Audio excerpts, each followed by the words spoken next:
It's Car Con Carne. Let's eat in the car. It's Car Con Carne. And now here's the star of our show, James Van Alstyne. This is like a TV commercial. You're looking at the cheese dripping.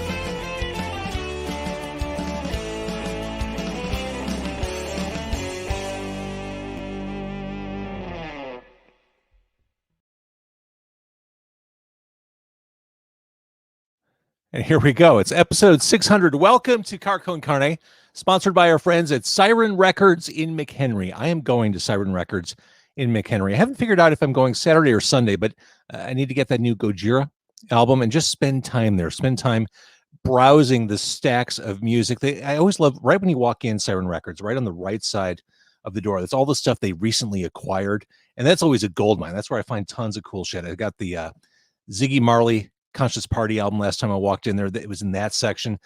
They go deep on metal and punk. They've got tons of cassettes. If you're into that, cassettes are back. They've got a wall of cassettes. I love going there. It is my Smithsonian. Siren Records McHenry. Thanks to them for being part of episode 600 or 600 if you prefer. So I'm James Van Alstyne. This is 7 years in the making, 600 episodes. Tonight is the night of 1,000 stars, which will be more like 25 or 30, but it sounded way cooler to say night of 1,000 stars. I'll be joined starting in a few minutes by guests nonstop between now and 10:30. No real agenda. We're just going to kind of wing it with all these guests. It's going to be awesome. And to be clear, I've never been one to want to throw my own party, but I recognize that this is kind of a milestone that a lot of podcasts don't reach. And on top of it all, episode 600 is happening the same night as a pink supermoon. This was meant to be. Now, here's the thing about podcasting. Anyone can do it. When I say a lot of podcasts don't hit episode 600, it's true, but anyone can do it. Anyone can do a podcast. I'm recording into a Sennheiser microphone right now. Very swanky, cool microphone, but for all intents and purposes, I could get just as far recording a podcast into my cell phone, just doing voice notes or something. The barrier for entry for podcasting is ridiculously low. It's never been lower. I did an interview last night or yesterday afternoon for the History of Alternative podcast with Raymond Watts of Pig and Chris Connolly of Revolting Cocks and Ministry. And we talked about the democratization of the music business, how anyone can get in, anyone can record. And it's been true with podcasting too, broadcasting in general, democratization. Anyone who has the inclination, who has the urge can create their own show. I tried, when the pandemic started, when we all started the sheltering in place, being stuck at home, I tried to encourage people to podcast, to join the ranks of podcasters. I volunteered my help and services, and some people took me up on it. But the thing about podcasting is it does require a fair amount of dedication, tenacity, stubbornness. And part of that requires the host, a podcaster, to look past disappointing audience numbers in the beginning, because they are disappointing. They're soul-crushingly low from the beginning. Hosts who do podcasts, people who decide to do podcasts, start out doing it for the love of the game. If they start out doing it for money and financial reward, it quickly becomes disappointing. And that's why you see a lot of people fall off. Through my stubbornness and tenacity, I'm still here 7 years later, episode 600. For the past 13 months, I've been doing this podcast from right here at home, quarantine, Con Carne. And originally the plan for tonight was to do episode 600 in my car, as my podcast was recorded for the first 6 years. I did my podcast in my Mazda 3, meeting guests outside local city and suburban restaurants, brew pubs, grabbing our food to go, sitting in the front seat of the car, do an interview and do it over dinner. My goal was to do that for tonight. I don't think the world's quite ready for that. I put out some feelers for guests and participating restaurants. I think once we get a little further in our vaccinated world, it'll be time. Tonight's not the time, and I'm perfectly cool doing this the night of 1,000 stars from home for episode 600 of Car Con Carne. So a little bit of background of Car Con Carne, how this all started. And some people may have heard me say this before. You may have read it on the website, carconcarne.com. I started this show back in May of 2021 minus 7 years, 2014, with my friend Mike Braden. He and I worked together at Q101 and later at 94.7 The Zone, both stations completely gone from the FM band. But we started it together. We worked together. He is a voiceover artist without peer. You've heard him on movie trailers. You've heard him in national commercials. A really successful dude, really good at what he does. And when we started the show, the concept was we wanted to go to barbecue restaurants. And at the time, Chicago especially was in the midst of a barbecue boom. There were barbecue restaurants popping up everywhere. And so we decided we wanted to start a podcast where we would record just us talking at local barbecue restaurants. We realized pretty early on that the ambient noise in restaurants and just the logistics made that impossible. And so he had the idea, because he's a voiceover guy. He said, when I'm not at home and I need to record, this is a guy who knows everything about studios and studio equipment. He said, when I'm not at home and I need to record, I duck into my car. I always carry my laptop and a microphone with me. Being inside a car is as close to being in a soundproof space as I can get when I'm not near a studio. And with that, the idea for Car Con Carne was essentially born. We would record inside a car and take the food from the restaurants we were going to visit into the car. And that's what we did together, Mike and I, for the first year. And then because he is, as mentioned, a very successful voiceover talent, he was summoned to live in New York. It made more sense for him from a career perspective to move out to Brooklyn and be closer to his agents and anyone who hires voiceover artists. So that left me solo. And, throughout any entrepreneurial endeavor, there are inflection points along the way. And my choice was kill the podcast after he moved, take on a new co-host, or go at it solo. And here we are. I've been solo for 6 years. And I kind of like the rotating bodies that I talk to every week or every show. It keeps me fresh. I think it keeps it interesting as well. And because we've been in the quarantine for the past 13 months, my weekly format switched to nightly. This is yet another night of Quarantine Con Carne. And I've really enjoyed this type of dialogue, doing video streaming like this, turning these video chats into audio episodes. So when I do return to the car, it's forthcoming, it will happen. When I do return to the car, I also reserve the right to the desire to keep doing things like this, because as much as I want to have people in my car, I'm realistic in that not everyone can join me in my car. In fact, a lot of the guests I had over the past year aren't local to Chicago, and they couldn't have possibly jumped in my car, like Chris Franz of Talking Heads or Michael Shannon. So I'm going to go back to the car, but I'm also going to do these too, because it's easy and it makes it so that I can have access to people who otherwise can't sit in my Mazda 3 and share jalapeno poppers and chicken tenders with me. Tonight, we are live streaming on both YouTube and Facebook. Once this is all said and done, I will have in my hands a gigantic audio file, which I'll need to figure out what to do with. I'll need to turn it into a podcast episode or a series of episodes. Whatever that becomes, it's going to be a nightmare of audio work for me. I'm a team of one, actually a team of two tonight. My pal Giorgio Reyes is producing tonight, which I greatly appreciate. Could not have done that without him tonight. So if you're waiting for the audio podcast, give me a day or two just to catch. When I'm done with this tonight, first thing I'm going to do, I'm going to go to the bathroom. It's going to be a long night. Second thing, I'll probably have dinner.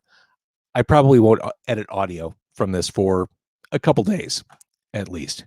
It's interesting. My guest list for tonight, it's a little all over the place, but it's a lot of people who've been on the show before, who've appeared on Car Con Carne over the past 7 years. What I found, I don't know if this is a pro tip. I've found that every time I book a quote unquote celebrity or a giant name for the podcast, the audience doesn't respond as well as they do to people from our community or just interesting people. I think having celebrities on Car Con Carne has been great, and it's helped legitimize what I've done here as a podcaster. It's helped attract more guests. But the podcast episodes that really resonate are with local bands, local people, people who genuinely enjoy the publicity. A lot of celebrities are at a level where publicity is just part of their day. They do junkets, they talk to everybody, and those interviews that get out into the universe aren't special or interesting or different. So I've found, and I continue to actively pursue lesser known individuals, independent artists, people off the beaten track. It's been a pretty good strategy, and it's my comfort spot as well. True to everything I expected, my first guest is already late. I knew this was how it was going to start. But that's fine. Here, Giorgio, I'm going to put you on, okay? That's Giorgio Reyes, the producer. I should unmute myself. You should. Yeah.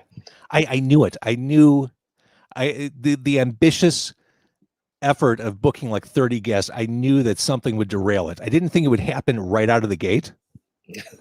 I didn't think it would be within minutes of starting episode 600. Yeah, I feel on the spot. Well, you are on the spot. Literally, yeah, I am. I just see, this is the worst. When I did talk radio on WGN, it was the same thing. I can monologue for about 7 or 8 minutes. Then I hit that 10-minute point. I'm like, oh fuck, I have nothing else. I'm out. I don't know where to go. I need another human being to talk to, there are radio personalities who could just bloviate in front of a mic for hours on end. They don't need any kind of sounding board, anyone to bounce stuff off of. They're good. Wind them up. I like having discourse. I like having a back and forth. Yeah, you need that. It's natural. It's natural. So actually, as we're talking, Giorgio, and this is part of the reason I dragged you on, I now need to open up my email. See, this is the difficulty of having a small staff. I need to email the guest who's in no-show right now. Bush League, I tell you. Bush League. Honestly. Subject, Donde está? Are you jumping on? Well, now, if they don't speak Spanish. I think he does. Oh, okay, cool. Then we're good. Is that appropriation? Am I doing something bad? No, I don't think so. Okay. No, you won't get canceled. It's a concern. I mean, there's 5 hours of this. You might get canceled sometime. It's like I was watching Bill Maher on a Friday night, and S.E. Cupp was one of his guests, the commentator from CNN, Republican commentator. And they were talking about life under the pandemic. And she said something like, it was like one big punch in the dick. And then she paused. She's like, I'm sorry, I haven't done this for a while. Like, we're all a little bit out of practice in dealing with people. It's hard when you're at your home talking like you shouldn't be, you know? So that said, I'm going to make you go away. That's Giorgio Reyes. He's producing. And I would like to welcome to the show. I would call him the Car Con Carne MVP, really. He is a musician. He's a songwriter. He's a star. His latest album is The Hideout Sessions on Pravda Records. He is Smoking Pope's frontman, Josh Caterer. James, always a pleasure. Thank you for being here. For the record, you let's recap this here. You have appeared on Car Con Carne on episode 14, 39, 85, 178, 250, 284, 315, and 283, Josh Caterer. Wow. Can you text those numbers to me? Because I want to go back and re-listen to all those. That's right. Actually, not 283. I think that was 583. Whatever was right before the Hideout Sessions. Okay. Yeah. So if I remember I was on the show as a guest at least once before I played music on the show, right? Right. Was that the second time I was on or the third time I was on where I said, hey, how about I bring my guitar? I think it was the second. That was when we went to the Texan. The Texan. Yeah, in Algonquin. I remember I suggested to you beforehand, hey, do you want me to should I bring a guitar? It was just a casual suggestion. Should I bring a guitar and play a song? And you were slightly freaked out at that suggestion. It was just a logistical thing. Because you seemed to doubt your own ability to capture that, be it limitations of your equipment or your own, all the above. I don't know gear. I don't know mixing audio. I'm no Mike Fellamley. like it wasn't going to sound good. But I was convinced that if you simply point one microphone at the guitar and another one at my face, it's going to sound okay and we'll be fine. And it was. And it turned out to be a joyful experience for us, but also a happy sort of fork in the road for your podcast, because you started doing that on the regular. It was a great change of direction. And it was not long after that when you created the Car Con Carne theme song, which people love and adore. And that was a lot of fun. I recorded that with my friend David Benkert, who had a home studio and played drums on it. And you know, I don't know if he gets props for that, but I'm officially registering his name in rock history by saying that he engineered and played drums on the Car Con Carne theme song. Which, I mean, it's hard to write a good song in general, but to make an effective, catchy song in 30 seconds or less? Well, the key is you start with the end in mind, right? And I knew that the song all hinged on a cathartic declaration of the name James Van Ostol. It all had to build up to an almost mission accomplished, transcendent proclamation of James Van Ostol. And so it was all building toward that moment. So the last time you were on, it was a preview of what became the Hideout Sessions, the recording of this recently released album, which I absolutely love. All these standards and some reimagined Smoking Pope songs. You're doing this again at Space. We are doing this again. We decided to. We decided that the concept of the album was worth exploring even further, but that it would be cool to kind of move it around to different clubs in a way that might just sort of, highlight the connectedness of the music community and the point a spotlight at different venues.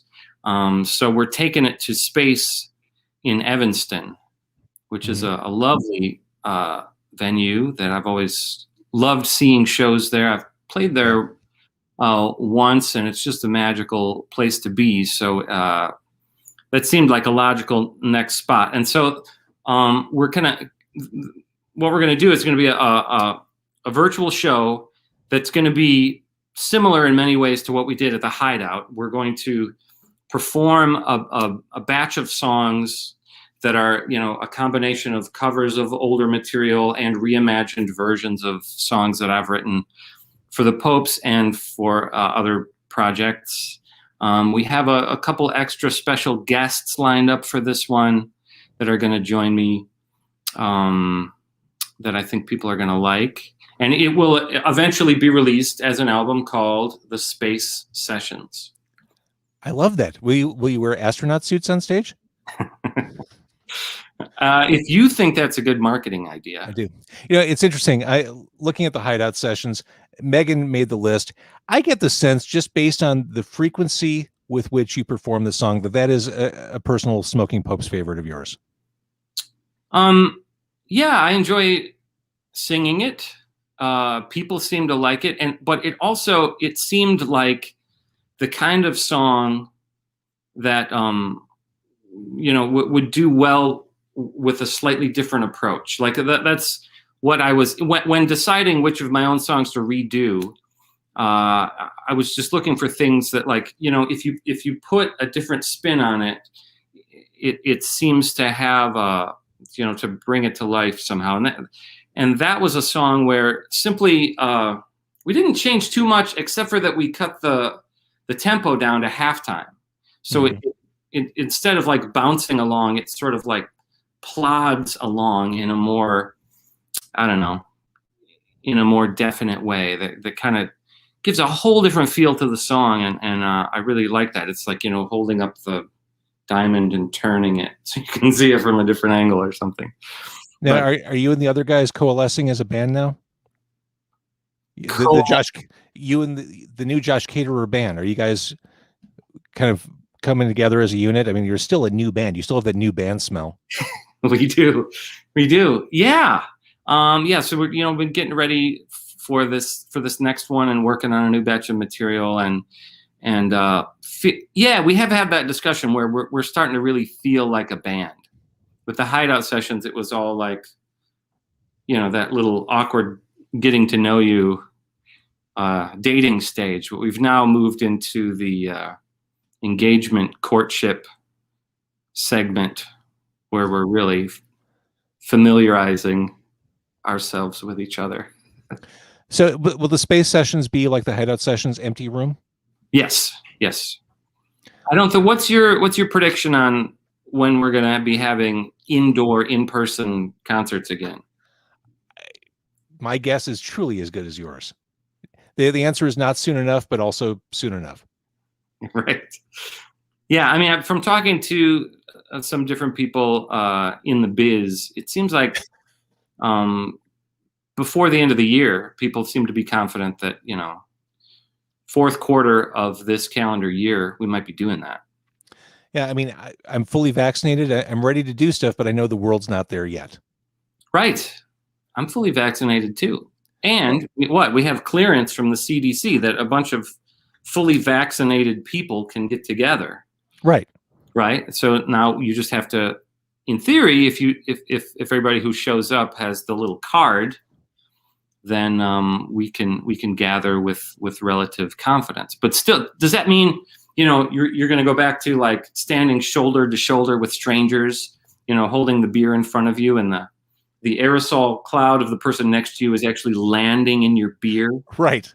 The one thing I won't welcome the return of, and I hope it doesn't come back, I hate handshakes. Yeah. Hate them. I mean, I'm fine with knucks. We could do that. We could do the elbow thing, whatever. But the sweaty, clammy handshake, the limp handshake, it all feels weird and vaguely icky. I think this is a good time for us as a society to reassess the handshake. Right. Also, I've sort of started to like wearing a mask for certain reasons. Well, you can sneer. You can sneer. You can make faces. You can kind of. I occasionally have been known to mutter to myself under my breath, but then I've always been self-conscious that people are going to see my lips moving a little bit. But the mask covers that up, gives me the privacy that I require in a public setting. Yeah, when you got your vaccine, when I got vaccinated, I didn't expect that it would feel as emotional as it did to me. Yeah, I kind of took a second, and I was awash in here we are. This is the finish line after this year. Mm-hmm. Yeah, I can relate to that. There is a powerful emotional response to, among other things. And tell me if this was part of your experience. Was like I got the sense that I was sort of participating in an important like communal event, and I was one cell in that, but that it was a larger important event, like kind of how I felt like you go down to like the Chicago Marathon and you're standing there and you're one of the people that's like cheering on the runners. Like I would never actually run in the Chicago Marathon, but there's something powerful about being there. And there's just so many people. It's such a huge crowd, and you're all like participating in this triumphant thing. And like, you just feel connected to the larger group, even though, I don't know, it's not like all of them personally, but I felt like that was like, yes, we as a people have responded to this situation with a vaccine. This is how we as humans, rise up to meet this challenge. And I am happy to be part of that. As it says on that MC5 record, you have to decide whether you are going to be part of the problem. Yes. Or whether you are going to be part of the solution. Yes, the MC5. Thank you, Josh Caterer. Hey, I didn't post my vaccination card or a picture of myself getting vaccinated as so many did for a lot of reasons. One of which being, before I was vaccinated, whatever the public health version is of FOMO is, where you feel like you're missing out on something. Yeah. I was starting to feel, I don't know, angry or bitter. Like, how come I can't get a vaccine? And this jamoke is. I started to get that kind of anxiousness, and I would get kind of resentful seeing all these pictures of people getting their vaccine or posting their vaccine card before I did. Oh, so like you a didn't FOMO want thing. to be one of those people that was. I didn't want to make other people feel bad. Right. Yeah, I get that. I think that's valid. It kind of felt like my face was being rubbed in it. That's one. If you want to put a negative spin on it, and I do. Yeah, suck it up, potential disease carrier. I chose more to be like, before I was able to get vaccinated. Every time I saw somebody getting vaccinated, I would always sort of rejoice for that person and say, "Yes, more of us need to be doing this. I can't wait to get mine." And I wanted to be one more person who was willing to just stand up and say, like, this is good. We should be doing this. You know, I know some people who are at different places on the spectrum of vaccine hesitancy for different reasons. Not all of them political, just some of them personal. You know, and I just wanted to be. I respect wherever anybody's at, but if there's any extent to which I can be helpful in that I'm an example of a person who gets it and doesn't burst into flames or turn into a zombie, and this is actually a good thing. And here I am, you know, after I got my second dose, and I'm feeling good. Just like they said, you know, you're going to feel crummy for like a day afterwards, right, and you're going to be fine. Well, one thing I'm learning, again, I already knew this as I'm listening to you say all this. You're a glass half full kind of guy. You're a positive force in the universe, Josh Caterer. Well, that's why I think we balance each other out nicely. That's right. I'm going to bring someone else on. He's someone we both know. Neil. That's right. Look at that. It's Tyler Wildy from Epic Deli. Hey, man. What's up? Tyler Wildy, a guest on episodes 31, 44, 85, 120, 121, 138, 168, 192, and 578. Woo! That's near caterer-like. Almost. This will be the second time that we're appearing on Car Con Carne together, right? That's true.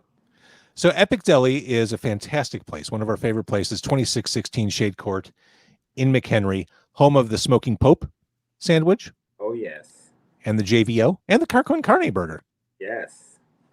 So yeah, Josh and I appeared in an episode together with Tyler to try each other's sandwiches. It was a glorious event. I'm still full. I'm still full. I haven't eaten since then, even though it was like 3 years ago. That's right. He just kept bringing food to the table. Yeah, that's my favorite thing to do to James. It's vaguely sadistic. Like, I feel like I should be wearing a ball gag when I go to Epic Deli. Like, what kind of torture is Tyler going to put me through? Tyler, I've been bad. Bring me more poutine. Oh, yeah. Gnocchi poutine. Oh, man. It's been far too long since I've been up there to Epic Deli. Are you doing... You're doing, you know, you can eat indoors there, right? Yeah. In our area, the rule is just you can have tables out. They just all have to be 6 feet from each other. So, yeah, we've got some sporadically placed tables all over. I went there a couple months ago, ate outside. I took my son there, and we had, what was that burger we had? Because it was transcendent. It was the thing of dreams. The Ken Jennings burger. Yes. Yeah. Explain what that is, because that I'm still lusting over that. That one we still have it on the menu too. It's a double smash burger, and then we make like a French onion soup reduction. We just take like a whole pot of French onion soup and cook it for like 9 hours, and then make it into like a jam. We put that on there, and then we make a cheese curd skirt with just like a handful of cheese curds on the flat top. and yeah, and then it has like a red miso QP aioli, and that was about it. Yeah. So Josh, and Gruyere cheese too. Yes. So Josh, why don't we make a date? Like you and I can plan to take some years off the end of our lives, and we can go to Epic Deli and we'll have some epic food when this all shakes out. Should we do that purely for fun, or should we make another podcast episode out of it? You're getting back in the car pretty soon, right? I want to. I think I was premature. I started to jump the gun. I wanted to make tonight a return to the car, but I feel like the world's not quite there yet. I think the interest or responsiveness level isn't quite there yet. I wanted to space it out a little while longer. Yeah. You got to show that vaccine card to get in JVO's car. That's right. Sorry. Yeah. I'll start carding people. Yeah. Yeah. There you Sorry. go. You're only, through your first Moderna. We got to wait. Got to wait. We got 4 more weeks. Only swab anyone who gets into your car. Exactly. That's right. Although, yeah. All right. I'm going to cut both of you loose. I love you both. Thank you both of you have been on the show so many times, and your presence always delights me, both of you, for so many different and same reasons. Josh Caterer of Smoking Popes, Josh Caterer of Josh Caterer, Tyler Wildy of Epic Deli. Love you both. Thank you for coming on tonight. Thanks for having me. Love them. It is Car Con Carne, episode 600, the night of 1,000 stars. And when you think star, this guy right here, he's a drummer, he's an author, he's an entrepreneur, an educator, a consultant. He's the drummer on Nine Inch Nails' Grammy-winning song. What song? Ballroom Blitz by That's right. I totally forgot what song you're on. Wish. Jesus, Wish. I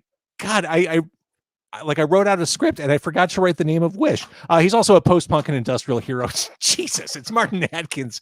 Lovely to see you. You were on episode 52, 438, and 490. But who's counting? I keep track of this stuff. I had to after a certain point. I had to start paying attention to this. And I'm always amazed when you jump on the show, Martin, because I swear you're one of the busiest people I know in the music industry. Huh. Really? You're the one beckoning us to get the fuck out of bed every morning.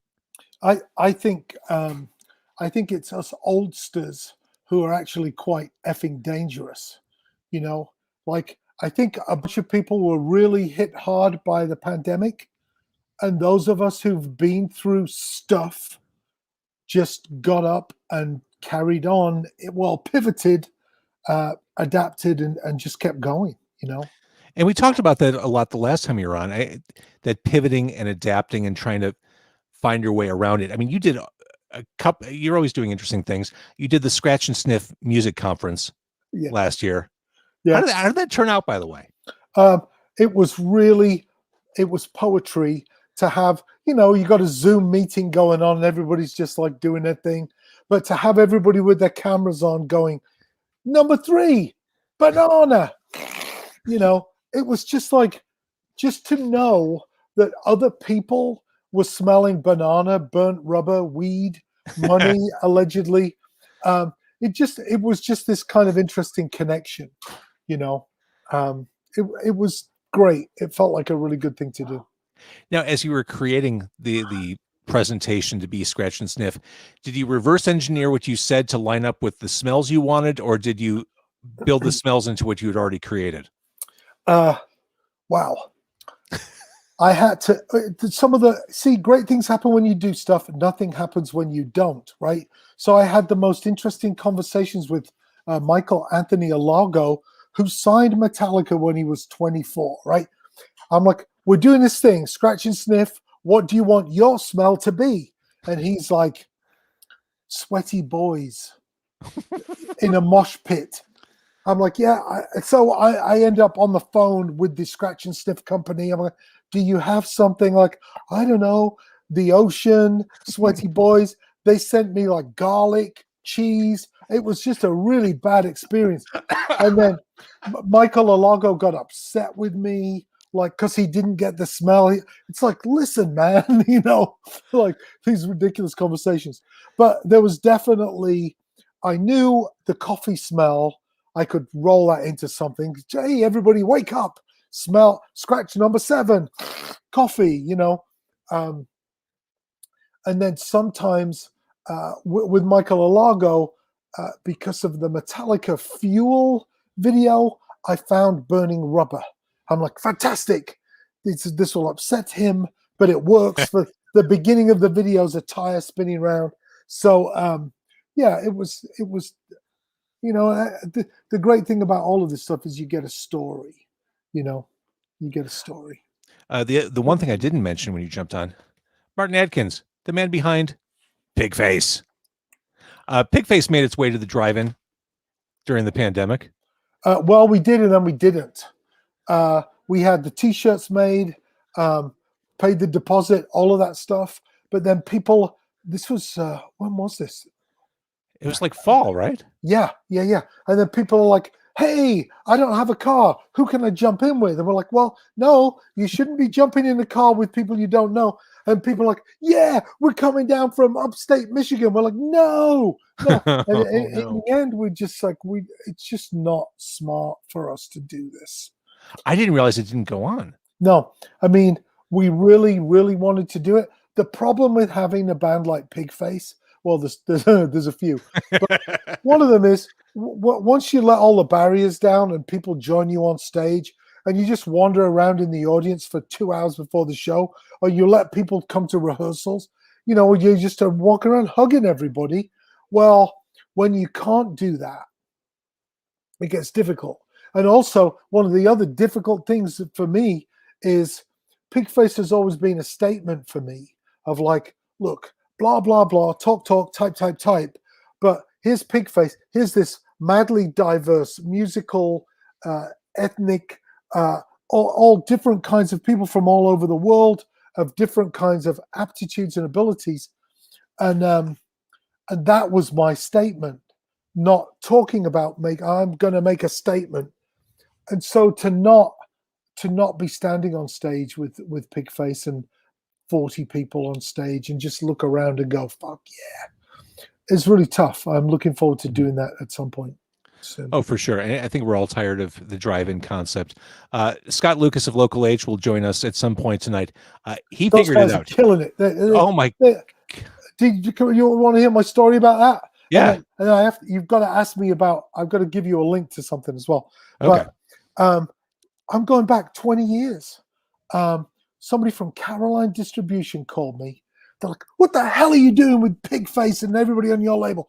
These guys in Local H have eBayed a concert. And you could book them at a club. They'll play in your basement or a barbecue. Do something. And so we ended up, our response to that was to eBay a wedding on stage with Pigface. And we've had loads of people get married on stage with us since then. But Scott and Local H were kind of the kindling for that whole idea to take place. I think once you as an artist decide not to take yourself too seriously, you open yourself up to all kinds of creative and innovative ideas. Right. And you can get more serious. Yes, exactly right. Exactly right. All right. So what am I supposed to remind you about? So I spent the last 3 years working on the new music industry program at Millikan University, which is 2 hours south of Chicago. And so we have this new program where you don't have to audition on an instrument. You don't have to have any traditional instrumental skills, which I think we all know lowers the traditional barriers to acceptance into a program or into a university. So not only are we doing that, but there's a full ride scholarship to a 4-year university.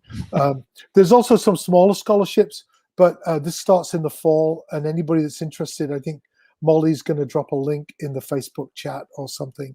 But it's deadly serious. We're doing some great things with the program, putting students on a tour bus with Pigface. We did that in 2019. How is their room? How's what room? How is there room for students on a Pigface tour bus? Well, we had a second bus. It is. I mean, there's all kinds of health and safety issues with putting any extra people on a Pigface bus. People think, oh, it's luxury, but it's just basically a glorified cattle car, really. True enough. Yeah. So you are our de facto guide through the music industry. You're an educator, you're a teacher, you've written books on how to navigate through the music industry. The question, I'm sure I've asked you this, and I'm sure you've been asked plenty over the past year, Where do we go from here? Now that we're emerging from all this, how do we as a music industry move forward? Well, so this is one of the advantages of being old, right? I remember when drum machines emerged on the scene. Somebody called me and said, "That's it for you, Martin? Drum machines." I'm like, "Oh no, there's a machine. It's over for me." Until I heard the first Doctor rhythm. Boop, boop, boop, boop, boop, boop, boop, boop, boop, beep, boop, boop, boop, beep, boop, right? But as drum machines have got better, it's just made people less accepting of shitty drumming. And so I think that's what's going to happen next. It's like if I go to a show and people are phoning it in or zooming it in on stage, I'm not going to walk out. I'm going to walk on stage and start punching people. Like, we've lost this for so long. You better be giving it everything you've got. Yeah. Because there are people who might not be able to do this anymore, who lost their chance to do it over the last 18 months. And you're taking their spot and it's mediocre. There's no place for mediocrity anymore. Right. I think things are getting smaller and more intimate and also larger. But I think people have seen the value of creating these small communities, even though they can be all over the world, and going with these small communities. And so people have reworked their idea of what success means. I mean, it can't mean 1,000 people in a room for a while, so you have to enjoy it for some other reasons and find some different hope and some different reasons within it. But I think it's been devastating for much of the industry. It's been galvanizing for other parts of the industry. And what's going to emerge will be this combination of both. I think I've told you before, the next time I'm drumming, there'll be some waterproof Ziploc bag computer next to my mirror ball, and I'll have a Zoom session of people going, "The hell is he doing?" Asking me questions in the chat. "Can't talk now, I'm drumming." It's going to change a lot of things, but it's going to be glorious when it happens. It's going to be great to get out there and hug people. It is, and I think the point you just made is so important. This past year sucked for all the reasons we all understand, but I think it's important. A lot of us learned how to do new things and create new things. It's important to take the good shit that we learned over the past year and apply it to business as usual. Right. Whether it's you zooming behind the kit or whatever. I mean, I'm going to keep doing video interviews like this because it's a really effective way for me to do this podcast. And so it's not going to devalue the live experience. It's just going to be like, wow, it's going to create a more intimate setting if you do something like this live, with a live audience. It's like, oh, okay. Each one of these is a breadcrumb leading people to the live event. I just had a great class with an old student of mine, Luis Carrasquero, gave me a class on NFTs today. Gave me a little tutorial, like an hour-long session. I'm like, there's so much new and interesting stuff going on. And so, yeah, we'll look forward to seeing the next 600 episodes of Car Con Carne. And, the NFT thing, it's, all of a sudden over the past 6 months, people are like, what the fuck is an NFT? Can I buy that with a Dogecoin? What am I even saying anymore? I don't understand anything. The world's gotten too confusing. Right. But it's like, I tell my students all the time, you think you're graduating, you think this learning curve is over, I'm done with education. You're just starting. It's every day, every week is another learning curve. Like, oh no, what do we have to learn now? Where's the mute button on my Zoom? Here you are on StreamYard, which is on my list to jump into. It's a little pricier than going Zoom. Yeah, you can do the branding. You can do some stuff, and yeah. Oh yeah, look at this. Whoa, hey, Whoa. How about that? Yeah. Hey, we're not fucking around now. This is legit. You said something before I let you go. The last time we talked, and I tried to paraphrase this and failed miserably. You talked about basically putting good out into the world and how it comes back to reward you as a creator and as a business owner. Do you know where I'm going with this? Because I thought it was so insightful, and it's helped inform a lot of the way I've conducted myself since we talked. Oh, thank you. Well, it almost sounds like a religious vibe, it's a little bit Good Samaritan, but it's also strategic. If you want to do something to elevate your career, you're fucked. You're screwed. What can you do?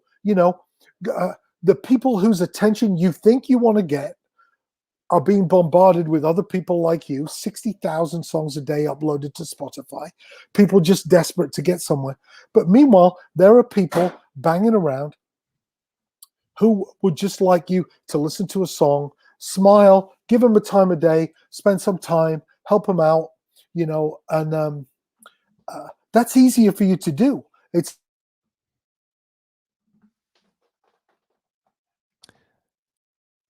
Night of 1,000 Stars. It's Car Con Carne, Martin Atkins of Pigface. There he is. Eventually, this stuff will come back to you.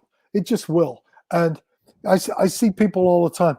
You were nice to my son 22 years ago at a Pigface show. But here he is now, and he wants to send you a new thing that he makes. Like, just stuff. It doesn't come back immediately sometimes, but it's gratifying immediately, And the interesting thing is, you do small stuff and it makes a difference. I end up on these international conference calls with people from all over the world, telling them about this tiny, small, local stuff I've been doing. So just by staying local and making an impact, you end up telling that story globally. All right. So Martin Atkins, what are you working on now? NFTs.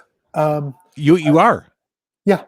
We're working on NFTs, and we're opening a new museum, which will be partially run by students, be part of the program at Millikan. So if you want to work at my a museum in Chicago, there'll be an internship through the university. It's the Museum of Post-Punk and Industrial Music, and we already have a founder's T-shirt, which is $125. It's a ridiculously expensive shirt, but it gets you in to the pre-opening events, listening events, things that I can't play for public consumption.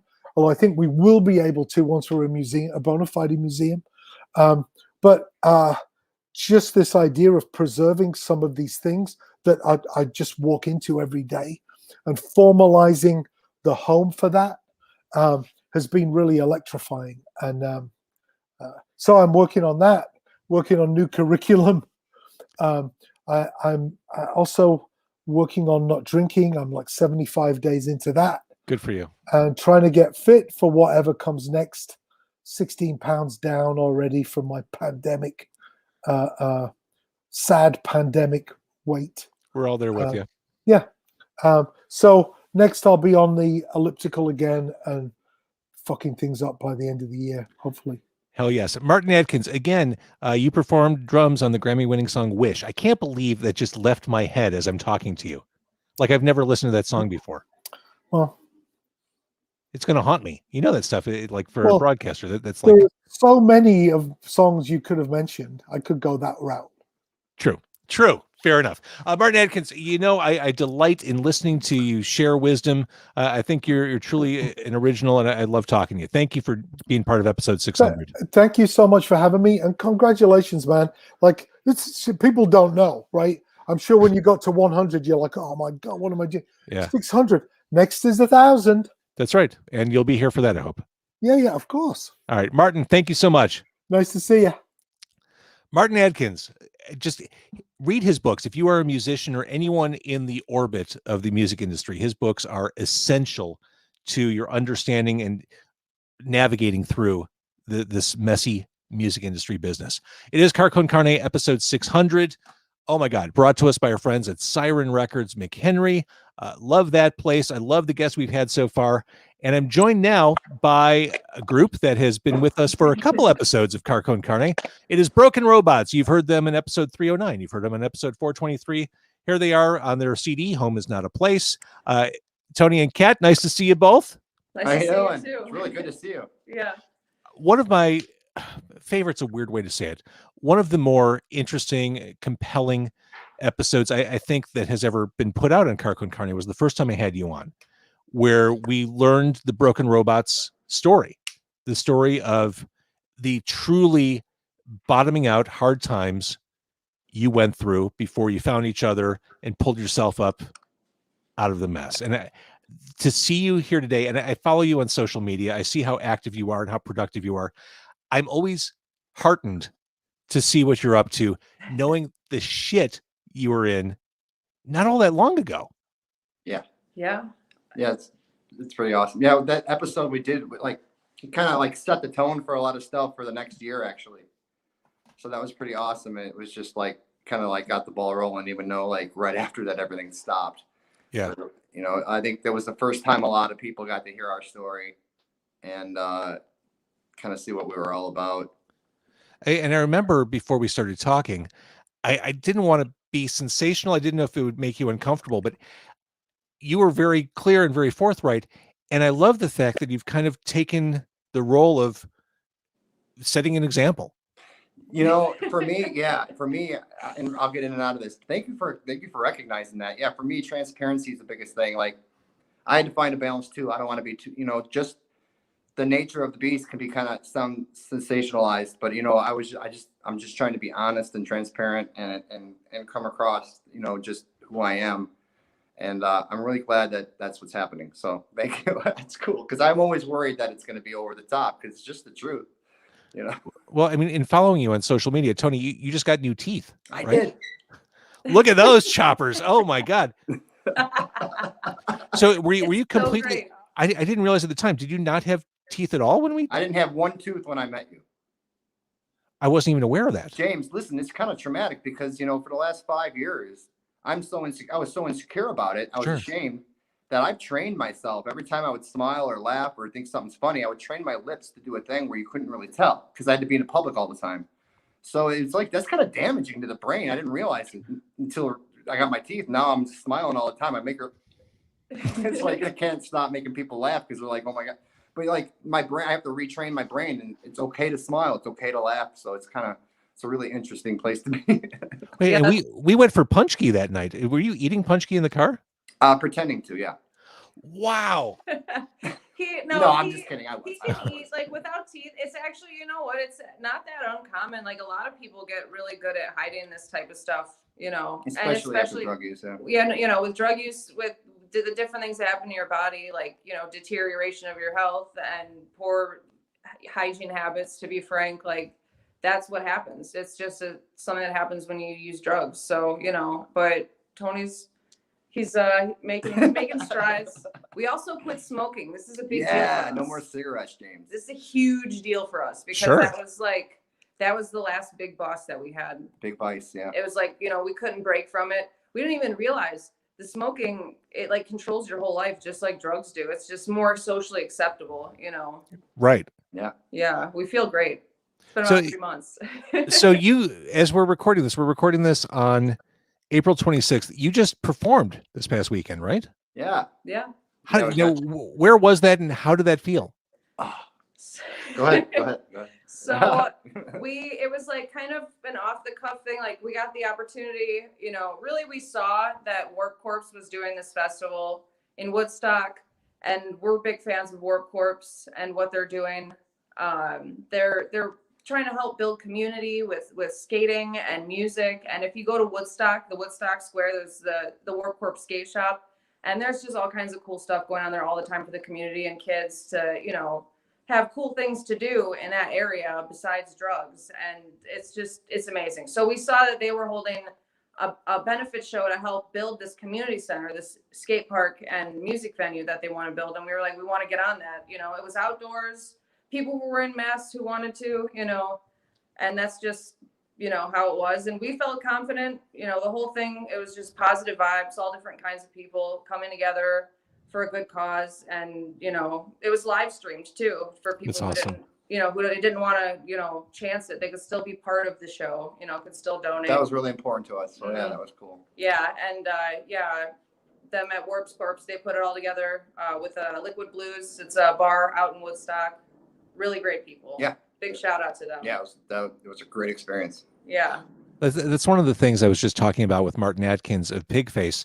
This notion of taking the good shit we learned in 2020 and beyond and applying it to our future efforts. I mean, the idea of live streaming shows moving forward, I love it for people who can't attend, for people who just want access that for whatever reason can't be part of it.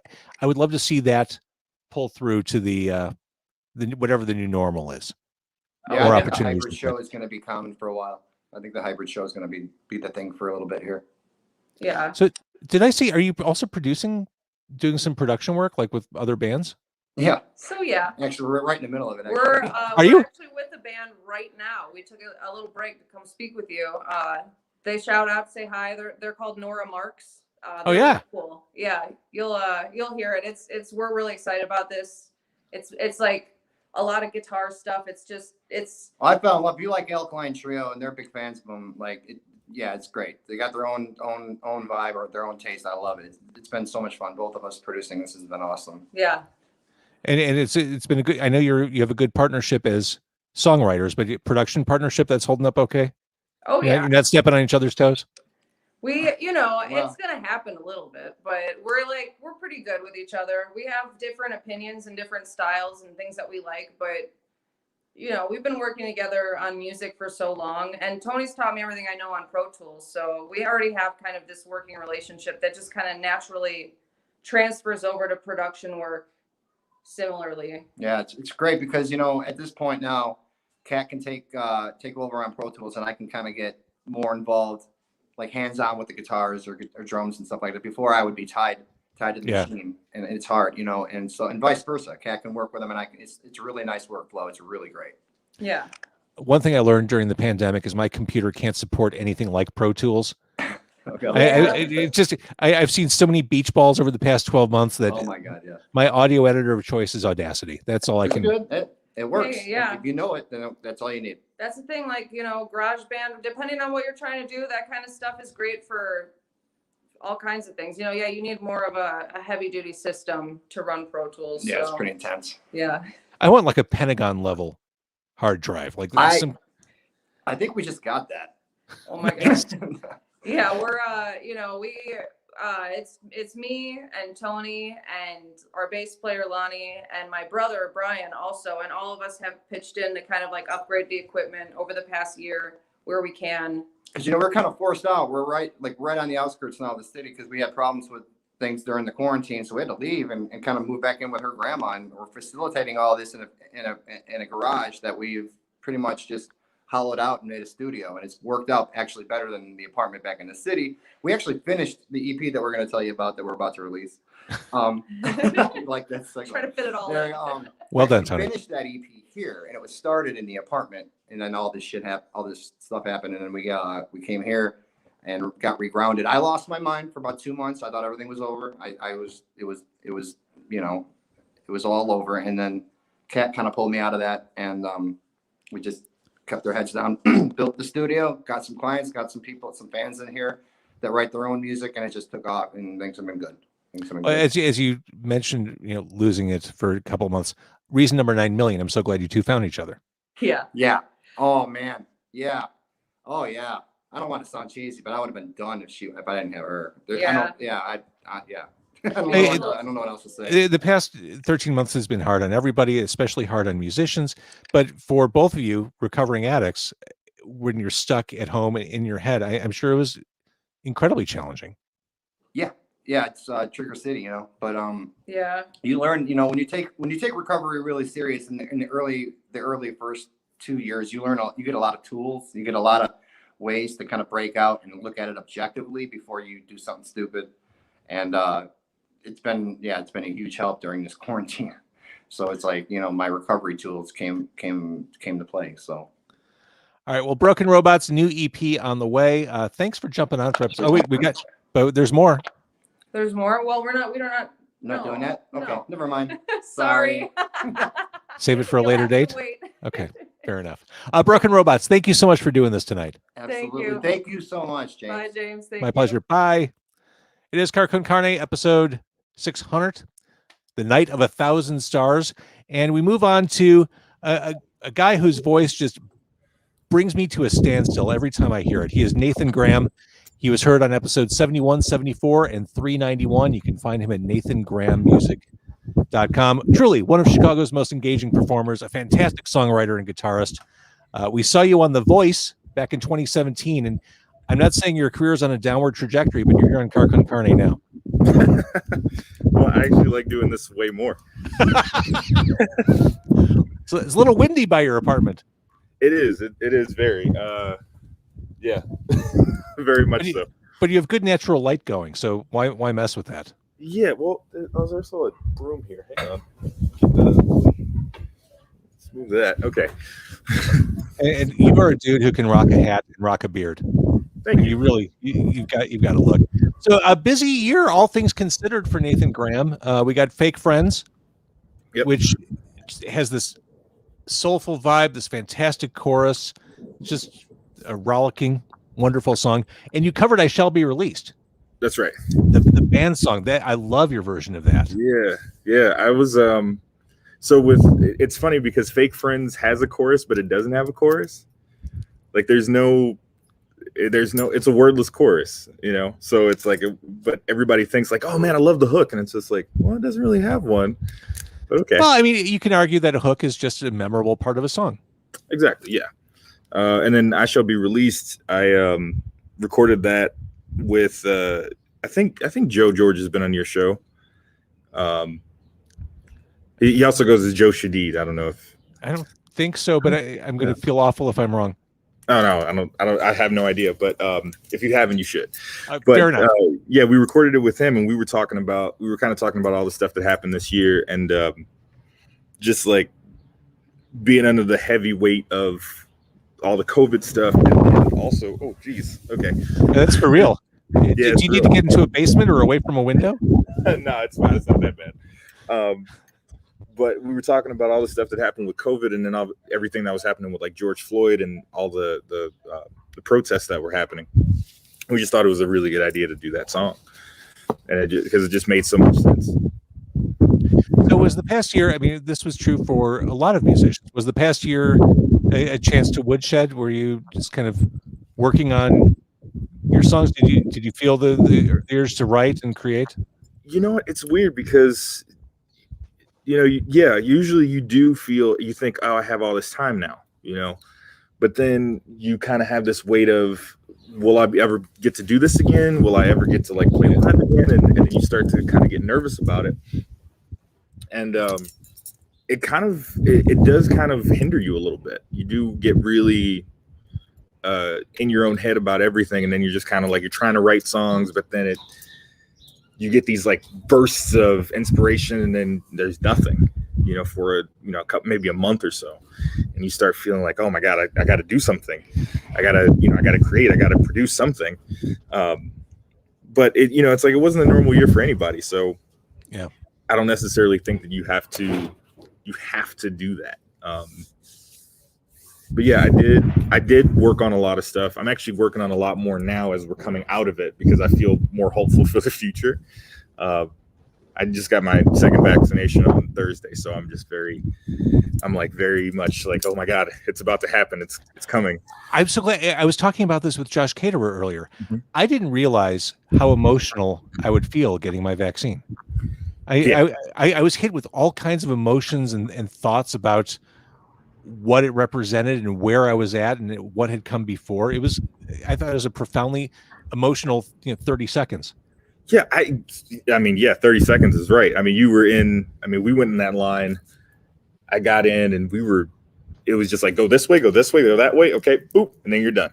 And it was like, and then the longest time that it spent was the 15 minutes where you did that observation thing where it's like, just in case you freak out. But it was, I mean, it was the chill out tent, like at a festival. Yeah. But it was really emotional. Like the first shot, I was like, okay, I got the first shot. Okay, cool.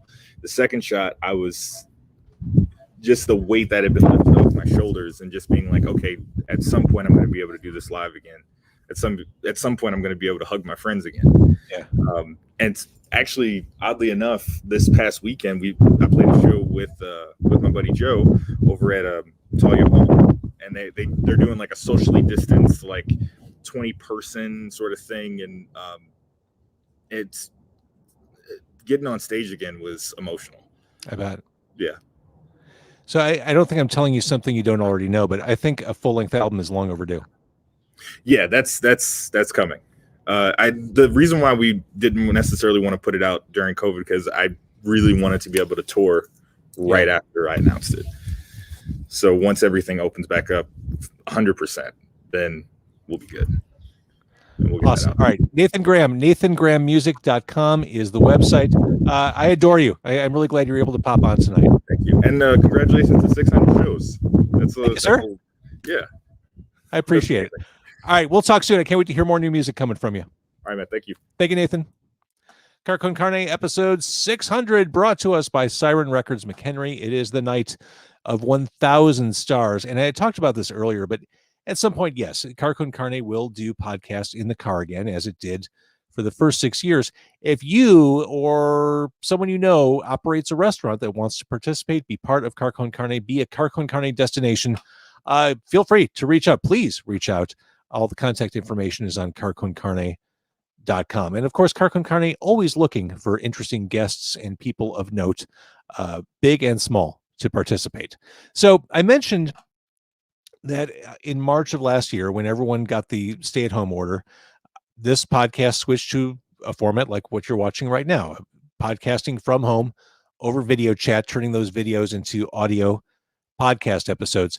My very first guest during the stay-at-home order is this gentleman right here. He is Patrick Brower. He is the co-owner of Challengers Comics and Conversation in the Bucktown neighborhood on Western Avenue. Really the coolest place to buy comic books on planet Earth. Patrick, I don't think I've seen you face-to-face like this since that episode, have I? Or I popped in the store once. Yeah, you were in the store once. Yeah, at least. I've seen you at least once during all this. Yeah. And that sounds terrible that I've only been to your store once in the past year, but it was a fucking pandemic. And there's also a lot of people that haven't been there once at all in the year, so you're fine. I love Challengers Comics. Before we talk about everything, look what I just got today. You'll appreciate this. Oh, this is one of my favorite comics of all time. It's fantastic. Spider-Man King Size Annual #2 from 1965. It's a Lee and Ditko, Spidey and Doctor Strange crossover, an all-time favorite of mine. I think there's a pinup from that book that's actually on display at the exhibit that's happening now at the Museum Science and Industry for the Marvel display. They have a lot of original art there, and I think there might be a pinup from that with Spider-Man standing and all the heads of his enemies and friends around him. Oh, wait, look at this. Oh, wait, hang on. Someone clipped a panel from it.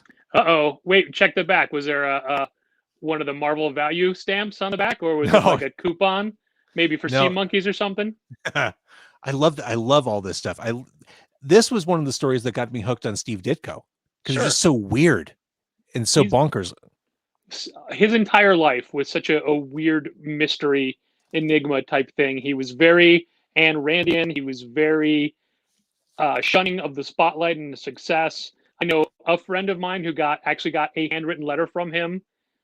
There's a book that came out a year or two ago called Regards Ditko, which is literally just all the correspondence that he had with this one person and a back and forth.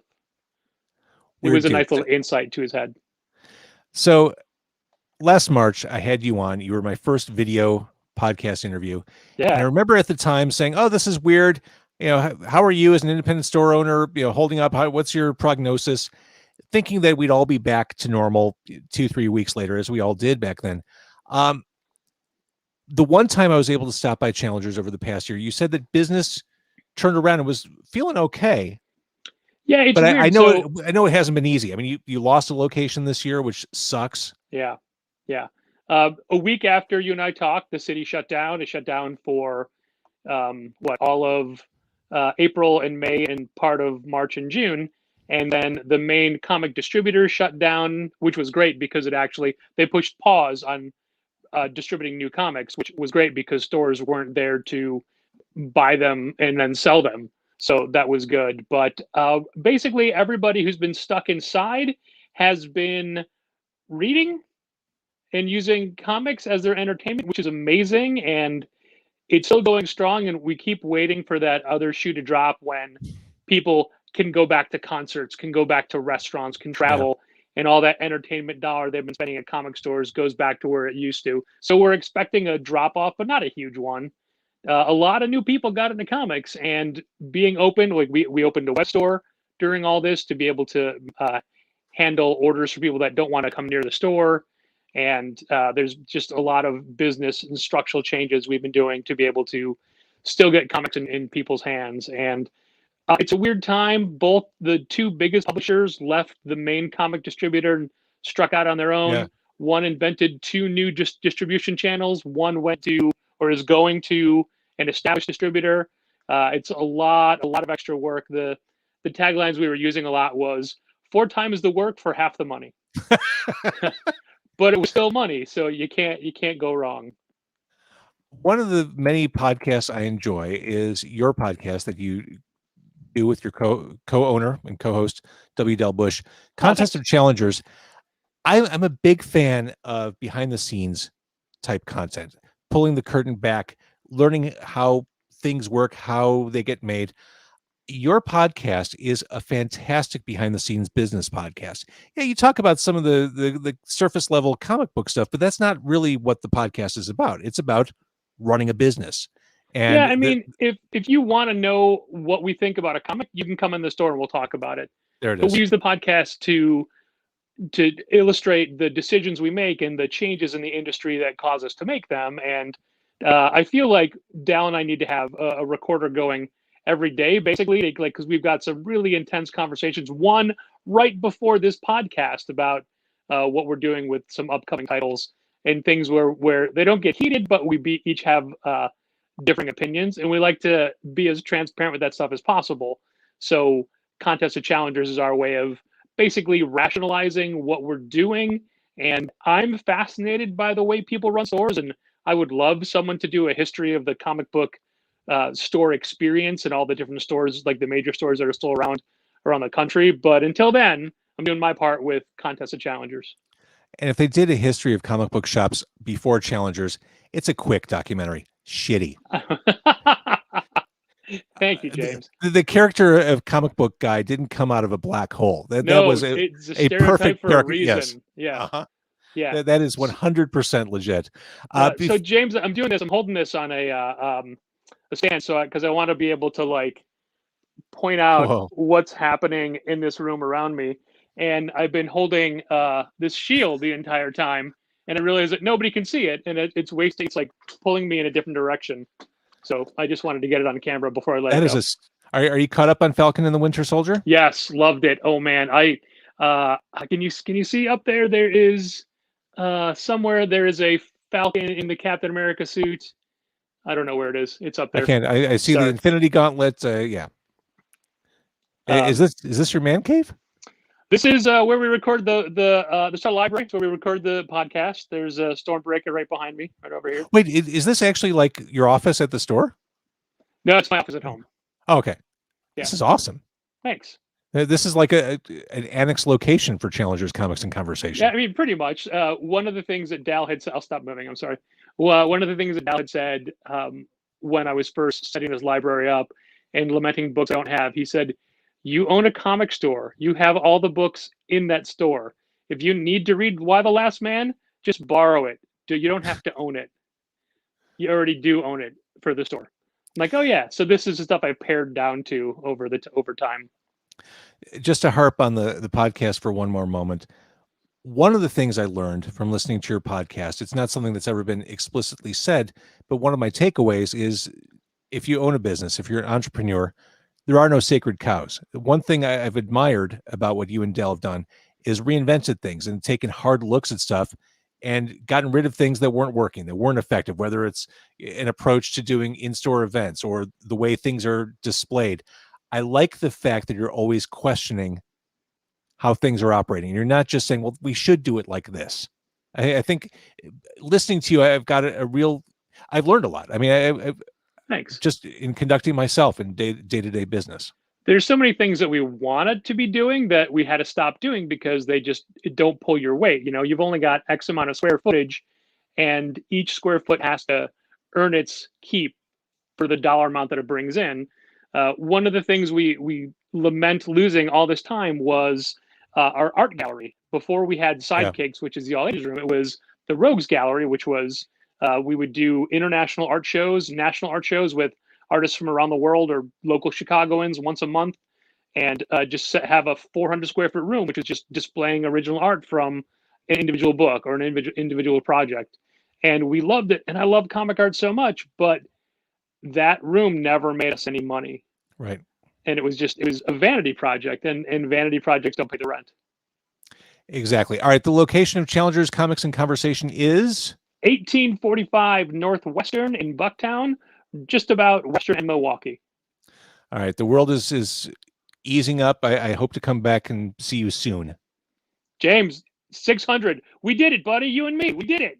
We did it. Patrick, I'll see you soon. Thank you for jumping on. Thanks. Patrick Brower from Challengers Comics and Conversation is Car Con Carne, episode 600. Join now. I think Scott Lucas of Local H is in a car wash right now. I'm not sure what's happening. Hi, Scott. Are your windows how open? Are you? They're good. Are your windows open? They're up. No, they're not open. Why? Do you have the AC cranked? Oh, it's noisy. It's noisy because I'm driving back from Starved Rock in Ottawa, Illinois. That sounds lovely. That sounds lovely. It sounds wholesome. It was a little wholesome, yeah. There was some wholesomeness going on. Scott Lucas of Local H. Local H is doing another drive-in show. The Live from the Lot show is happening on the 22nd of May out in Schaumburg. You're the band that figured it out and did it right. You're the band who we want to see perform in drive-in shows. And I'm excited to see you again. Yeah. Did you hear? Go ahead. It's weird because it's I can't tell if people are over drive-in shows yet. So we'll see if people are over it. If this is the last drive-in show that anybody ever wants to see us do. I don't know if you heard. Martin Atkins was on about an hour ago, and we were talking about you and how you've done exemplary work, especially over the past year. But we were talking about innovation as it pertains to Local H, and he talked about how someone read him the Riot Act as he was trying to establish pig face in whatever way, and the person who read him the Riot Act said, Local H just fucking put themselves on eBay for a show. What are you doing?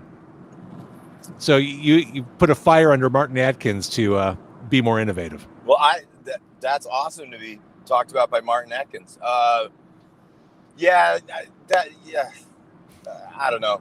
eBay. I mean, I hope that's not going to be on my tombstone or anything like that.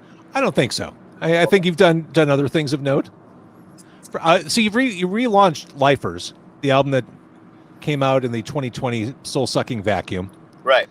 And how good did it feel to put dates on the map or dates on the calendar for the rest of the year? Oh, James, it felt so good. It was like really, really exciting to do. And I could barely believe how psyched I was. I knew I'd be happy, but I didn't know I'd be that happy. Because you found ways to play over the past year, but it's different. This is totally you getting different. back to being Local H. Yeah, it's totally different. I mean, like what we do is so just going from town to town. That's kind of what we do. And so we kind of haven't really been Local H all year. And the funny thing about it is before we recorded Lifers, we kind of took the year off. So we were like, all right, we'll put that record out and then we'll tour our asses off. And Life was like, nope, no, that's not going to happen. Stop right there. You're a movie fanatic. I love your insight. I love following you on social media for what you have to say about movies. It's funny. I watch Bill Maher every Friday night, and he's railed on the Oscars a couple different times. And you basically Bill Maher has said over and over how boring this year's Oscars are going to be and how no one cares. And right. You brought up the point that I was screaming at my TV as he was saying that. These were the movies that came out last year. Right. What are they supposed to make up movies to nominate? To please Bill Maher? It's like, what are you doing? And they can't do anything but watch comic book movies. There's one year where every movie is aimed at adults, and he's got a problem with it because it's not glamorous. I mean, I don't understand this. This guy it's getting harder and harder to watch Bill Maher. Like he's this close to becoming Dennis Miller, or maybe he's already Dennis Miller. I can't see him lasting for very much longer. I still watch because I like the panel. I like the guests he pulls because his guests are always very topical and timely. But I agree with you. He is kind of more. What's that bald dude? What's that bald dude that's on there all the time? He was on there a couple weeks ago. He drives me crazy every time he opens his mouth. See, the panel is starting to drive me crazy too. I don't know why I'm still watching this show. You know? you're hate watching it. Also, you're not touring, so there's your Friday night. That's just life in the pandemic, I guess. Yeah, you know what? I used to love watching that show, crack open a beer and just see what was happening, but I don't know. I think something is. I don't think he's weathered the pandemic very well. He keeps yelling at his audience because they're not laughing at his jokes. Maybe your jokes aren't very funny. I have all the same complaints. How bad did you think Godzilla versus Kong was? I didn't think it was so bad. I didn't expect anything, and I went with Blake Smith and his kid Beckett, and they were like complaining, and Beckett's like, "Who is this for? I'm bored," and I'm kind of like, "What did you guys?" All right, Scott, I think we have a not so awesome connection as you're heading back into Chicago. You're kind of frozen. So, Scott, I'm going to cut you loose, regretfully. Oh, there you are. I'm back. Yay. It's those interstates, man. You know what I learned? This is going to sound like a cliche to someone who's toured the country over and over. I went to pick up my son from college. He goes to Ohio State. I went to Waffle House for my very first time, and it was transcendent. It was lovely. That's one of the great unsung American chains. Really? The waffles are like pancakes. I call it, and the hash browns are a delight. I call it Awful House. Awful House, man. That place. I haven't been to an Awful House in a long, long time. But you also are a healthy eater, aren't you? Breakfast food. Well, and you're also Kind of, healthy. But kind of. I don't like breakfast food, so it's not really my jam. Got it. All right, your line's a little choppy. Bottom line is this: Local H, Lifers, the album, it's still out there. It still kicks ass. You are playing live from the lot out in Schaumburg Boomer Stadium on May 22nd. Right. And I appreciate you checking in. I love you. Thanks. Thank you, Scott Lucas. Congratulations on the episode. 600. Thanks. Bye. Thank you, Scott. Bye. Scott Lucas of Local H. A little bit of a bad connection. That's one of the downsides of doing things over video streaming like this. But that's awesome. And that Lifers album, I'm glad that they're kind of recharging it, resetting it, because 2020 was a vacuum and it kind of got lost, but now they can tour behind it. It is really, really good. And thanks also to Patrick Brower of Challengers Comics and Conversation for checking in before that. It's so funny. I was listening back to my chat with Patrick from March of 2020. Oh, we were so naive. What did we know back then about what was to come? Yeah, things will be challenging for a couple weeks and everything will be okay. 13 months later, here we are. But things are going to be okay. Things are on the upswing. Coming up on Car Con Carne tomorrow night, a guy who's become a real Car Con Carne favorite, Mike Vanderbilt, who curates the drive-in series at the Rock Island Public House in Blue Island. He's also the curator of the Music Box of Horrors. Scott Lucas of Local H and I were just talking about drive-ins. The drive-in movie is something I think we all welcome back, and we want to stay long past when this pandemic wraps up. We've all enjoyed going back to the drive-in. That is quintessential Americana, the drive-in movie experience. So the Music Box of Horrors in October was this 31-night horror film festival. Every night, horror movies at the drive-in, some mainstream, some super obscure and super weird. This coming weekend, the Music Box of Horrors returns for Half-a-Ween, halfway to Halloween, and I will be hosting Friday night's screening of Halloween 3, which I swear is one of my favorite movies of all time. Happy Halloween, Halloween, Halloween. But Mike Vanderbilt tomorrow night will be joining me on Car Con Carne to talk about that. Also, another podcast note. I do another podcast. I do it for 101 WKQX. Just yesterday on the History of Alternative podcast, I talked to two former Car Con Carne guests, Raymond Watts of Pig, KMFDM, etc., and Chris Connolly of Revolting Cocks and Ministry and Chris Connolly fame. It was a history of industrial music, an industrial 101 that's part of the History of Alternative podcast via 101 WKQX. I'm going to bring my producer Giorgio back on, who's been taking your messages and keeping things running. Giorgio, I'm going to talk to you as I message one of our MIA guests. I didn't want to try and talk by myself and send this email. So I have you as a buffer. Is everything going okay on your end? Well, yeah, I got some notes going. Look at that. You really? Yeah. What are you taking notes about? I'm producing, dude. I'm ready to make videos. I'm ready to do whatever. Cut some audio. Let's go. I need to check my text to see if someone blew me off via text. Can we talk about some of this beef that I have with you during this? Sure. Godzilla versus Kong. What was wrong with it? It was so stupid. It was so stupid. I enjoyed the monsters fighting. Yeah. But there's that one scene in Godzilla versus Kong where Kong is down for the count and Godzilla's looking over him and they kind of lock eyes. It was like the Martha moment in Batman versus Superman. The Mothra moment, if you will.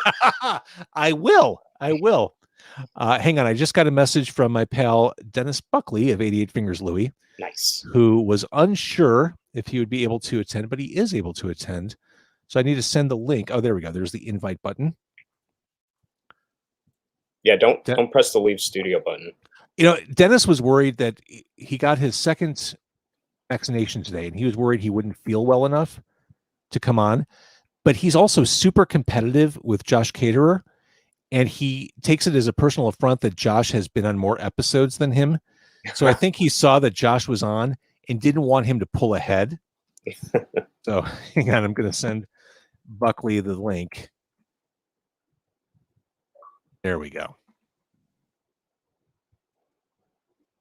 Boom. And remarkably, Giorgio, I don't have to pee yet. No? You'd have thought 90 minutes in.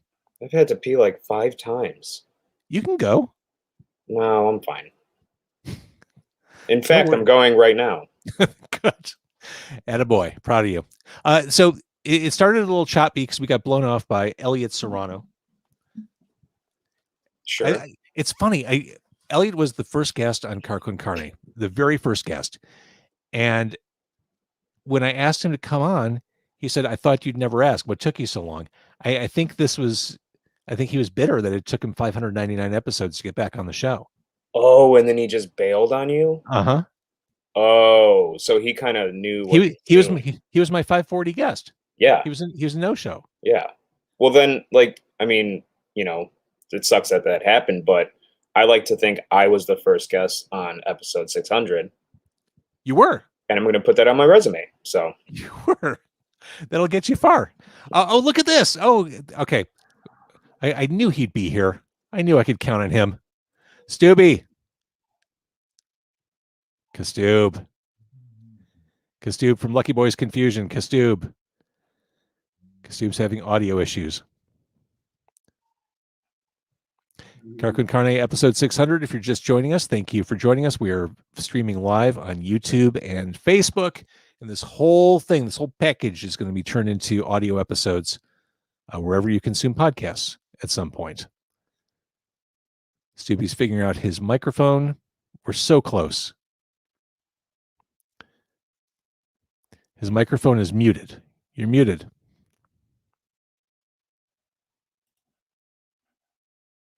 Though your mic is not connected. Now I am. Oh my! You're here. Yes, I'm so sorry. I work in tech. You wouldn't believe it. And it's total stoner time. Your arrival tonight. Oh man. Oh well, I have. We had a long night last night. Lucky Boys did, so I can talk about that. Yeah. Well, I saw you. It looked like you were saying you guys recorded last night. Kind of. So I was waiting for this show to announce what we're doing. So we are gonna do a live stream. But like a lot of bands do, we recorded it. It's 20 years of throwing the game. Wow. Yeah, right. And 20 years. I know, 20 years. So we were recording it until late last night, and it's interesting. That would explain the video aspect. Okay. Because Zarek was there, right? Yep. Yeah, that explains everything. Okay. Yep. Alex is there filming, and we're doing this. It's going to be kind of like it's not like we're doing the whole album. It's more like a short rockumentary about the experience, and just we played a few songs, but it was so weird after a year, man.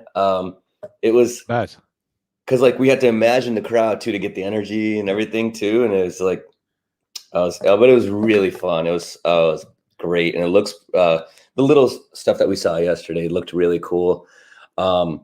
We're gonna have some guests and people interview sections of it where we talk about making the record and just the touring aspect of it and everything that followed. We mentioned Local 101, of course, because that was the catalyst for us to get onto get the national attention. It was we got in this morning at like 10. It's like that's a night. That's a long night. Well, I mean, we were out in Orland, so I just stayed out there and woke up and came out, took a day off of work. It was a lot of fun, man. It's been hard on everybody this year, even trying to schedule practices. And different people have different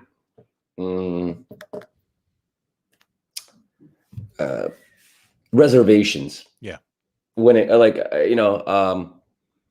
so I'm vaccinated now, so I'm ready to go. I'm ready to play I'm ready to jump on and play like huge festivals and everything, and then you're hearing about all these outbreaks of variants in different countries and stuff, and you're just like, man, can't we just get back to normal? It'd be But that's kind of where my head was at. I was all ready to do this episode in my car.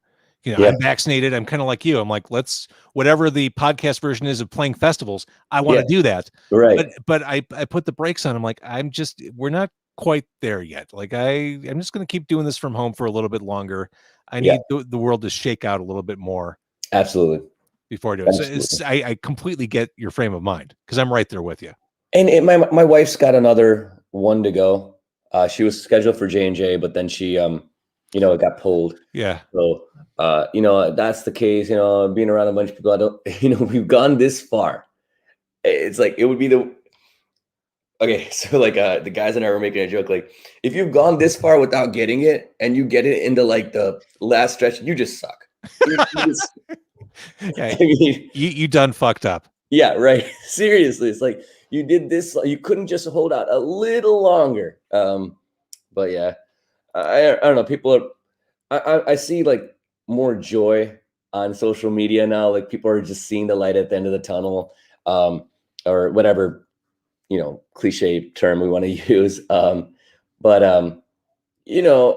It's nice to see the optimism of people just saying like simple things that we took for granted. I saw such a sweet post on saying like this woman that lived alone, one of my friends on Facebook. I don't really know, just saw her on social media, but she's like, I have been home alone.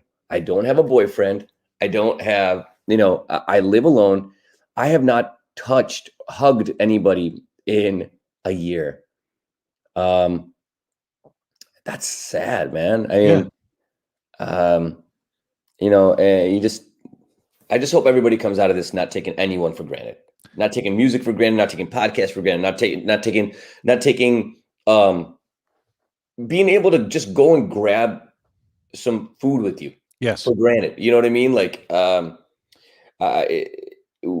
in our lives, we have, this is our first instance of this. I mean, you know, I remember it wasn't the same kind of thing, but I remember in the 80s when the AIDS and crack, you know, those were huge things that were happening in our world.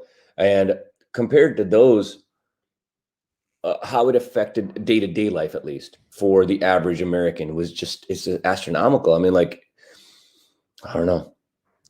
I think it's I think it's awesome how well, for most of us in this country, handled it, and are able to hopefully come together after all this. So, all right. So I think you kind of buried the lead. You talked about doing this anniversary live stream.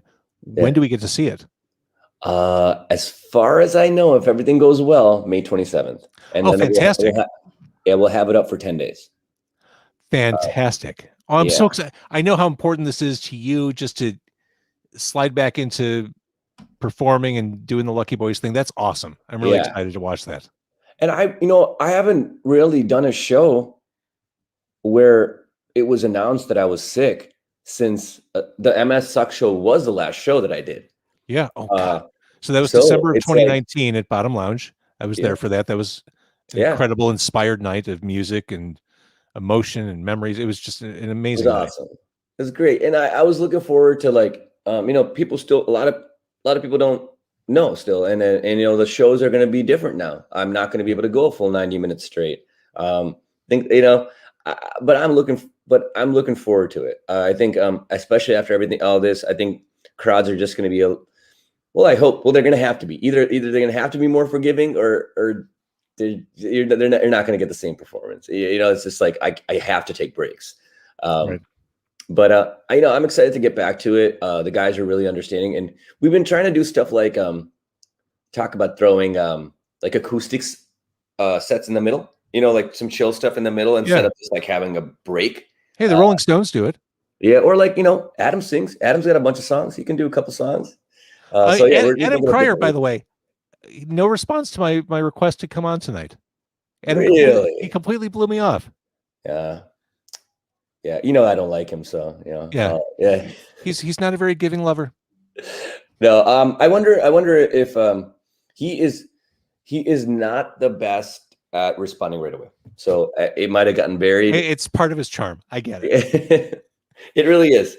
I'm like, hey, man, you never respond back to me. And I was like, when'd you read me? 2 weeks ago. Oh, just seeing this now. I'm like, well, I kind of needed that answer, so I got it from somewhere else. So yeah, that's just Adam. Like you said, it's part of his charm. It's just who he is. It is. All right, Kastub, Lucky Boys Confusion live stream show, very reasonably coming May 27th. I'm excited about that. And we're vaccinated. Let's go eat outside together. Let's go, man. I mean, you were neighbors. So, we are. So we should absolutely do that. All right. We'll talk after this. Awesome. Stubby, great seeing you. Nice to see you.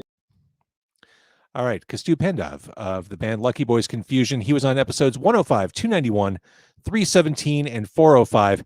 This next band was on episodes 96 and 289. They are Blood People. Ellie and Mickey are here. I know. Norm and Jeff are in the back over there. Can you see them? They look like mob enforcers back there. You might need to speak up. They can't hear you. I've got the two main ones here, right?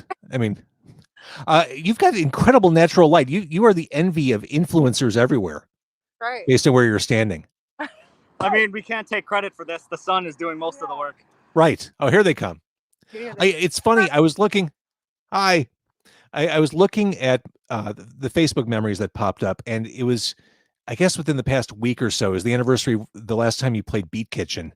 And I remember it because I took video of it. The walls and floor of Beat Kitchen were pulsating and throbbing at that performance. I mean, that's just poor structural integrity. No, it was because you brought the rock. Right. Allie's kind of hidden. Allie, move. Sorry. There you go. All right, so we haven't talked for a while. What's going on with you guys? I know the past. What's going on back there? Have you been writing? What are you up to? We have. We've been up to no good, James. I would expect nothing less. We've been being loud in a room. Butt stuff. Yeah. You've been doing butt stuff? Yeah. It's the final frontier in the bedroom. Yeah, that's Jeff's main job. No. Yeah, we've been writing. We've been doing some stuff. Got some things in the works. So we're getting excited for things to start opening back up. Hopefully, keeping rock and roll alive. Allie's gotten really into making candles. I made a few candles. Yeah. Seriously? Yeah.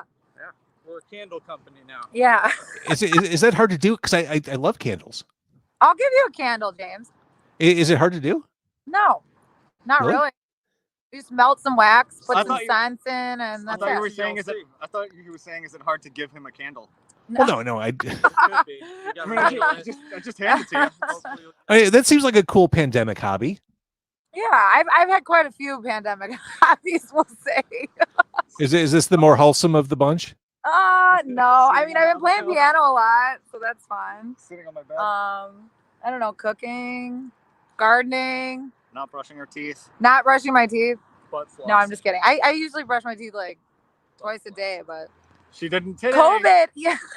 That was a weird thing. Like it was like I was a freak about brushing my teeth, and then like COVID hit, and I was like, oh shit, I forgot today, and I'm like, what? Who does that? Yeah, all bets are off. It's pandemic rules. That's right. All right, well, blood people, I miss you, and I think we agree. This is all we need to see of Mickey for the rest of the night. Yeah, I think so too. I have no other. He doesn't need obligations two tonight, dates. He or doesn't you're need gonna two dates to with you, see James. A whole lot more. I like to spread myself thin. Oh my God. All right, well, I anxiously await the day when there will be more New Blood People music. But in the meantime, we have this, and it's awesome. Thank you, James. Thanks, James. All right, bye, blood people. Thanks for checking in. Sometimes running a podcast can see timing work in wonderful ways. Sometimes guests line up when you don't expect them to. I couldn't have planned this any better. Two of Car Con Carne's favorite guests of all time appearing together. This was completely unplanned. Dennis Buckley of 88 Fingers Louie, Dr. Daryl Wilson of the Bull Weevils, two guests who've appeared in tandem on this podcast many times before. We didn't think in advance that Dennis Buckley would be available tonight because why? What happened? Why were you available, Dennis? What were you doing? I got my second Fauci ouchie, and good for you. I'm proud of you. I was a little afraid of the side effects. Side effects. Well, those side effects are a notion of your immune system working, so that's a good thing. So anybody fearful of having side effects, be more fearful of either having COVID or the long-term effects from COVID. So get vaccinated. That's the thing that's going to be really good. So I'm glad you got that. As my friend, I'm totally glad you got that. As a member of society, I'm glad you've done that as well. You're doing your part. James, you've got yours. So that means we should be in the car. All of us should be in the car. What are you doing right now? Get some tacos. I will say this, and I'm not exaggerating at all. The second I got my vaccine shot, I was out in Oak Park and I screamed, "Oh my God, I can't feel my arm!" And then they kicked me out of CVS. I was going to say I'm not allowed back there again. Well, you were sleeping on your arm. That's why it went numb. That's the whole part of that. That's the reason why. I was with the old stranger. After you did the funky emo chicken and your arm got really weak, and then you're like, "Oh, my arm! Oh, my arms!" Yeah, it's like the whole. See, I thought the only reason my guess is that you actually don't feel well right now, Dennis. No. But you saw Josh Caterer on here earlier. You thought, "Fuck, I can't let him one up me on the number of guest appearances on the show." Well, you were nice enough to tell me a couple days ago that if I'm not at the tippy top, I'm very close to it as far as it's number true. of appearances. And Dennis Buckley has been here 10 times. Episodes 43, 123, 153, 172, 199, 250, also featuring Daryl Wilson, 285, 315, 447, and 466. So I'm delegated to sidekick now. What the hell is this? That's the pinnacle? Jesus Christ. I've been waiting for this all my life. I could see. That's the plan on this. By the way, JVO, totally, congratulations on 600 episodes. This is amazing. This is awesome. This is awesome. I mean, this is just an amazing thing that you've done. This is all DIY, homegrown. You did it, and you did it. I mean, you made it yourself, and this is 600, man. You've got the formula down. So if anybody needs the template, you are the gold standard. Thank you, Daryl. I said it earlier. Podcasts start all the time. You see people start podcasts all over the place. 20 new podcasts probably started since you two jumped on.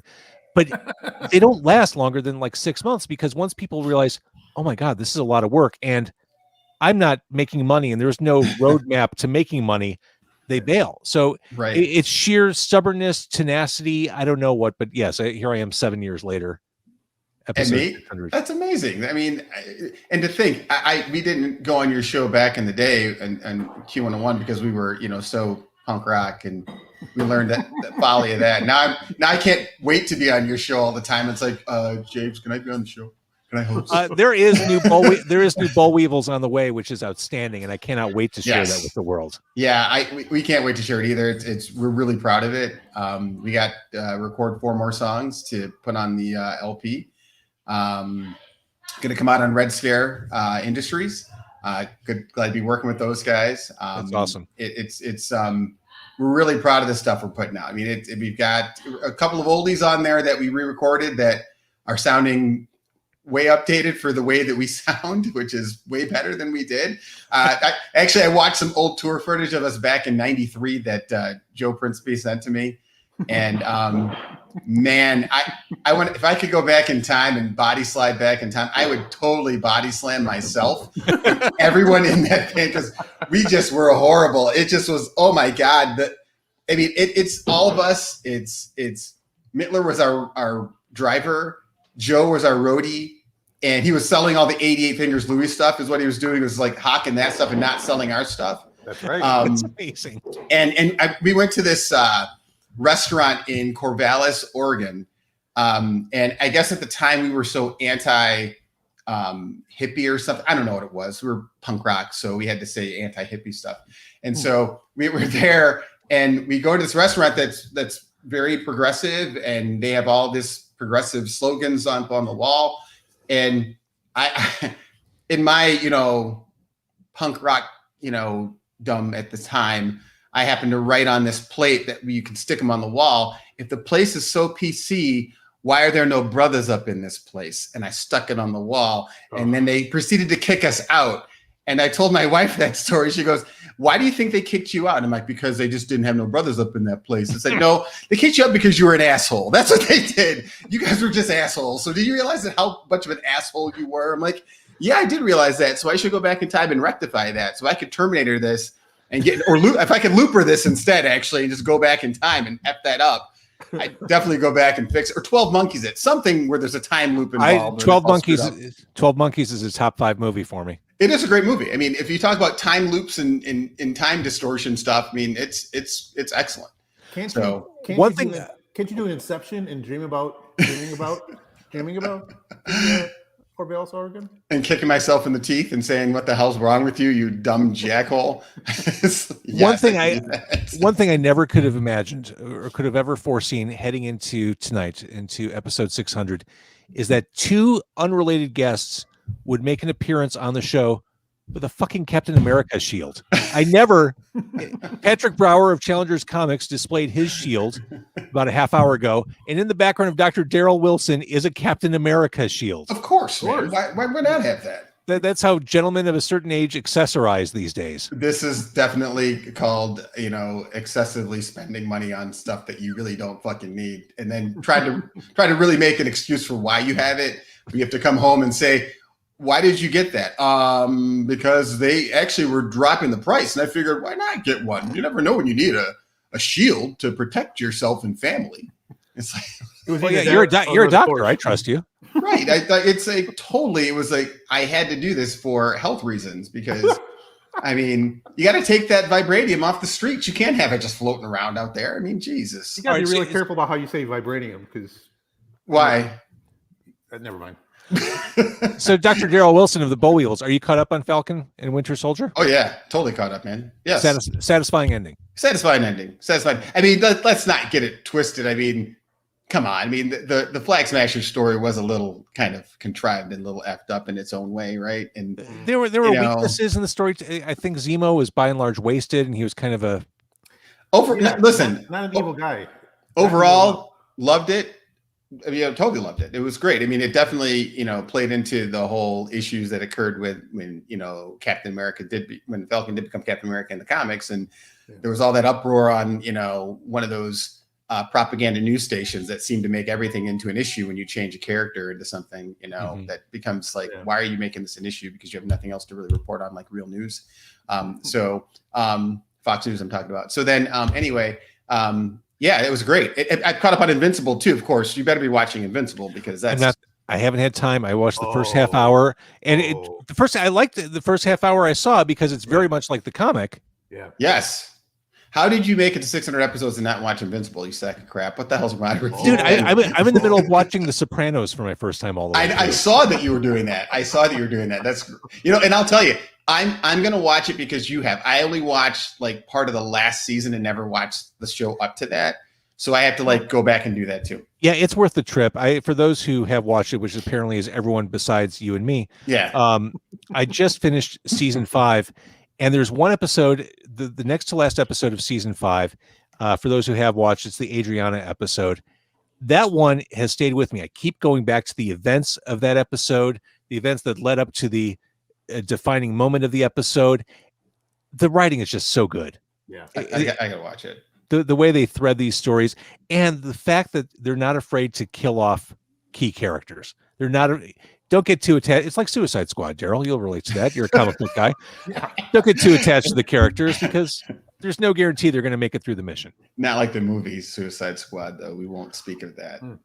The one that's coming up, the James Gunn one? No, the one that's coming up. We can talk about that. We can't talk about the one that was made previously. No, that was garbage. But the James Gunn one, that trailer, I am all in. Sylvester Stallone is a talking shark. I know. And it's kind of has his body, doesn't it, a little bit? He's a little bit of the dough going on. I think that's happening. John Cena essentially playing the same character that Batista plays as Drax, right? The kind of straight man in this over the top superhero world. But he's not invisible though, so you can't say that he's actually got good stealth. That's the whole thing. He'll be very visible in this movie. You guys watched we talked about the Harley Quinn cartoon, right?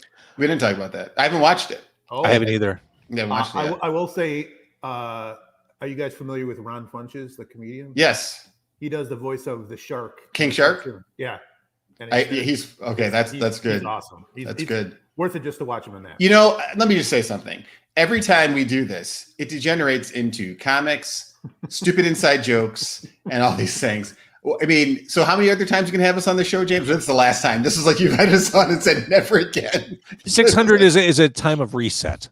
Oh, okay. This is yeah. So the 600 is it? Moving forward, no, we're done. I'm only going to talk like medical terminology and. Although the last time I had you on, Dr. Daryl Wilson of the Bull Weevils, we did talk about medical stuff. We did, and that's important. But I mean, at the same time, I think that the biggest thing is I get to spend time with you guys as my friends, and we can have some people enjoy the silliness and kind of get away from the typical stuff that's happening every day, because that's my big thing. I like to get away from the typical things I'm doing every day, and unwind with you guys and just let loose and talk about those inane things that aren't so serious, which happen to be talked about all the time when I'm not doing this. Dennis, can I read Daryl the text exchange we had?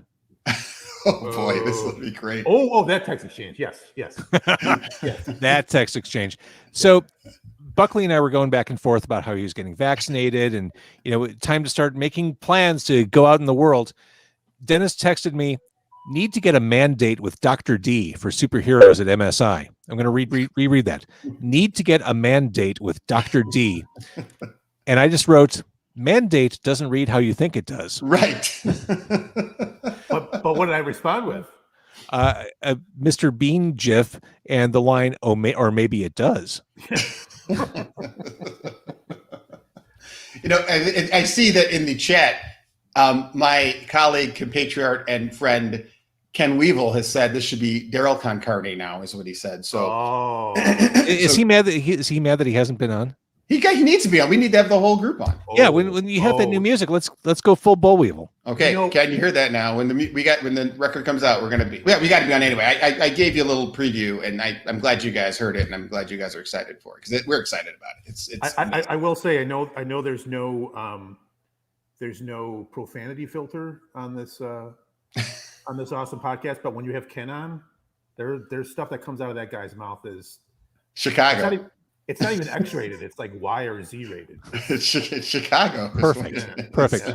All right. I'd love to talk to you forever, but I'm going to talk to some other guests, and we'll do this again soon enough. Clearly. Yes. When we go to that exhibit at the museum, we got to go. When we have our mandate with Dr. D. Let's get some D. Let's get some D going. It's a mandate. All right. Dr. Daryl Wilson of the Boll Weevils, Dennis Buckley of 88 Fingers Louie. Thank you for coming on.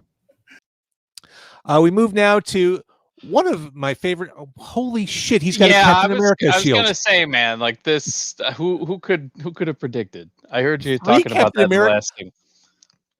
If this were a drinking game, I'd be shit-faced right now. Yeah. The third Captain America shield of the night. Scott Smith is one of my favorite writers in the city. He's also the chief communications officer for the Cook County Assessor's Office. He's also recently vaccinated. He's a podcaster. Yes. How are you feeling? Are you feeling triumphant? I feel good. No side effects. It's great. I had a lovely conversation with Bill Gates earlier. I just talk into my arm now, and he hears everything I have to say. It's pretty great. No, but I feel great. No ill effects at all. So everyone should get vaccinated. Make sure to get your second dose. Very important. Scott Smith is a terrific writer, and you're one of the few people still standing who still blogs. Every once in a while. Thank you. Yeah. It's I miss it, honestly. I feel like we're gonna get back to blogging at some point. There's like all this everybody went for scale, we went for hugeness, and we're just keep coming back down. We've gotten newsletters, and now we're just gonna come back down to the atom, the blog, and then everything's gonna be okay again. We'll be able to, correct all of the wrongs that have gone on in the time stream and brought back everything where it need to be. It is a perfect situation that you follow Daryl and Dennis, who are also comic nerds. Like I guess we all are. I mean, it's silly to even think that people who read comics are nerds anymore. That's mainstream culture. Oh yeah. It's the basis for when we used to go to movies. 85% of things that are happening at the box office. Now I heard you talking about Falcon and Winter Soldier, or as I had been calling it, the Falcon and the Winter Snowman. But this is not America. I really liked it in parts, but then when you start to think about the whole of it, there's a little creakiness in it. Yeah, where I ultimately landed. There was some flimsy storytelling to get you from the beginning to the conclusion. Agreed. On the whole, I like Anthony Mackie a lot. Sure. I like Sebastian Stan a lot. I like the dude who played Zemo. But yeah, there were some shaky storytelling pillars along the way. There was too much of some stuff and not enough of others. Like I would have absolutely wanted more Isaiah Bradley storyline. Yes. And I was like, oh, here we go. They got and then nothing for like 3 more episodes. But I think I watched each episode twice. So there's not much else to do right now until the vaccine fully kicks in. So still enjoyable. In addition to being the chief communications officer for the Cook County Assessor's Office, that takes up an entire business card right there. You have no room for it. Really does, yeah. In addition to that, you did, I hope you're still going to do a wonderful Southside-based, Beverly-based podcast called Front Room. Yes. Which is about as Southside as it gets. We will be back doing live events for Front Room very soon. I think we'll do something outside for the summer. And then I'm looking forward to being back in indoor theater in the fall. But I missed it. I missed, like, you know what I did? I really appreciated all the people who are doing like Zoom theater or Zoom events, and I got a lot out of it. But I realized when I started doing Front Room, we did a series of shows last summer, and we did it on Zoom. The shows were really great. Like the people that were reading were wonderful. But the thing that I realized that I really love out of those shows is actually physically being in a room of, 100 or so people and just feeling that energy. And it wasn't there, and it just felt so weird. I was like, I don't think I can do this again until we're like back out there. So I really missed it, but I also just appreciated how much other people were doing storytelling events, because that was something that I got a lot out of. Scott Smith was a guest on Car Con Carne for episode 9 and episode 68. You were there for one of my first early highlights Was that that was the guy that he fell over onto your car, right? Yeah, he was Is that the highlight? Yeah, that it was you're talking- we were in Pilsen and parked on I think we were on 18th, and a dude in a wheelchair just toppled over onto the car. Yep. It was while we were recording, scared the bejesus out of me. But that was when I realized, oh, doing this live is pretty awesome. It definitely, you would see people like walking by and you're balancing food on your lap and talking, and then there's a gear shift, and it was a thing that we did in the before times that seemed incomprehensible now, that we're just going to be eating, and spittle is going to be coming out of our mouths and inside of a car, and other people will be in there, and you've had like a 12 people in your car at one point. It seemed like that before. I've had full bands. I've had a full keyboard in the back seat. Joe Principe of Rise Against and I shared a 20-inch pizza in the front seat. There have been some. You're actually married in some countries as a result of that now. I don't know if you know this. It's a very small island off of the coast of Italy. Yeah, but doing this in my car, it's like a 3D Tetris game. Trying to like, oh, here comes the T shape. Oh, it's a square. Fuck, what am I going to do? It's a line. I don't know. Trying to maneuver people and food and instruments and microphones. That's part of the thrill of doing it. It is. It was like it was almost as if this was like you're recording live, and not knowing what's going to happen is part of the excitement of it. Did you find when you started it, when you had to bring it in out of the car and into a more sort of traditional like studio type environment, how did it change for you? What was the difference for you? The changes were cosmetic. I mean, there's no food, there's no car. Otherwise, it's just conversations with people who are interesting. Yeah. I mean, kind of what you were saying with Front Room, I do miss being out there in the world and feeling. It does feel like you're working without a net more when you're doing it on location. I mean, I'm in the very controlled environment of my home office. This is very secure. I'm there. This is my computer. This is my microphone. I'm in control of this. You feel a little more, I don't know, winging it. Yeah. I mean, I think having done the other two shows, that was, I think, the exciting thing is you felt like you were truly like in this environment, and you were talking about the food, or you're talking about, whatever it is with the guests. And there's just that excitement of seeing something being done, whether you were watching the video or listening to it on the podcast, and just hearing something that was different and unique. And I think that's one of the great things about having done this for 600 episodes. I mean, this is a great, the concept of it is simple, but there's so much you can do within it. And I think you've just run 100 miles an hour with it. And it's, I think, been fantastic to watch how much it's grown and the guests you've had. And it's been really just exciting and fun. I mean, I've loved being a part of it, but I'm excited for you to hit this milestone. Thank you, Scott Smith. All right, so for people to follow you or get a sense of what you're all about, Our Man in Chicago, not Our Man, that's Rex Tyler. Right. Our Man, OUR, maninschicago.net. Little Justice Society humor for the nerds in the audience. All of them. We already established all of them are nerds. Yes. OurManInChicago.net. Also, real quick, what's Notes from Your Dad? Notes from Your Dad is this project that it was a quarantine project, and I'm like with many people, briefly paused, but we'll be returning to it. It is a blog, again, where I write letters to my daughter about various things, whether it's learning how to listen to the sounds of your house to know when something's about to go horribly wrong, or just kind of like how to find your place in the world. So they're all letters that I write to her, and but I hope it has relevance for a wider group of people that may or may not be my daughter. I love it. Scott Smith, thank you. Thanks, James. This was fun, and congratulations again on 600. Thank you. Car Con Carne, episode 600. The Night of 1,000 Stars continues with an indie soul artist whose voice just thrills me to no end. She is a delight. She is part of Honey in the 45. She's a solo artist. She is Christina Catone. I know I've had you on hold here for a while. Thank you for being part of this, Christina. It's great to see you again.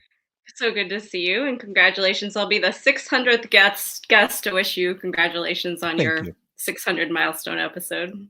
It occurs to me the last time I saw you, I think, was at Riot Fest. I think so. Yeah. Right. Remember outside live events like that? Yeah. Yeah, it was great to hear from Scott Smith that maybe the return of some theaters and hopefully some venues in the fall. Really looking forward to that. I want to talk about your music, but first, what is Downright? Sure. So glad you asked. So I've been working with a team of songwriters and people in design and tech, and they sort of soft launched this platform called Downright. DOWNWRITE, which is a platform where music lovers and artists can come to collaborate and connect and co-create custom songs. And it's not just for personal use, like get a song for Mother's Day, although you should because Mother's Day is coming up, but also for content creators, podcasters. So if you needed a custom intro song, you could go and select your favorite artists. We just had a few really big artists on board in the last few days to create something custom for you. So sort of why co-opt something when you can co-create it with your favorite artist? I love the concept. It makes perfect sense. And I think the podcasting pitch, I think that's something a lot of people want to jump on. I think there's a heightened awareness now for podcasters about licensed music. That people are just figuring out that you really can't have licensed music in a podcast. So why not have an actual talented songwriter create your theme song? That's exactly right. And you can imagine also from the songwriter's perspective this year with the pandemic, the artists that have been on the site, it's been a lifeline for them to stay connected with their fans and also be able to be commissioned for work and supported financially during this time when live performance unfortunately hasn't been a reality this year. Have you been able to write much over the past 13 months? I actually have been writing, thanks in part to Downright. So I've been commissioned to work on, birthday songs and also a soundtrack to an independent film. I had sort of an inspirational story of triumph that I got to write through the platform. Just before the pandemic, I started recording a new solo EP. Called Near Love. Thank you. And I'm hoping I'm fully vaccinated now. And so are a lot of the engineers and musicians that I was working with. So I'm hoping to get back in the studio and finish that this summer. Awesome. And again, downright.com is downright, WRITE. That's right. .com. I can't imagine anything cooler than having you do a custom song and being part of that collaboration. I love the concept. It's super cool. Thank you so much. A few of your other guests are on the platform too. Oh, really? Okay. From tonight. Good to know. All right. Yeah. Christina, great to see you. It's last time you were here, it was episode 156. I'm so glad you're a part of episode 600. Congratulations. Thank you so much. Thank you. We'll talk soon. Bye. All right. So we move on to a guest who has a long history with this podcast. And by long history, he was the first guest to ever appear on Car Con Carne. His mind is a geek Smithsonian. He's a writer. He's a local media celebrity. He's a friend to animals. He wrote these trade paperbacks right here. He is Elliot Serrano, king of geeks. Where were you, bro? Dude, I am so sorry. Google alerts let me down big time. And I feel bad because you've never kept me waiting. So my apologies. It's all. I figured it was something. I'm like, Elliot wouldn't stand me up. No. Oh, I've been looking. I had made preparations for the evening. I had planned out. I wanted to be on here, but I wanted to have barbecue in front of me to eat as we were talking. And then I'm scrambling at the last minute, and then oops. So, but hey, it's good talking to you, though.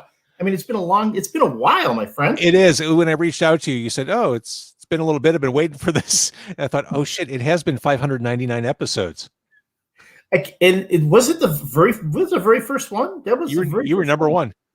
I remember and I'm sure you've been down the memory lane with this one, but I talk about it all the time to my friends when I talk about Car Con Carne and how it went and the whole setup you had in the car. I mean, you were legit. It was a car where we were eating meat, and that your buddy who was with you doing his voiceover work as one of us as you ran out to get takeout. Back then, I mean, I've said it a couple times tonight, but so many people start podcasts and they don't get past 3 months, 4 months, 6 months. When you jumped in the car, be honest, there's no way you thought this would last 7 years. I didn't think I would last that long if I was eating like we did that evening. I mean, yeah, actually being grounded or doing this from quarantine for the past 13 months was the best thing I could have done for my longevity. Really? Yeah. I never ate responsibly on these episodes. No, I remember a few episodes where you ate okay. I mean, I remember the evening where you were eating all vegan. It was all vegan food. Yeah, but it's not like I was having 1 or 2 pieces. I'm eating like full containers. Eat too much of anything, it's too much. Yeah. I wasn't eating mild portions. I wasn't watching my portion control. Well, but isn't that? I'm telling you, this during this whole pandemic, it's either there are two kinds of folks. There are either the folks who locked down and they got themselves in shape, they got their house in order, or there are the folks who did like me, who kind of just like said, "The hell with it," let go. Pandemic rules. I'm telling you, my running line is at the end of this pandemic, they're going to call me Mr. Universe because I have been expanding. You're like eternity. Elliot Serrano, it's all about timing here. Joining us now on episode number 600 is the original co-host of Car Con Carne. He is Mike Bratton, who's just and Mike, I'm always talking about you, man. Let's try that again. Nope. That's weird. He's here somewhere. I see him off screen. I swear I'm not elbowing him out. I'm not. That's bizarre. I don't know why I can't pull him up. Well, we'll keep talking as we figure this out. How is it that I've interviewed a couple guys already tonight who've had Captain America shields? You're the king of geeks and you don't have a Captain America shield. It's the thing is that you can easily go off that deep end and get everything. And on my side, I didn't go in the Captain America direction, but the Superman direction. So if my Wi-Fi reached into the nerd cave, you'd see my Christopher Reeve autograph over one shoulder. You'd see my Alex Ross Superman on the over the other shoulder, and but right now you're just getting my Star Wars sushi platters up there with my other and the booze. How are you feeling about the Shang-Chi trailer? I like it. I mean, it is what it is. It's Marvel getting on board the Kung Fu hustle. I think we are so overdue for a martial arts movie renaissance. And I'm hoping. My thing was I saw the Shang-Chi trailer. Right. Easy for you to say. Right. And I was like, why couldn't we get any of this in Iron Fist? Remember Iron Fist on Netflix? I'm hoping for a full-scale reboot of everything Iron Fist. Or at least bring those actors over, but give them better production values. Now let's start fresh with Iron Fist. I kind of liked it. It was in the same universe. It's just not MCU. I'm totally on board with Charlie Cox being brought into the MCU. I thought he was great. I thought Daredevil was fantastic. The other Jessica Jones and Luke Cage were okay. Yeah, no, I agree. I wasn't, I love Kristen Ritter and a lot of stuff, but she was not Jessica Jones for me, especially when you look at the comics and Michael Gaydos drew Jessica Jones looking more like a younger Julia Roberts. So, but you're right. They're now that they're going to be bringing all that in, I'm looking forward to Agent Coulson and Julia Louis-Dreyfus's character of the Contessa, who I used to love from the old Nick Fury comics. Sure. Man, that was reaching back. That was really reaching back to bring the Contessa, Nick Fury's old flame from the 60s, to make her a character in the MCU. I was impressed. That was the thing about Julia Louis-Dreyfus's appearance in episode 5 of Falcon. I knew who she was, but it was such a deep pull. People who are watching were like, "Oh, that's Julia Louis-Dreyfus. Is this important? Should I care about this? I don't know. I don't know who she is." I mean, she's supposed to be Nick. Well, in the comics, she's Nick Fury's romantic love interest and arch enemy. So they always had that thing going back and forth, back and forth. It's like, does she love him or does she want to kill him? You could never tell. But then, but the dynamic is completely different in the MCU. I don't see Samuel L. Jackson and going for a Julia Louis-Dreyfus type. No. All right. Speaking of romantic love interest, Mike Braden joins us. Hello. Hey, it's like being back in the car again in the very first one. Look at you. He is such a show off with his gear.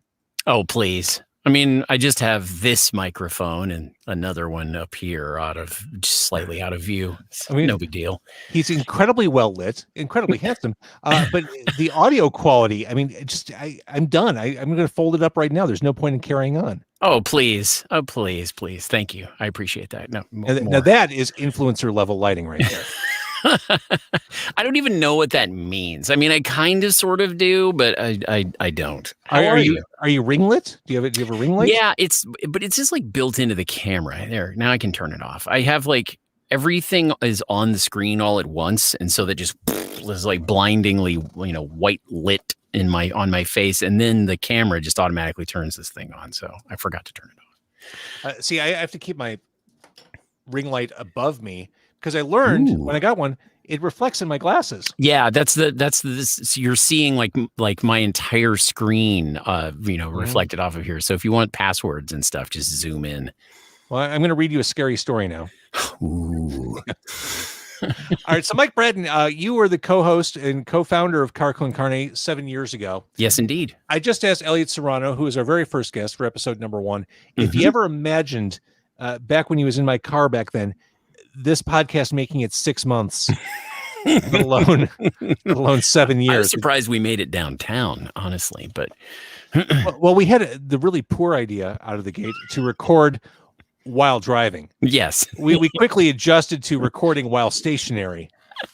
Like the amount of editing you had to do as a result, because there's just too much dead space and waste of time. Oh yeah, and car noise. Like we just had that one microphone that was set in Omni, and it just tried to record everything in the car. So everything just kind of sounded like this, basically. I love this. I love that I haven't talked to you for a while, Mike, because everything out of your mouth now sounds like a fucking trailer. Like just listening to you talk sounds like a Live Nation commercial. I probably still have a bunch of processing turned on and stuff because I always forget to turn that stuff off.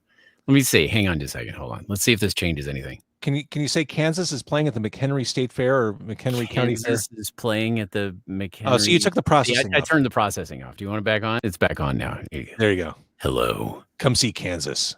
See Kansas. Playing all the hits. Playing all the hits. There. That's great. I gotta be honest, I'm hard. Oh God. I don't think I was ready for that. Serrano was. Yeah.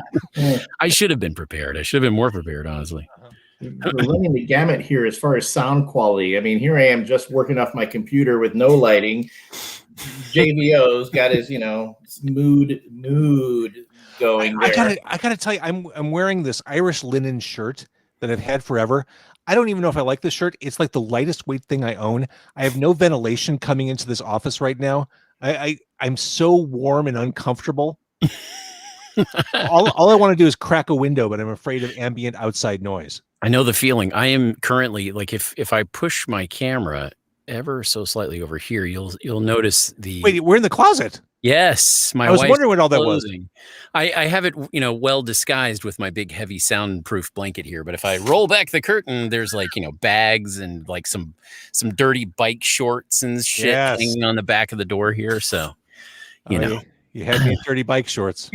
I always had you at dirty bike shorts. True enough. Mike Braden, what are you up to these days? Where can we hear your voice? Nowhere, not as many places as I wish you would hear it, but hey, if you feel like calling into American Express, apparently I'm doing all of the Amex phone bank stuff. If people still call phones anymore, I don't know. We do. Just it's like hate calls because just to be incensed and enraged by being put on hold for 30 minutes to hear a human voice. Well, you'll hear a human voice with American Express. It'll just be my human voice that will eventually be run into a computer and turned into like text to speech or something like that. Every time I call any kind of customer service, no matter what the product, what the company, the options on the option list are never what I want. They'll give you a choice of like 4 numbers to press for different things. They never perfectly describe my situation. No. And then I get stuck in that time loop where I just keep going back and forth, keep getting sent to the same menus. Enraging. My son watches a lot of YouTube, much to my chagrin. And one of the people that he watches on YouTube that I like a lot is this guy, Mr. Beast. Are you familiar with this cat? Apparently not. Elliot Toronto's thinking, Hank McCoy.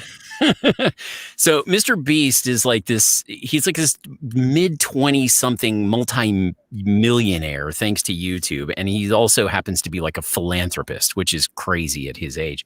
And he came up with an idea to create these like fast food chain restaurants that don't exist.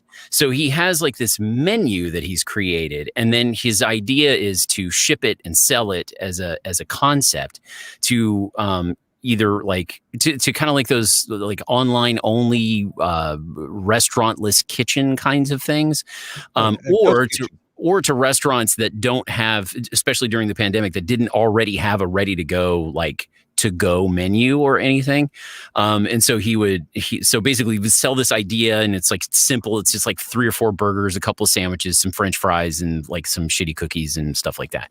And so and actually the food's pretty good when it eventually arrives at your door, sometimes an hour and a half later after you order it because of the nature of the thing. So there's an 800 number to call. And when they invariably got my son's order wrong the last time we ordered from it, I contacted them and I tried to get through this phone bank system. This is all going back to the phone thing that you mentioned. And it was like, all I wanted to do was talk to a human. Yep. And that was never the option. It was always like, press 1 if this, press 2 if that. And I was like, customer service. I'm sorry, I didn't get that. Customer service. Like, is there a problem with your order? Customer service. I was screaming at the phone eventually. And finally, it was like, let me get someone for you. And then I got to talk to a human being who had nothing to do with the actual restaurant. It's just some nebulous delivery service. So anyway, long story about I hear you and I understand it. Mike Bratton, thank you for jumping back on. Of course. I we need to catch up. This is something I've been wrestling with for the past 13 months. There are lots of people who I enjoy the company of, who I like talking to.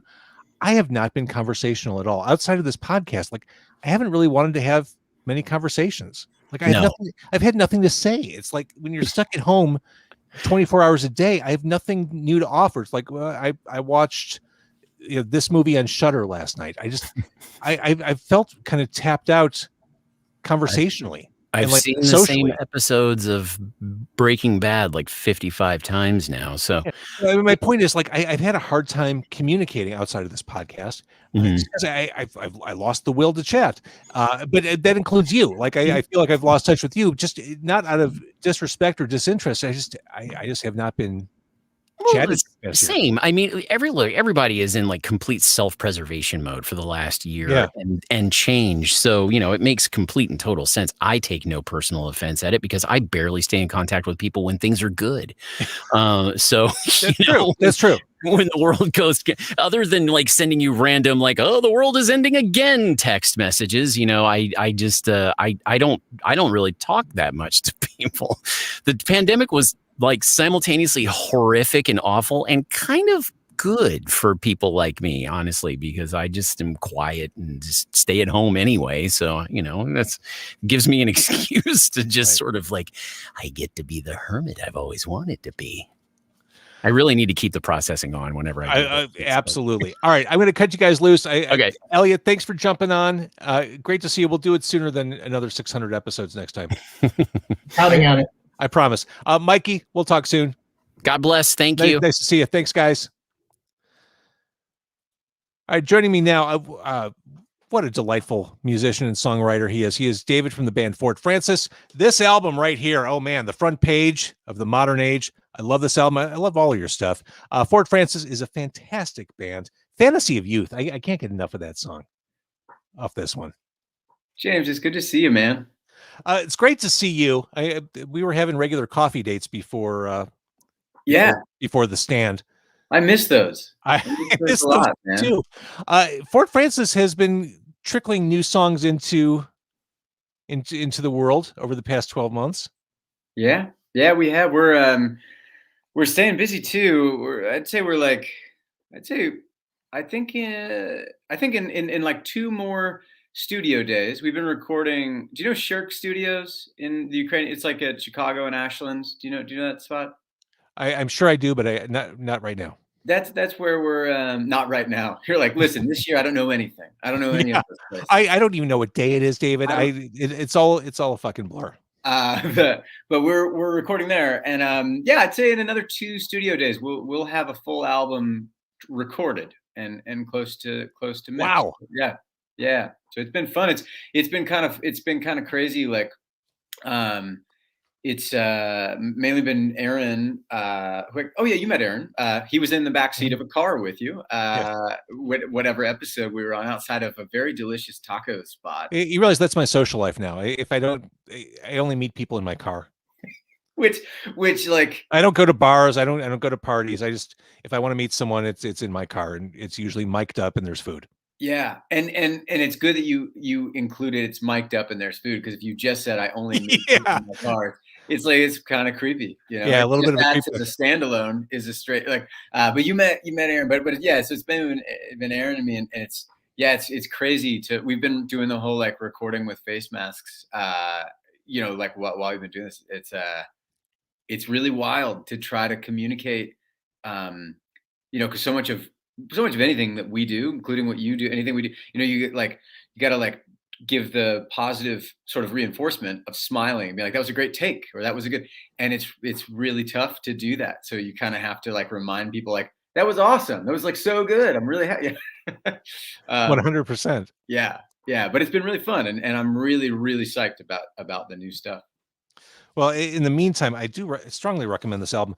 And I have fallen so hard back into vinyl collecting and just love of physical media, especially over the past 13 months. So colored vinyl, I'm all in. Well, we wouldn't have made that without you. We did that at Smash Plastic, which was your reference. Those guys are awesome. I'm excited to Those guys are awesome. I should have invited them on the show tonight too. But it blew my mind when I first started talking to those guys to realize that they're the only ones making vinyl in the state of Illinois. Yeah, it's really wild. Like their space too is ultimately quite small for being the only one in the state, also in Chicago. They do a great job. I think they're gonna be busy for a long time. Yeah, David, one thing I like about your band, there's a certain wisdom, there's an old soul behind these songs. I mean, you're a young dude, but I feel like you've already been around this planet and universe once or twice before. Well, I appreciate that. I got a lot of places to go, but I'm glad that becomes a thing in our songs. So what did you grow up listening to?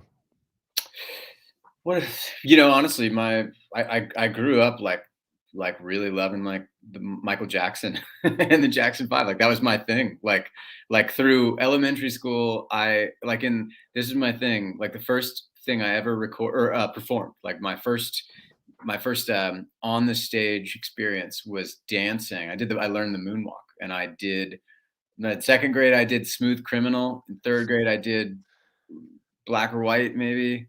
Fourth grade, I did Billie Jean. I was constantly doing.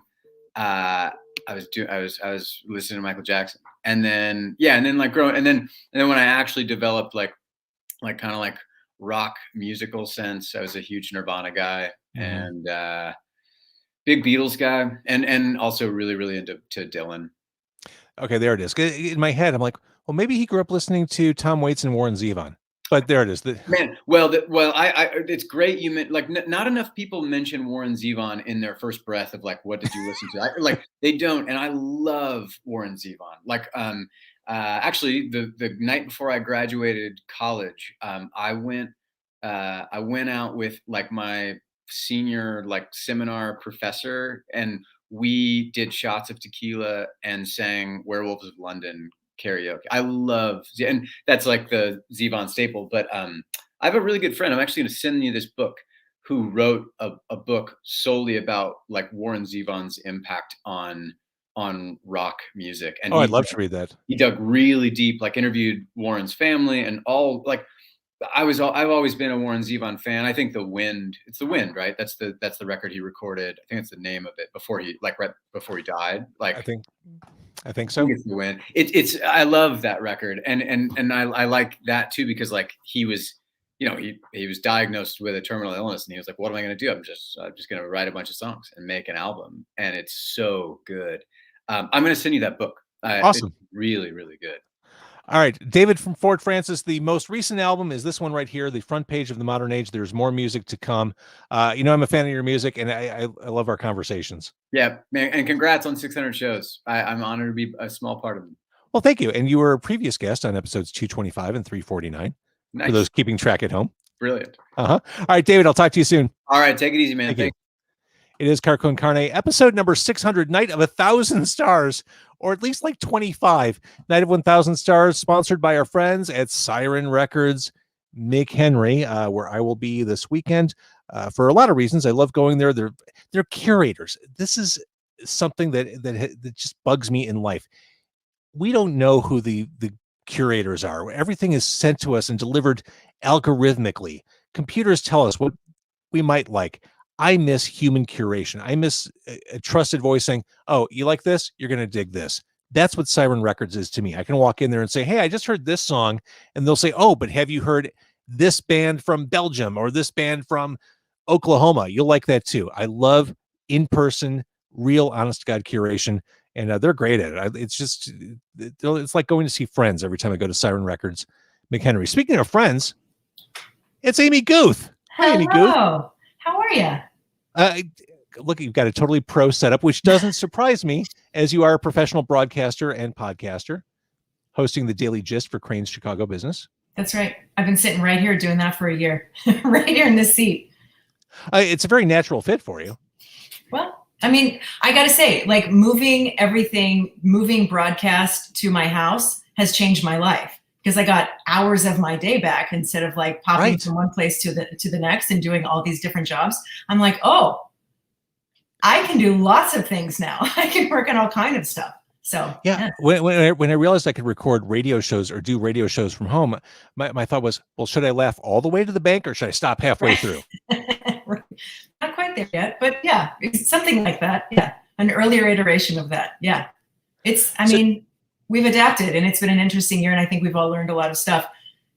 I don't know, when I hear people say everyone's so eager to get back into the office, I'm like, are we? Yeah, I don't know. There are a lot of things I'm not necessarily in a rush to do. I said this earlier. I don't want to shake any hands anymore. No, that was always kind of gross. Yeah, that's something that can stay in the old world. For sure, that stays in the before time. The other thing is, I was just saying this the other day. I don't know. I can't picture like a future time that I won't be carrying a mask with me. Right. Like I can't imagine being on the L at 5 o'clock and having a stranger this close to my face and not being like totally covered. Although there is that thing. I was having an in-person conversation with someone today, and I was trying to be a good, attentive listener, and I was smiling a lot as I was listening, and I realized, oh, these smiles are just, they're wasted. Yeah. Because the person I'm talking to doesn't realize I'm smiling at them. I know. Because I missed. I have one mask in particular that I think my cheeks, like, I think you can tell when I smile, because what I do is when I walk by a dog, I don't care who's walking the dog. I just smile at the dog like, hey, buddy. And I think there's one mask that I have, because I have quite a collection now. But one in particular, one mask, people are always like, isn't this dog cute? The other one's just like, weirdo, get away from my dog. My problem with the masks, I don't know if I have an unusually wide head. Every mask I own pulls my ears forward. Yeah, mine too. and I can't move past it. I need them to be more stretchy or pliable or something, because I feel like I look like Dumbo every time I'm out in public. Well, you got to make this little adapter. It's like a piece of elastic with a button on each edge, and you don't put the mask behind your ear, you put it on the button. So you've got like a little, it's headgear for masks is what it is. But it's very effective, and because my ears were going forward too, and I was like, that's not a good look for me. I don't want to do that. The thing is, I probably didn't do much research, because I kept thinking, well, this is going to end at some point. I don't. If you commit to doing that, well, that's just accepting that this is our fate forever. Like, I'm not going to buy the extended gear. I'm not going to go that way. I'm not going to invest. Things will reset at some point. Everything will be fine. So when I've seen you on social media lately, it seems you've been super active on the yoga front. Like, we haven't talked for a while. Are you an instructor now? What's going on with that? I am. So, I mean, the shortest possible version of a very long story is that in 2004, when I was in a very bad car crash, I was basically like given a cane and crutches and lots of drugs and sent on my way. I never filled that prescription. It turned out it was opioids. I'm glad I did not. And really was very broken. And eventually a neighbor of mine suggested I go to a yoga class. And I was thinking yoga in terms of being a pretzel, and that's not going to work for me. And instead, it was a restorative class, and it was very meaningful. And I got a lot out of it. And the instructor was like, stop doing, I need you to lay down and just rest. And she put like rolled towels underneath me. And I woke up 2 hours later, and she was just sitting there. The class was long gone. And she was like, you just seem like your body needed rest. So I need you to come back every day. I'm not going to charge you a cent. Just come back and be here. And she helped me so much in ways that like Western traditional medical, options didn't.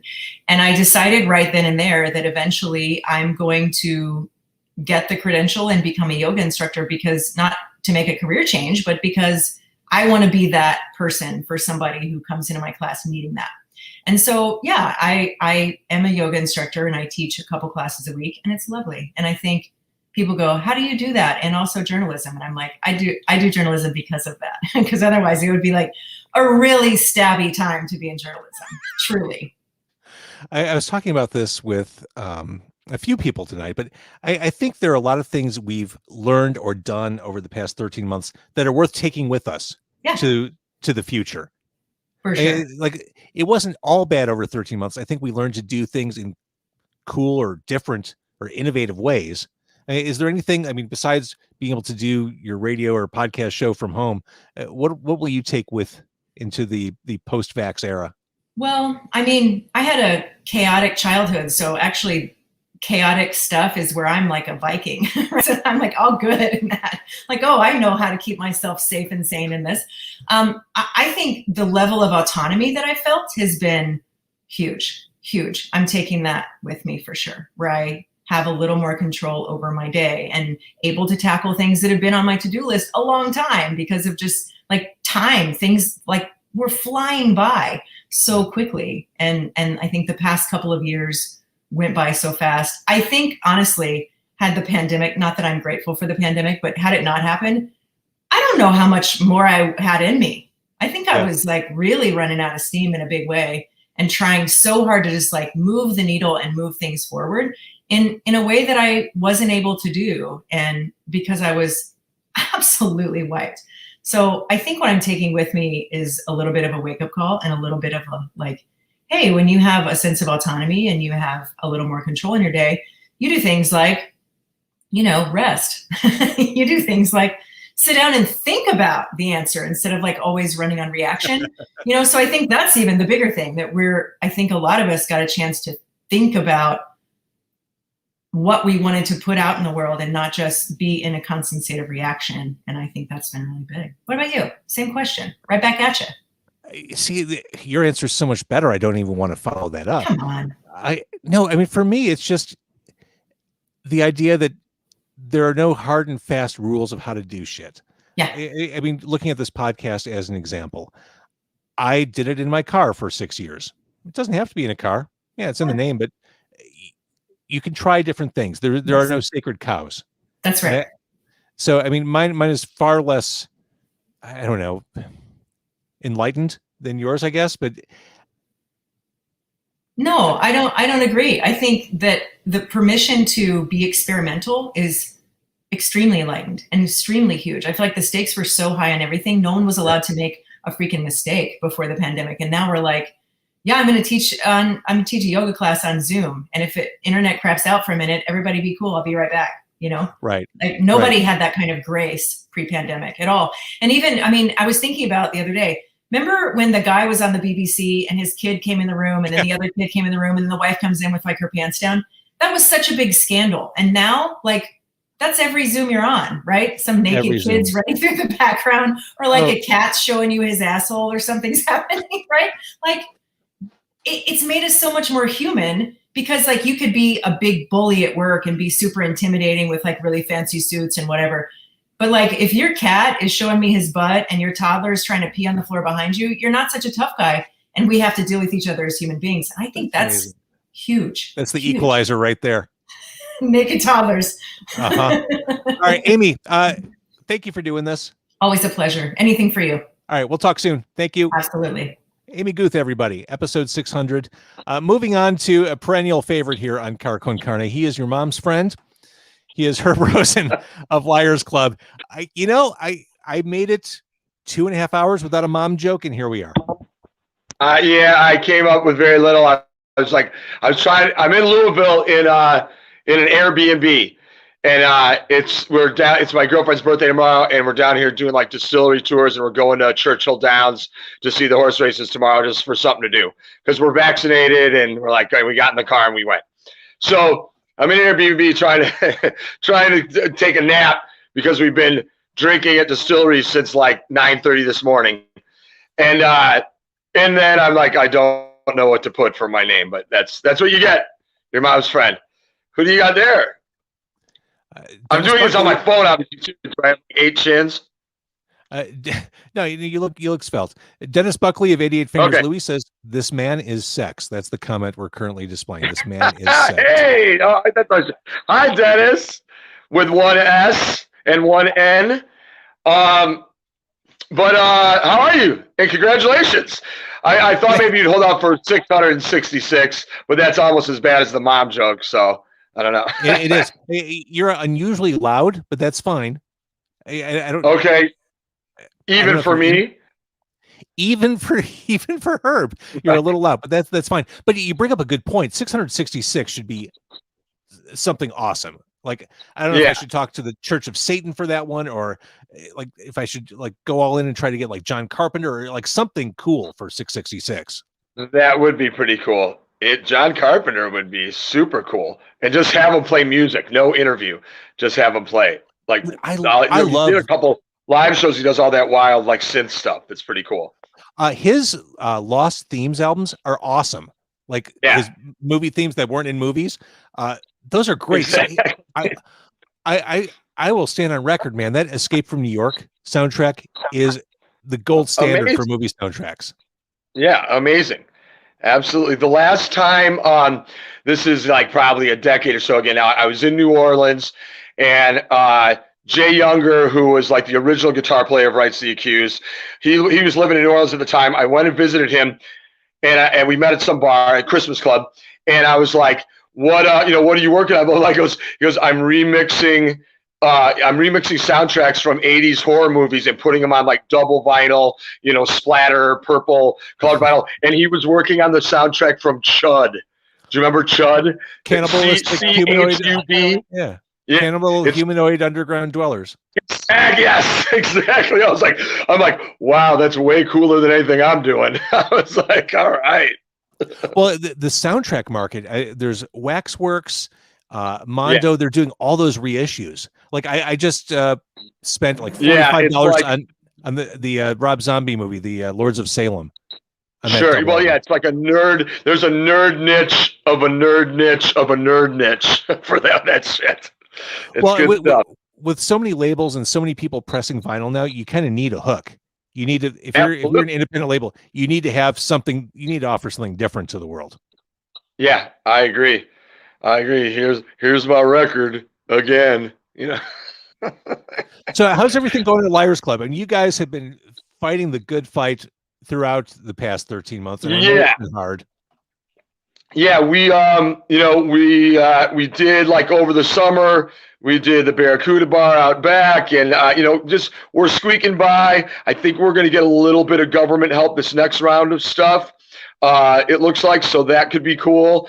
And we're doing 50 right now. We're doing 50% inside till 1 a.m. That's what they're allowing us, and that's what we're doing. And everybody's been pretty well behaved. Once in a while you have to remind someone, hey, ding dong, put on your mask, whatever. But it's been pretty good. Ding dong. Ding dong. That's a great insult. Oh yeah, that's a good. Well, I'm keeping it clean for the kids that aren't watching at all. No. No, and we've been squeaking by on that, and it's been pretty cool. And most of our crew, like most of my staff, is vaccinated now, so that's really cool because I don't have to worry about them or myself. Yeah. We just have to worry about customers. And this year we actually got the permits for Outback, and we're opening. We're shooting for May Day this Saturday. We're doing May Day Barracuda Bar reopening, so that should be good. And there's a lot of rules out back, which is weird because we're outside. There's almost more rules outside than there's inside the way this works, but it's going to be fun. And come on down and drink in an alley. It's really romantic. Which, I mean, that's like peak Liars Club right there. Yeah, exactly. It's the antithesis of Liars Club, drinking during the day outside. I'm like, it's the polar opposite. But people, especially like our old customers who are old, well, I mean, as old as me, but so they don't come out as much at night, love it. Like, I mean, we're getting all these old school people back during the day or early evening drinking outside. So it's cool. I just love how this speeds up the process. Usually after a night at Liars Club, you end up in an alley. This just speeds the process up. You start in the alley. Just cut out the middleman. Right. From the alley to the gutter, I think is what we're looking for on that one. Yeah.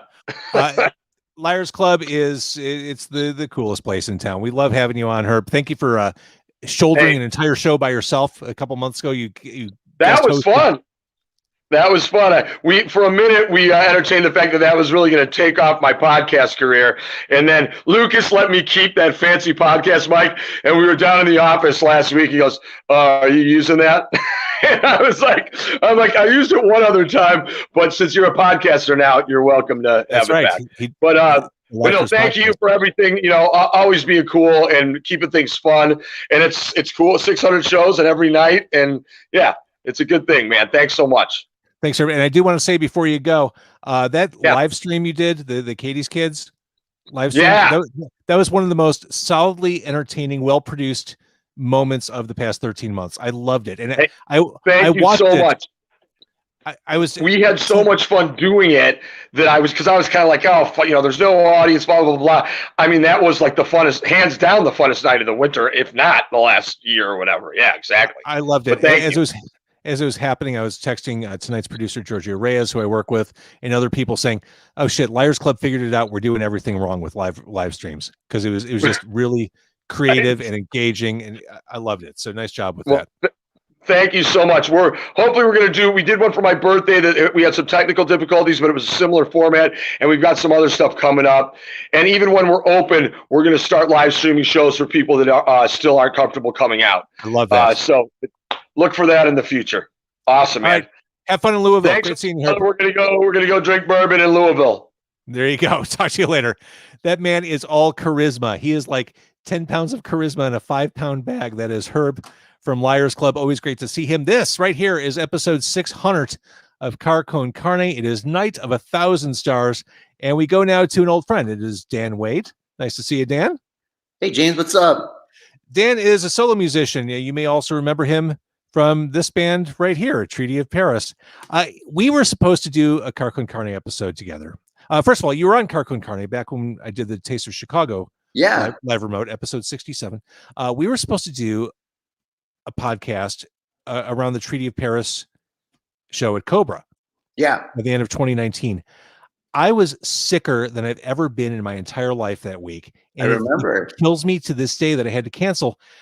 I don't think it was COVID, but oh my God, I was laid out for like a week and a half. And it was right before COVID hit, so it probably wasn't, but like I remember like shortness of breath, 100 2-degree fever for 7 days in a row. Like, I was delirious. And I kept thinking up until when we were supposed to record, I can do this.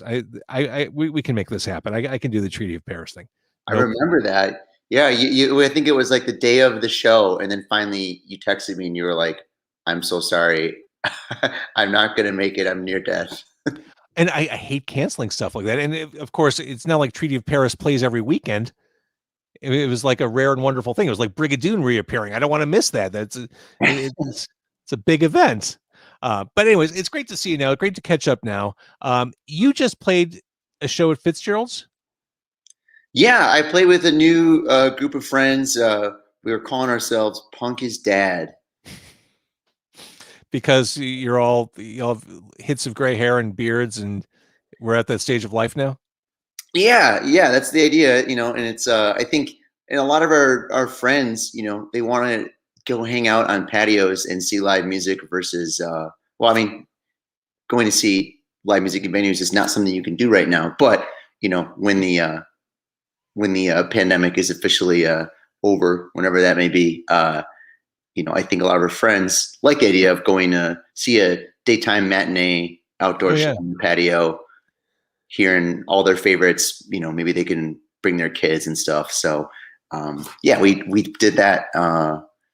It was a couple weekends ago, and it went great. We're hoping to come back sometime this summer. How did it feel to play? It was life affirming, exhilarating. It was just great. We slipped a Nirvana cover into the set, and I think it was the most fun I've had playing in years. That's was it the AM Taxi release show I saw you open? Yeah, that was I think the last time that my band played with playing my solo stuff. That was the last time that we had a full band gig. And once the pandemic hit, I was really kicking myself that we didn't play more over 2019. But yeah, because I love that show. I thought you guys were great. Thank you. Yeah, that was a really, really fun one. That was right around the time that I started working on some new music, and I had a whole lot of time over the past year to get some new songs going. So I'm looking to release the first of a few singles sometime over the next month or two.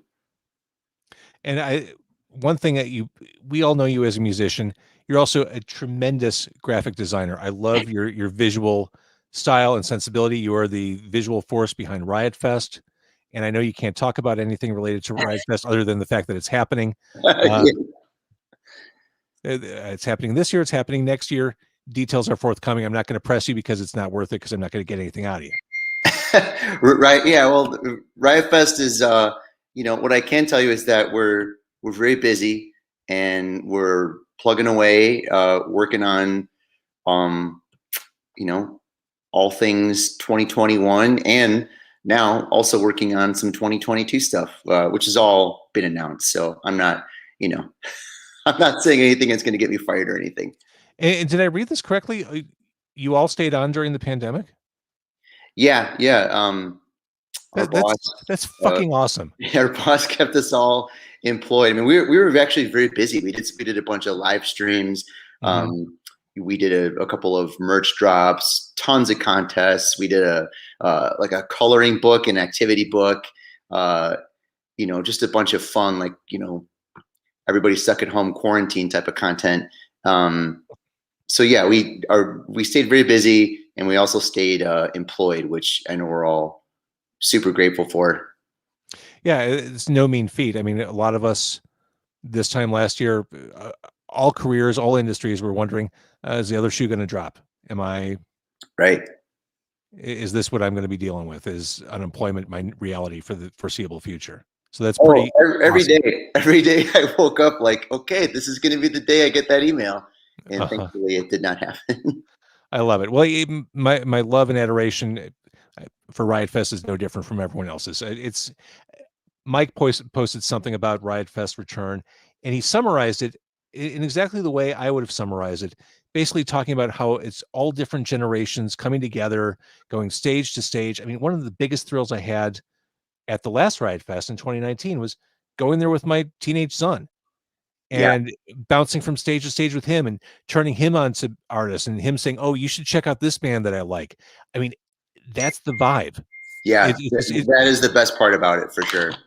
It's just people who like cool music getting together, all ages. It's awesome, and we can't wait for its return. I can't wait to see what merch is in store. that is my favorite part of the job by far, is designing merch. And we have a joke in the creative department, like if we finish a design and we all look at it and say that's so stupid, then we know we did something good. Sold. We'll be lining up to buy it. Yeah. All right, Dan Wade, thank you for doing this. Great to see you again, and I can't wait to see you out in the world sooner than later. You too, James. It was a blast, and I'll talk to you soon. You got it. Later, man. Car Con Carne episode. Wait, hang on. I've got to bring my producer, Giorgio Reyes, on, only because he has the coolest dog. How's Bowser doing? I'm telling you, this has been the best part of the pandemic. I mean, it sounds weird to say. I've loved being able to see into people's homes and personal lives over Zoom chats and video chats. More importantly, I've loved seeing people's pets over the past 13 months, and I feel like I've become closer with Bowser. Yeah, Bowser, how do you feel about that? Ooh. Bowser's a good boy. All right, Georgie, I'm sending you away. I saw Bowser on screen. I figured it was a good time to cut over there. Car Con Carne episode 600, sponsored by our friends at Siren Records McHenry. Here we are in Chicago. We are heading out to Rockford to talk to Brennan from Yes Factory. Nice to see you again. Yeah, no, for sure. It's been a while. So Yes Factory was here 300 episodes ago for the first time. Yes Factory was part of episode number 300, also episode 351. You guys, you were all momentum heading into the pandemic, but you've certainly kept busy. Bad Luck Charm was a few months ago. Yeah, and we're just about to release another single off of that album, May 26th. So it's coming up soon, and we recorded an entire another record during the pandemic, which is pretty cool too. Oh, that's fantastic. Yeah, so we should have 2 records coming out this year. So you didn't feel any stalling of creative momentum? You still had the spark? No, we kept at it. All the energy that we had for wanting to play live shows and share our music with people, we just kind of like took it internally and just wrote a ton of songs and recorded them. I love it. So Yes Factory is Rockford based. You're at the UK in the beginning of 2020. You and Ian Zander met at a party. Is that how you all came together? Yeah, I was hanging out with a buddy, and we were just kind of bumming around Rockford, and I don't remember whose house it was, to be honest. We were both very drunk. This is how all good stories start. All yeah, good stories start like this. Yeah. We wandered into somebody's house, and Ian just happened to be one of the people hanging out there. I didn't know who he was. There was maybe like 5-6 people there. It was kind of dingy party, but I mean, cool because we met Ian. But we just, me and my buddy, we played some of our songs that we've been writing, and Ian showed us some of his, and then we just started hanging out like the next day, and then basically like that, we were like, I don't know, we were just really good friends, hung out all the time, played music all the time. And at Yes Factory's peak, there are like 10 of you on stage. What's that? When you're all together, aren't there like 10 of you on stage together? Our live show has 7 people. Yeah, we have Emily and Sarah on violin, and Hannah recently just joined. She was just doing like some duet stuff with Ian and doing harmonies, but she actually has 3 songs on the next record that we're releasing. Well, 2 records from now. Yeah, she's great, and she was on the previous 2 Yes Factory appearances in Car Con Carne. Yeah. So we were emailing back and forth earlier. What was the name of that water park in Rockford? It was called Magic Waters. That's what it used to be called. That's it. Magic Waters. Do you remember the song? What's that? Magic Waters is the yeah. for you. There was a ride there that people legitimately were like paralyzed by. And I remember I heard these stories after I went on that water slide. It was the most horrifying coaster ride, anything I've ever been on in my life. I thought it was fantastic. I remember I have so many fond memories as a kid. Well, I only went there twice, but I thought it was like the tallest ride ever, and the fact that you like rode a conveyor belt like on a tube, like at like a 45-degree angle all the way to the top, hundreds of feet in the air. So exciting. Well, I remember feeling submerged, like waterboarding submerged a couple times on that ride. It definitely threw you around a lot. There's Ian. You got a lot better lighting than I do. I was wondering if Ian was going to show up. I saw him pop in on the comments earlier when Scott Lucas of Local H was on, and I'm like, is Ian just going to pop in on the comments, or is he actually going to be part of the interview? But he's here. What's up, Ian? Oh, he's out of here. Oh, I guess he's leaving. He's buckle up. I wonder if he knows that he can hear us. I think he was waiting to hear us on the Bluetooth. Yep. Can you hear me? Yeah, we can hear you. We can hear you now. Hi, guys. We were just talking about that water park in Rockford where I swear to God, I almost died. Magic Waters. That's right? it. Yep. Uh-huh. And you're right. It was, James, it was the Splash Master or Splash Blaster. Yeah. Something like that. Did you ever go on that, Ian? That's when you bend over and the big thing goes, like it can rupture a part of the insides. And no, you're talking about the one you slide down and you can almost fly off of it. Yeah, it was like a conveyor belt. And then it just, boom, dropped you. Yeah. And then you bounce around, and there was one point where I swear to God, it was like being submerged. It was like Guantanamo being waterboarded. Yeah, you can't get up. It's got like this whirlpool thing that happens at the very end of it, and you can't get up if you're too frail like I am. I don't remember this. You are delicate. I'm a delicate flower, and I will go under and not come back up. See, Brennan and I were talking. My experiences in Rockford they're sad, really. They're that, and going to see Kiss a few years ago. That's all I know about Rockford. So I think I'm overdue for a proper Rockford visit. You got to take you on a night on Laytown. Yeah, because you've only hit sad and Kiss, which is middle. That's normal. Rockford is sad, and Kiss is the highest. So we got to take you to like our dark, dirty places. Yeah, like the cool divey restaurants. Yeah. So Brendan was saying, Ian, you guys have been productive. There's a ton of new stuff coming up. Yeah. We've been working real hard during the pandemic, trying to get a couple of records in the can, so when there's shows again, we can, have something good for everybody. A question I have for independent artists a lot. You've been trickling singles throughout your time together. The idea of putting singles out a la carte versus putting out a proper album or waiting for a proper album.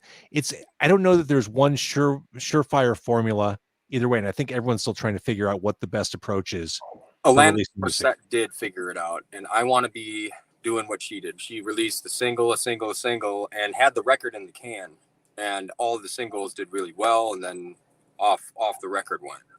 I like that idea. And also Ash, that North Ireland band, pretty much an album's. They release a single with a demo and like a live version of every track until they have a record out. So that gives them so much artwork that they can put out to people, and it's a collect them all kind of Pokemon thing with music and record releases. I think that's. Yeah, no, I totally agree. And plus, like, you can give more attention to giving each song like the attention that you want to give it. I don't know if I want to say the attention it deserves. We think it deserves it, but that's our opinion. But I mean, I love your sound. I love your sound. I love the melodies, the songwriting, the instruments. In fact, what kind of guitar is that behind you, Brendan? Oh, this is the first acoustic guitar that I ever owned. It's like an Ibanez, and it's zebra wood. You can only tune 5 of the strings on it. Well, no, you actually fixed it, Ian. I forgot I fixed that thing. You did fix it. Yeah, you put a tuning peg on it. And it's made from an actual zebra? Yeah, they flay it. I think that's the right word. They flay it, and then they put laminate on it, and then they press it down. I love it. All right, so when can we expect this heralded new music?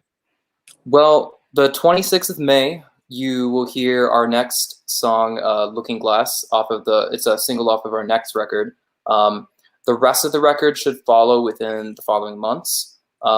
And then later on this year, early next year, we'll be dropping the second record, which I'm really excited about the second record personally. This is an especially prolific period for Yes Factory. Yeah. I love it. All right, Brendan and Ian, thank you for checking in. Great to see you guys. I'm glad you're healthy and creatively busy and keeping at it. Thanks. I saw you had Scott Lucas on the show. Yeah, he had a much worse connection from the car than you have. I know I saw it and it was kind of shaky, but I thought I recognized him, and I posted a picture of me and Scott giving each other a hug. And when I posted the picture, I looked at the picture right then and there with my lady friend sitting next to me, and he made the exact same face that he was making in the car, and it freaked her out a little bit because it just looked like the picture and him right next to each other going. Doing the exact same. Scott's a cool dude, and he's an innovative guy. He's a tremendous songwriter. I spent 20 years thinking that he hated me. He was always a tough dude to get a read on.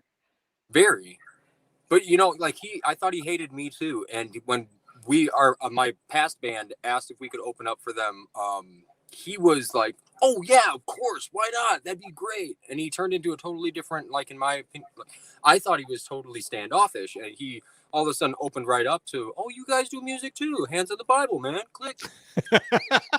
High five, Nux. All right, high five, Nux. Hands on the Bible. All right, Ian and Brennan. Next time I see you, it's going to be in Rockford. It should be. Let's do it within the next few weeks. Tacos or whatever's custom in your country. There's great lots of cool stuff. Yeah, I love it. All right, thank you guys for coming on. Hey, thanks. Brennan and Ian from Yes Factory. It is Car Con Carne, episode number 600. We're going to do something really exciting right now, something I've been excited about for a little bit. We're going to do a bathroom break. I'll be back in about 3 minutes here. It's Car Con Carne. As long as it takes me to run to the bathroom and run back, it is bathroom break time on Car Con Carne.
And we're back. I took a couple extra minutes there to check the socials. It wasn't like a long bathroom break. It wasn't one of those bathroom breaks. I feel the need to explain that.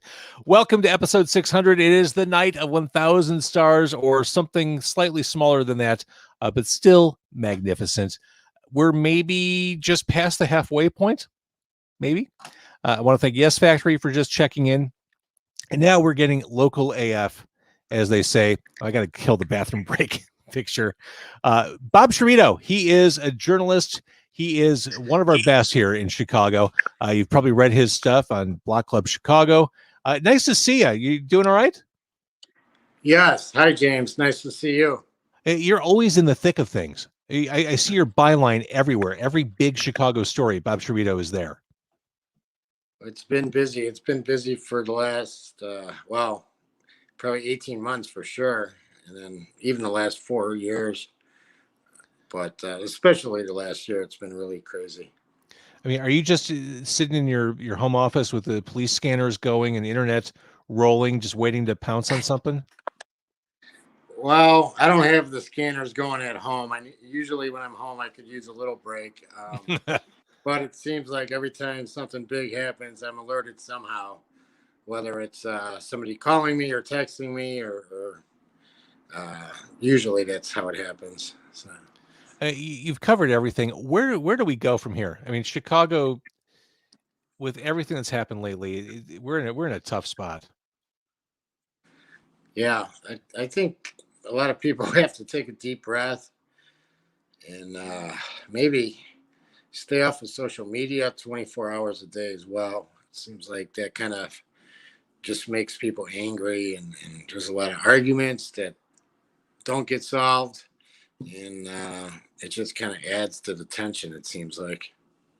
You said it. I got to a point early in the pandemic, probably like May of last year, where I thought, I'm spending too much time on social media. This is not healthy. I'm not enjoying being on social media. People have gone over the deep end, and I just reached a point where I'm like, I've got to log off. I've got to do something else. And that's when I started going for daily walks, just to not be connected, because it's a black hole, and it can be very, I love it. I do a lot of media stuff on social media, but you need to your point, just log off for a little bit. Yeah. Especially engaging with strangers or people with anonymous names. It's really a waste of time. It is, and you get yourself all worked up, and there's that back and forth. Then you wake up the next day and think, what was I doing? Yeah. Why couldn't I have just been the bigger person, just walked away? Just shut it down. By the way, I forgot to tell you, congratulations on your milestone. That's you. Really great. So. Thank you. It's sheer tenacity, stubbornness, force of will. I don't know what it is. Yeah, I wish we were at Gene and Jude's right now talking instead of on Zoom or whatever this is. I frequently wish I was at Gene and Jude's as opposed to anywhere else I am. Yeah. It's because they give you almost too many French fries. Yeah. I'm not complaining, but their fries are awesome. Yeah. I was there 2 nights ago, so it usually is not too long. I don't usually go too long without stopping there. So it seems to me, Bob, you are a true dyed in the wool journalist. It seems like this is I don't know if a good time is the way to say it, but the right time to be a journalist. Yeah, it's and I think it's the right place. Chicago definitely has been one of the busier places over the last year or so, and it just seems like the last year, those of us who are working right now in Chicago have probably covered, the amount of things we've covered is probably equal to some other reporters' whole careers in other places. So it's really crazy. So. Is it hard to not take the job home with you? In other words, is it hard to stay optimistic and glass half full covering the stuff you cover? Once in a while, but for me, I think I'm pretty good at being able to separate it. I've done it for so long. I think for me, the key is kind of a sad realization that, crime is not going to stop. So I'm not going to get too worked up over every little thing, but there are definitely sad stories and things that are tough, but you just have to get through it. And if you can't, maybe you should be doing something else. But I will say that it's good to mix it up as well. Not every story. Sometimes I do feel like the angel of death or something, but I try to mix it up with some fun feature stories or things like that. I mean, lately, obviously, I've been working on the story about the 7-year-old who was murdered, the 1-year-old who was shot on Lakeshore Drive, who's still in the hospital. But I've had a few fun stories in between, a couple that haven't come out yet, but so that helps. One thing that's been inspiring or interesting to watch is just how effective digital journalism has become as compared to the traditional model of print newspapers. The immediacy of what you do and how you can get it out there. Yeah, I mean it's good and bad. It definitely makes us work harder and more competitive. It also, though, sometimes in that rush, some things might be overlooked, where maybe an editor is something. Some outlets don't even really use an editing process, or if they do, it's kind of it doesn't look like it. But I think sometimes it's better to be right. It's always better to be right, in my opinion, than to be Of course. first. So if it takes another 10 minutes or something just to make sure everything's right, so be it. If the other guys have it out there 5 minutes before you. Right. All right. So when can we next see your byline? When? Yeah. Or where? I guess it's a two-part question. When and where? Well, I had 2 stories at Block Club Chicago today. I'll have a story for Agents France Press, AFP, which is a wire service. That should be out tomorrow or the next day, and that's a wire service, so that goes all over. Yeah. And then I'll have, I don't know, others, every day is different. So I'm sure tomorrow I'll have stuff that just happens, and then I'll have to cover it as it happens. So I also will have something in the Sun Times, probably in about a week and a half, that I've been working on for over a month. So you're always working. You're a journalist. And thanks for coming on, Bob. It was great to see you. Yeah, thank you. Take care and keep it up, James. That's the plan. Thank you, sir. All right. Car Con Carne, the night of 1,000 stars. That's Bob Sciarrito. Again, Block Club Chicago is probably where you see him most often, but his writing has been all over the big city. I mentioned this earlier. I'm going to mention it again because who on earth would be watching for 3 hours? Restaurants. If you own a restaurant, if you know someone who owns a restaurant and would like to be part of Car Con Carne when it emerges from this cocoon, from the quarantine cocoon, I'm looking for destinations, looking for places to take the car and broadcast from, or broadcast from the outside of. So looking for restaurants, restaurateurs. Let's do some cool shit on Car Con Carne. And that goes for guests as well. I'm always looking for interesting people, not just musicians, authors, creators, innovators, entrepreneurs, actors, writers, journalists, whatever. Always looking for interesting people from all over the city and suburbs. Car Con Carne's night of 1,000 stars continues. This is clearly live, and this I miss in many respects. I miss doing live radio because you never know what's going to happen. One of the things that happens when you do a live talk show is guests don't show. And I thought, well, that's not going to happen to Car Con Carne. I know these people. They're not going to pull a no-show on me. But this hour, we've had 2 no-shows, which is kind of a drag. So there may be a bathroom break coming up again soon as we wait for the reset of guests. And as I try to reach the guests who haven't shown up, it's always tricky. And this is the point where producer Giorgio comes back on. 2 no-shows this hour. Oh, you got the hams going? You damn right. It's that time, isn't it? Cheers to 6. I was just. Oh, I still have a Diet Coke. Right on. I started drinking this. Party. I started drinking this at 5:15. I totally forgot I had this. But I was saying I love the excitement, the kind of edge of your seat aspect of doing live radio, but inevitably, whenever you do live radio, things break in ways you don't expect, good and bad.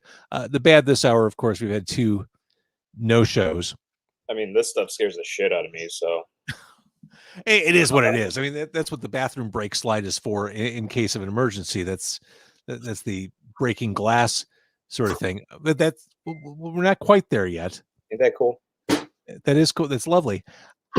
I am surprised by the no-shows, but there you are, and you gotta tap dance around it. That's live. I like the excuses. The Google alerts didn't let me know. We heard that one tonight. but that's the world we live in. People are so checked out that we rely on our phones for everything. Like we don't even internalize. Oh, right, I have this thing happening at 7:30 tonight. I'll put it in my calendar, and the phone will tell me when it's time to go. Yeah, I mean, I had to use my phone to remember to do this. Well, I'm glad you did. You were doing a fine job. Oh, and so coming up here on Car Con Carne, he is a musician. He is a comic creator. Dan Doherty will be joining us. The legendary restaurateur Hot Doug will be joining us in the 9 o'clock hour. One of Chicago's most celebrated musicians. He is a musician's musician. Doug Julin of Sunshine Boys and the Poi Dog Pondering and the Slugs will be part of the show. So much more on the way. In the meantime, though, I think we're going to bathroom break it since we had a couple notes. I staggered everyone like 10 minutes apart. So when 2 people don't show up, that's 20 minutes of time we have to tap dance around. That's a little too challenging. I was looking at the rundown and I was like, wow, everything is timing out perfectly. And then well, it was timing out perfectly because I was stretching. We filled like 2. Oh, wait. Our 9 o'clock's here. Let's put them on now. All right. Thanks, Dan Doherty. My next guest, he is a musician. He's a songwriter. He's a comic creator. He is the man behind these fantastic Beardo books. He's also someone who shows up as scheduled. God bless him. He's Dan Doherty. Nice to see you again, Dan. Good to be here, James. How are you?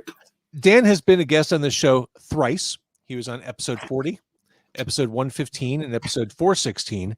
And you are always busy. I love the commissions you've been doing. You're a fantastic artist, and you do comedic work, but you do great comic character. I saw something you did of Swamp Thing that was absolutely fantastic. Oh, thanks. Yeah.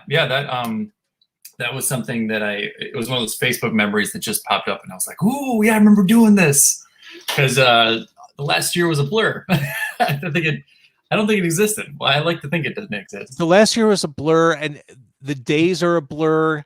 I do find myself looking at the calendar. Okay, today is Monday.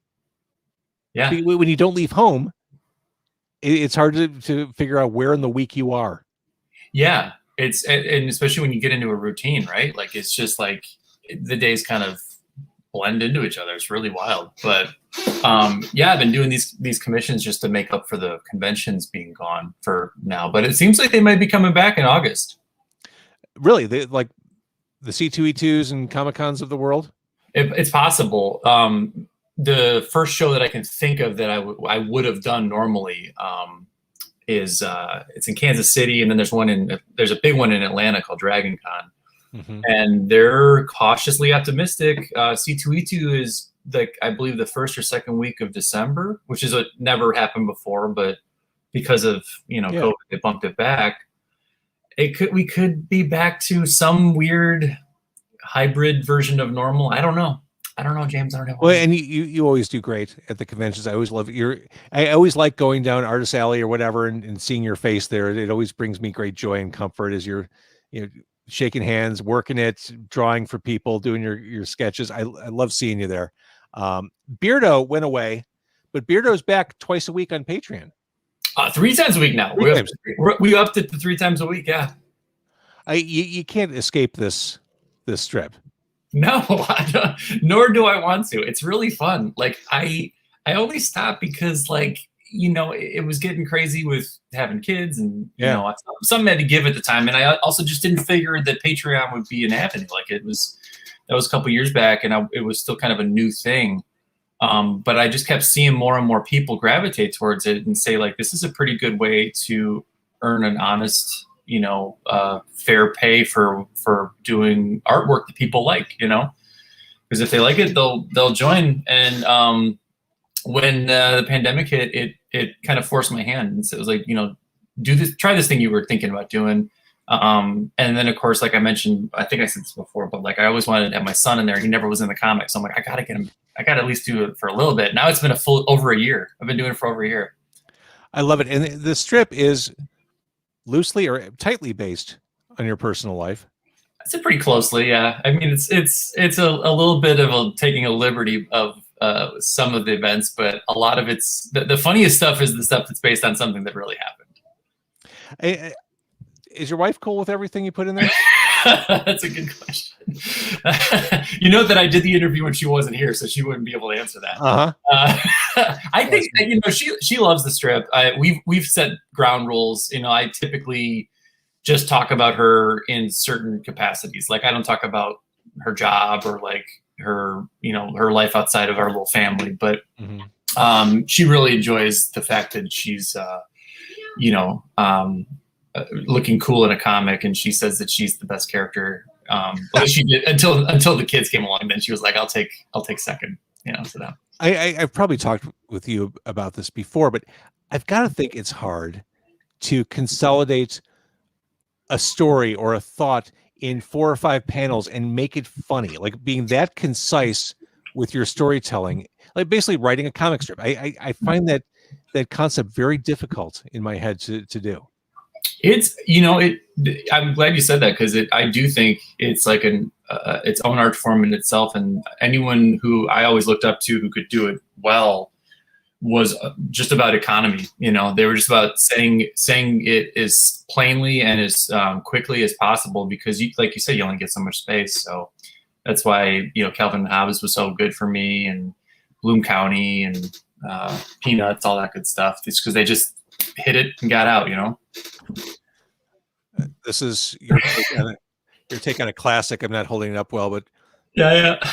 I think my dog's playing a poker game. I had this was definitely an imagined story, which was based on a real thing. My dogs got out once when I was living in Lansing, actually, in Lansing, Illinois. Somehow let the gate open. They got out. We got them back, but we were freaked out because they were gone for like half an hour. That was super long. And, so I liked to imagine what would have happened in that half hour. And it basically boiled down to they got tricked into going into a poker game with other dogs, actually won 40 grand. But then we found them as they were dragging the bag of cash, and we took them and left the bag of cash there. We didn't know it was a bag of cash, but it was garbage that they were in.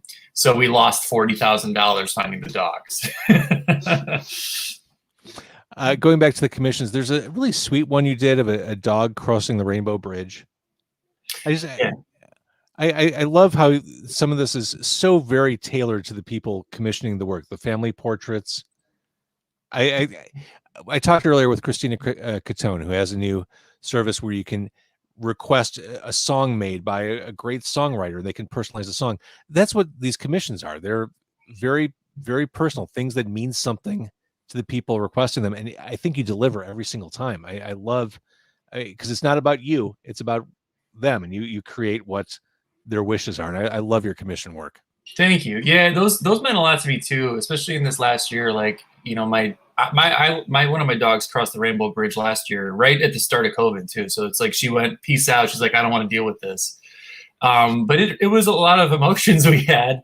And, I had a couple people during the course of that time also lose pets or even loved ones. I had a really good one where a wife commissioned this as a gift to her husband, and it was a picture of his father with what would have been his father's grandkids, because I think he never lived long enough to see them. So it was this imagining of what that moment of like them just sort of sitting at a couch, just normal everyday stuff, as if we could make that happen. And it was really cool. Like you know, that definitely made me feel good that I was able to be a part of that for them. Now, last time you were on the show, Dan Doherty, we talked about your music. Where are you? Have you been writing songs? Have you been busy with music? Yes, yeah, it's been my only outing is going to a studio to record. We all got the shots, and then they have a giant studio space in Joliet called Third City Sound, and so my very small little crew, we kind of go in just one at a time, basically, maybe two of us at most with the guy who runs the place. And we started doing this around, when would that be, March? Yeah, so not that long ago. And we're recording a second solo album. I got 11 tracks, and I'm really excited about it. And I'm gonna try to do another vinyl for it. We'll see what happens. Nice. But yeah, but it's the album's gonna be called Fun Times Ahead. And I definitely wrote some of those tracks during COVID times, hoping that there would be fun times ahead. You're a glass half full creator. Yeah. Life gives you lemons. You throw those lemons back at life. I don't know. Is that how it All right. So for the Beardo Patreon, where should people go? You can go to patreon.com and search Beardo Comics, all one word. Or you can search my name here, Dan Doherty. You'll find it under that too. It's pretty easy to find. If you see my name on there, I believe I'm the only Dan Doherty making comics on there. You're the only Dan Doherty that matters to me. And if people want to hear the music, where do they go?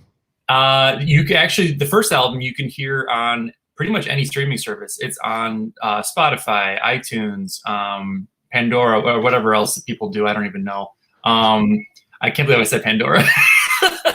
I also have it available for the vinyl still. If you want to get it, it's on my website, which is beardocomics.com. And there's a shop in there with all my comics and my record and everything.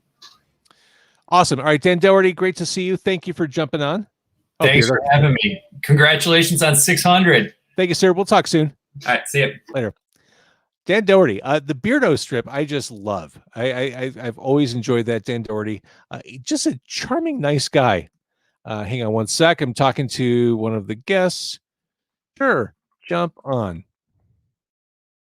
All right, there we go. We go now to a restaurateur legend in this town, a man whose hair has grown exponentially since last we spoke. I'm just thrilled that it's still growing at this age. Trust me. Doug, it looks like your face should be on like the $10 bill. Wait, who's on the I don't know. Second, I don't know. You look kind of colonial. I'll take that as, I think, a compliment. Yeah. Sure. What the hell? I got to ask though. So you've been on for, thank you, Dan. It is Hamilton. Not Hamilton though. I'm assuming not. You've been on for 3.5 hours now, and you slotted me at like 2 hours past my bedtime. It filled up quickly. All right, fair enough. I'm sorry. Do you really go to bed? When did you become like an old Florida resident? It's pretty much. Don't be redundant. It is no, but I did have a disco nap, so it should be fine. Hey, the next question is, what are you doing every day? I just picture you in retirement, like just in the Doug cave. Pretty much. I made guanciale the other day, so that took up an hour. It's an Italian like cured meat kind of thing. Yeah, you put it in spaghetti carbonara. See, I'm going through my first round of watching The Sopranos. Really? So I never watched it. These things happen. I never watched Breaking Bad. I got through 2 seasons at the start of the pandemic, and I think I'm done. Oh no, that's worth sticking around for. I might get back into it. I don't know. Because I'm watching The Sopranos now. I am all about Italian deli food. I want all that. I want gabagool. Yeah. I want to go to Bari like right now. They know what they're doing. Absolutely. They do. Yeah. So are you cooking a lot? Have you been in the kitchen nonstop for the past 13 months? Yes. Cooking a lot. I will, very proud of my cocktail skills now. And just, the house couldn't be cleaner. An amazing amount of stuff been tossed away. Watching a lot of baseball now, which is awesome. And I don't know, things are great. So will there be more hot dog in the public space at some point? Are you just done with the world? Are you just living your best life now? And are we just coasting on the fumes of hot dogs? You know, welcome to my world. I don't know. I mean, there's a couple little projects here and there, but I just don't foresee doing anything that takes really an immense amount of effort ever again.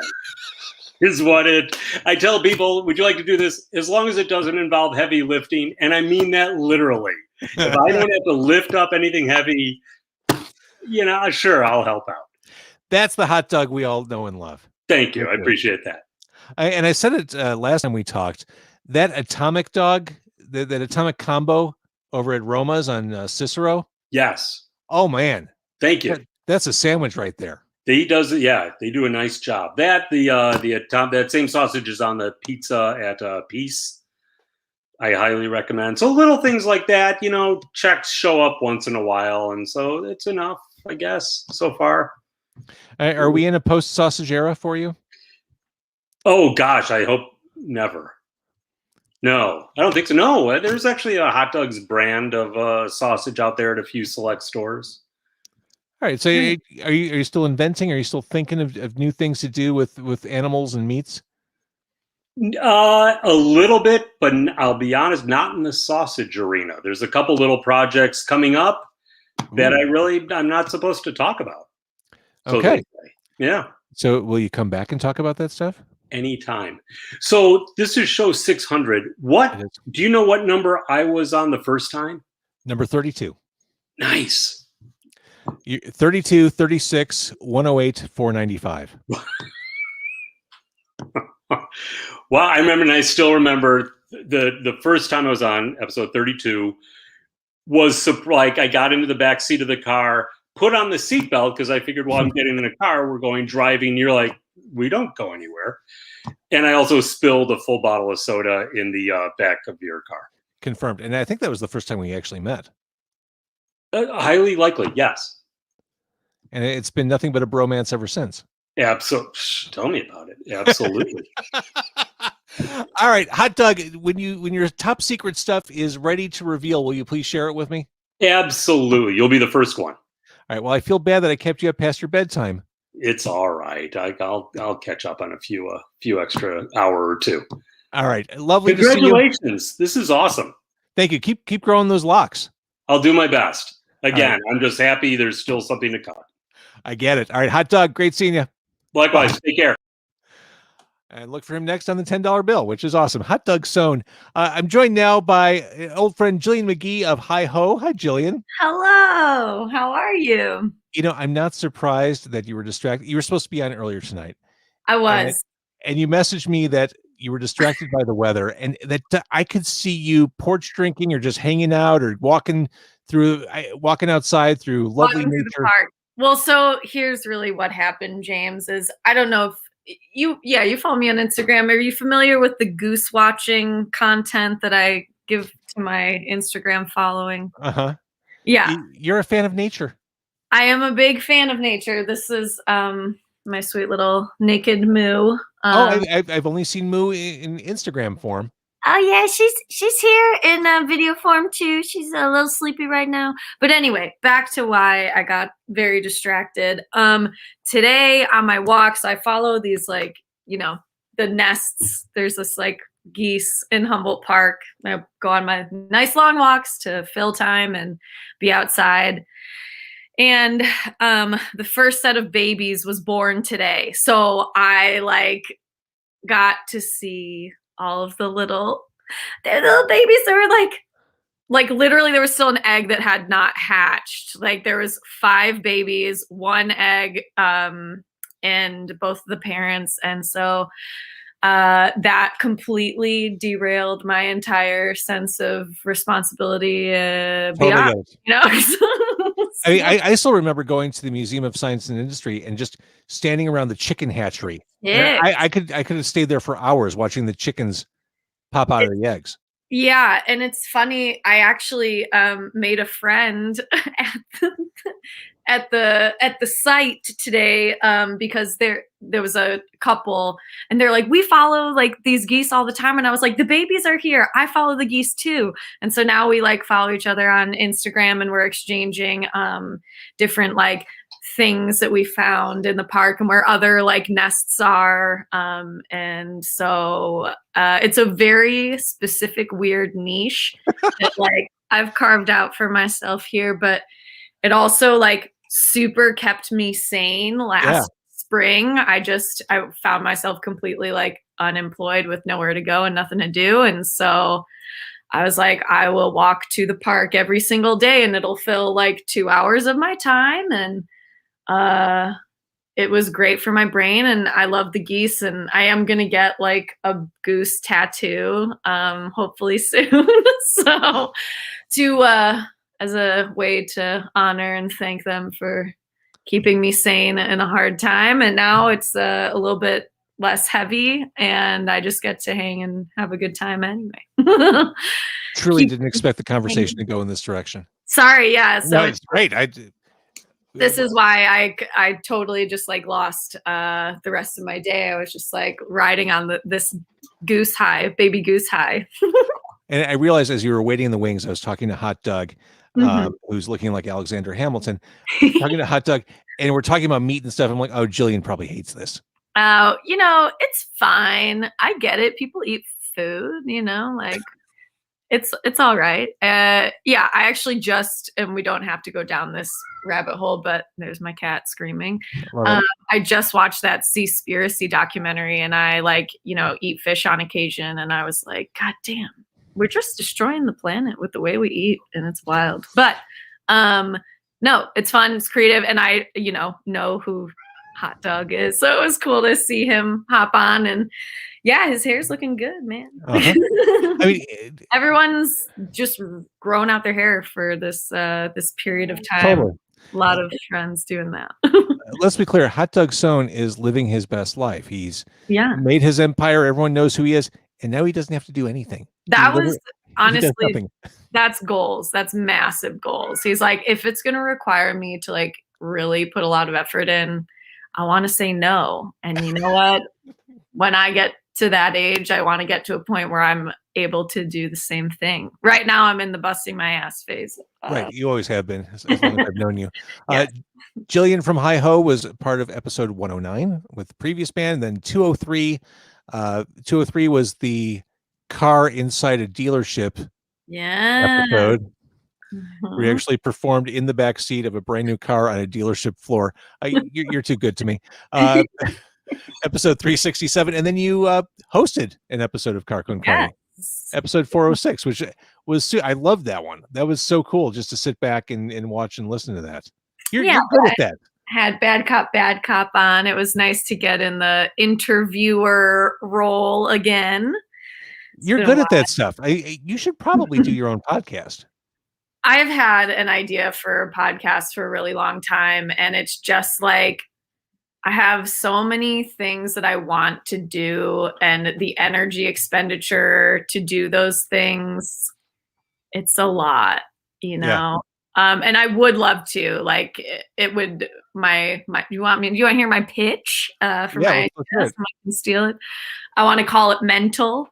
And it would be having me interview other artists, whether like songwriters, poets, visual artists, and talk about the intersection of their art, their process, and their like mental health, and how like they've learned to navigate or struggled or whatever, and how that informs the art that they make and stuff. So no better time to start that than right now. I know, but the conversation. I write a record here, okay? So we'll get to that, but the timeliness. I had Donna from Juna on a couple weeks ago. I don't know if you follow her band, but she posted something about how she was close to suicide. Yeah, I mean, it's real. A lot of us, creatives or whatever, it's like I think what I care about is that. Just like smacked my cat in the face. What I care about is like, I think so many people who are on the like spectator or patron side of like art, they're a consumer of it. you know, artists aren't just like this dance monkey dance, or like, I like this thing that you've done. And, you know, it takes a lot to make art in like whatever capacity that you want to do that. And it takes a toll. It takes, you know, it comes from, you know, really good art moves you, and to be able to move other people through your experiences and your expression of it is, it's like heavy. It can be very heavy and emotionally taxing, and like beautiful, and we love it, obviously. But and I think kind of opening the doors up a little bit more into like what an artist's like creation experience is like, and the realities that we have as like most of us, especially, you know, and people I know, independent artists, like you're barely scraping by a lot of the time unless you have like other like very good source of income, and like financial instability is a huge part of that, and feeling unstable from those things, or just like literally, you know, what's the chemicals in your brain misfiring or firing not enough and all that. It's yeah, it's like a real part of it, and it's important conversations to have. But yeah, I'm sorry, you're saying very serious, insightful stuff, and I can't stop staring at the cat. I know. Sorry. She's beautiful. Uh-huh. She is not very serious or insightful. This is one of the plus, something for the plus column from the past 13 months. These video chats, these Zoom chats, being able to see people's pets in their home. That's been, if there's one glass half full thing to take away from the pandemic, I got to see lots of people's dogs and cats. Yes. Yeah. She's great. I love her so much. She's also a godsend during the pandemic. Oh, for sure. All right. So you've been working on new hi-ho. Yeah. So this month we kind of started like doing the behind the scenes stuff. We did like a real professional photo shoot. Sam from Kalimasi, another local band, he shot that with us. His new album, oh my God, is so good. Sorry, we're talking about you, but his new album. No, I love Kalimasi. Sam and I have been friends for a long time and played shows alongside each other, and I'm very proud of their new record and all of them for putting that together. So we did like photo shoots for cool concept, for promotional stuff. And then we demoed again last weekend. And so we're kind of like back where we were about a year ago when we were going to try and like launch this project and go for it. And then obviously had to take like a break, hiatus, whatever. Didn't even fully get off the ground. We played like 2 or 3 shows that weren't even in Chicago. So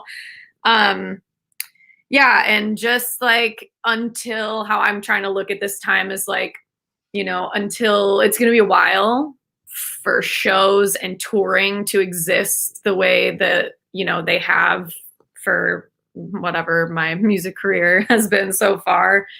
And I don't want to be one of the performers that's like chomping at the bit to get back when we still really don't have things under control. So shows, unless we can find something super safe, outside, distanced, like that's not even like on the agenda right now.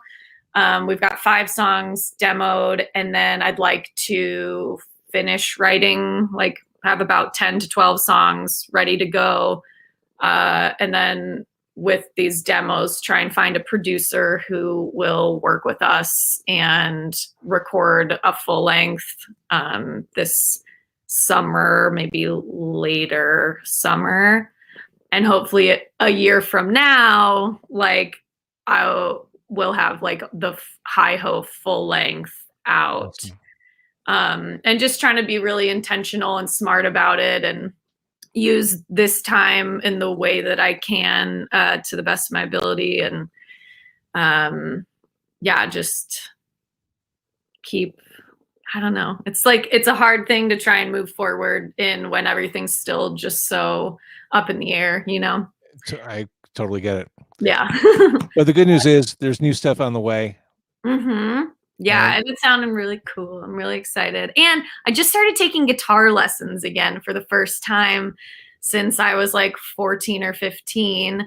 because I want to get really good at finger picking, and that's the skill set I've just started working on like 6 months ago. And I want to get better at my instrument for the first time in a really long time. And that has been a godsend. It's been awesome. And I learned how to play landslide. So that's very exciting. But yeah, just like reconnecting to my instrument feels really, really important and special. And it's helping me like write differently, and making time to practice is like, I haven't done that in so long. So I'm trying to like get better so that I can be better as a writer and performer, and just try and do cool shit, put the time and energy into like the things I want that make me feel good, I love it. All right, Jillian, we'll keep an eye out and ear out for new hi-ho. Thanks for jumping on, and I hope everything keeps going good with the geese in Humboldt. Oh yeah. Tune in on Instagram at hiho.jillian, and you can find it. Honk if you love geese. Honk if you love geese. Sorry, I gotta go. Bye. Car Con Carne, episode 600. It is the night of 1,000 stars. Joining me, oh man, old friend Doug Julin. He of Sunshine Boys fame. He of Slugs fame. He of, Poi Dog Pondering fame. He's a songwriter. He joins us tonight. Hello, Doug. Your mic is off. Now it's probably a bad time to mention that he does a radio show on Sunday nights. I don't hear you, Doug Julin. So the latest album from Sunshine Boys is right here. Work in Love. Sunshine Boys put out a new single today, their version of Joe Hill. I almost said Joe Chill, but that's the guy who killed Batman's parents. Oh, Doug. Doug's a podcaster and a radio host. And he has failed the mic test tonight, sadly. I'll keep telling you why Doug is awesome. I remember back in the day listening to the Slugs and how they really made an impact on me. This ramshackle power pop band from the Chicago area. And how about those Sunshine Boys? Oh, this is embarrassing. I'm going to hide Doug for a couple seconds here. Well, we'll come back to Doug. In fact, I'll jump ahead as Doug Julin figures out stuff. I'm going to jump ahead to one of my favorite songwriters and favorite people from the Chicagoland area. He is David Singer. The new David Singer and the Sweet Science album is called Vicious Kicks. And David joins us from the Sweet Science Sound Lab. And David is similarly having mic issues. I'm unmuted now. You got me? I got you. Yes. In your face, Doug Julin. Yeah, can you send Doug a message and just let him know whatever you did? Yeah, move your browser window up, and there's like the little buttons at the bottom there, Doug. Suck it, Doug. Yeah. Singer's got you beat. You kidding me? Doug Julin and I have been circling each other in this town for decades, literally. I know who he is. He definitely has no idea who I am. But I unmuted myself better, so suck it, Doug. Well, I hope Doug's not angry now. We could take him together.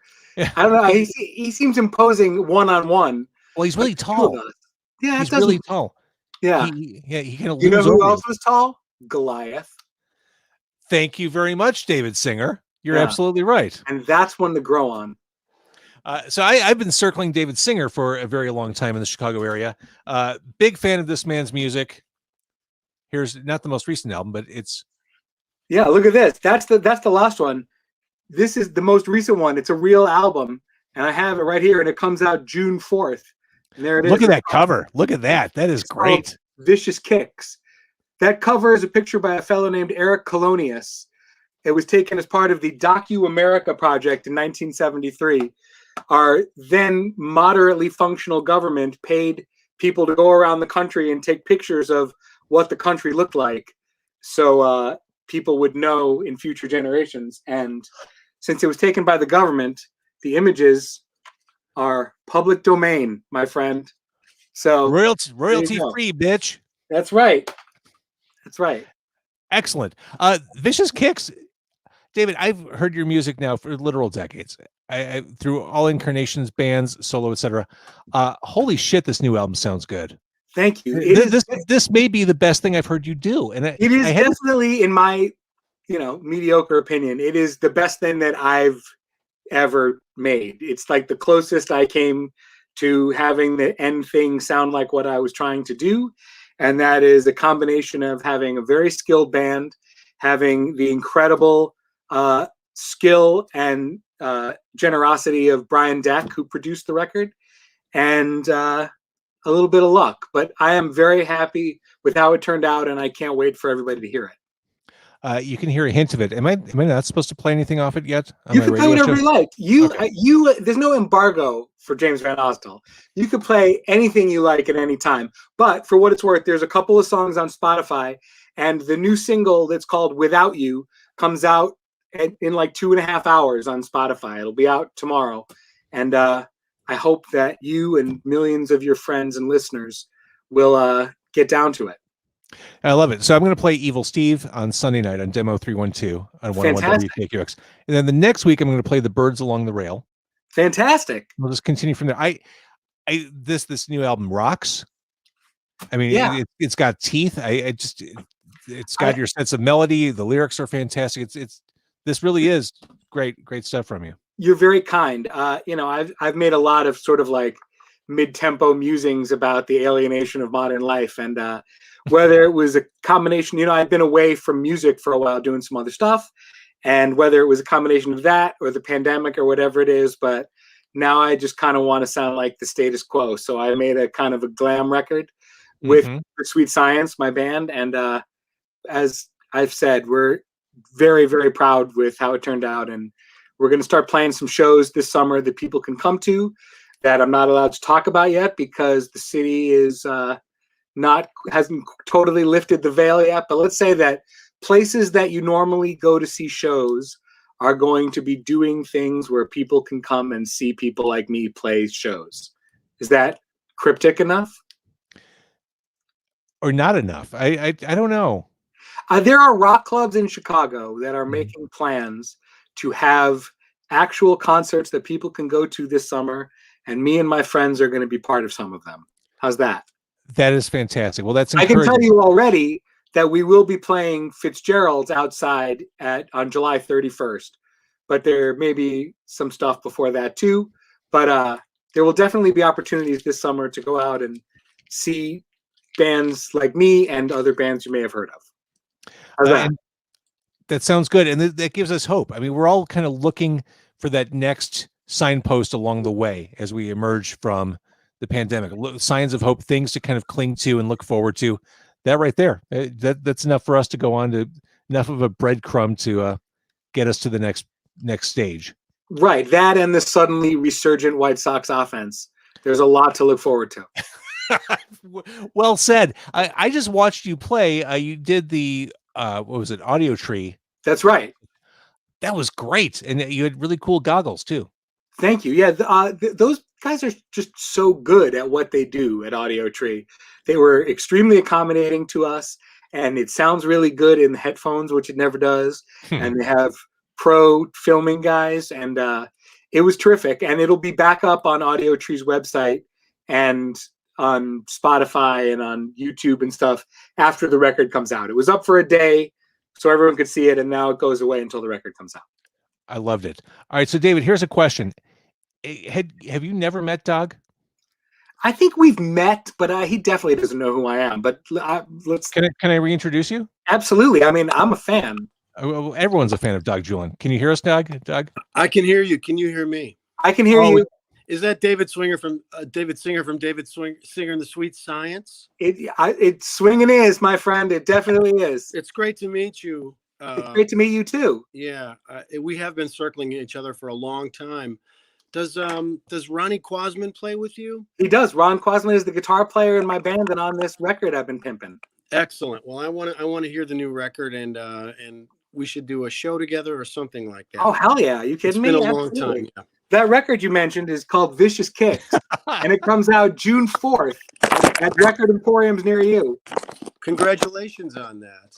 Thank you very much. You're like uniquely qualified. You know what it feels like to slave away in darkness and anonymity for a long time and then put a thing out into the world and try to make a dent in the abyss of meaningless that is modern life. So all we have to do is support each other.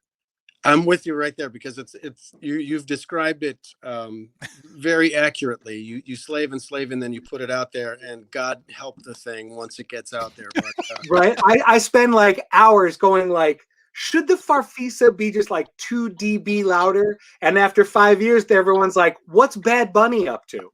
Like, no one cares. Right. But, Exactly. Yeah. Well, but what are the options? None. What are we going to do? Get jobs? That's absurd. No, I'm too old and I have no real world skills, and I'm just too dumb. I'm stuck doing this, really. So yeah.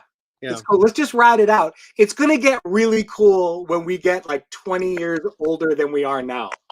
Yeah, you think? When the 90s also rans from that scene become like when we get into our 70s, it's going to be solid. It's going to be really good. When we have our kind of ironic reassessment from the masses and something like, hey, they weren't so bad after all. Okay, that's right. We're going to reopen Thurston's, and we're going to just play a bunch of shows. Okay, you first up that spiral staircase, though. Yeah, that's right. Okay, me first. Yeah. I don't want to interrupt this. I think you guys. Well, I want to say congratulations on your 600th episode there, James. That's quite an accomplishment. It really is. You know what? Thank you for being polite. And when I was not, James, it's a huge accomplishment that you made it to 600 shows. And guys like Dog and I have been grateful for your support since back in the Q101 days. And the fact that you're still out there trying to turn people on to cool things they would otherwise miss is it's a huge deal to people like us, so we're grateful. Yeah, exactly. I mean, if we're sitting here talking about the fire in our bellies, the fact that you are still doing it and you still have the excitement for it and can still get turned on by new music, it's great. And like musicians, you've adjusted to the pandemic really nicely. So thanks. And you've got some sponsorship and stuff, and it's great. You're carrying the torch, so. Well done, James. Thank both of you. I love and respect you both so much. For the podcast to continue. Yes, it was to support artists and turn people on to cool stuff. I mean, a lot of keeping the podcast going during the pandemic, doing it nightly, it was self-preservation.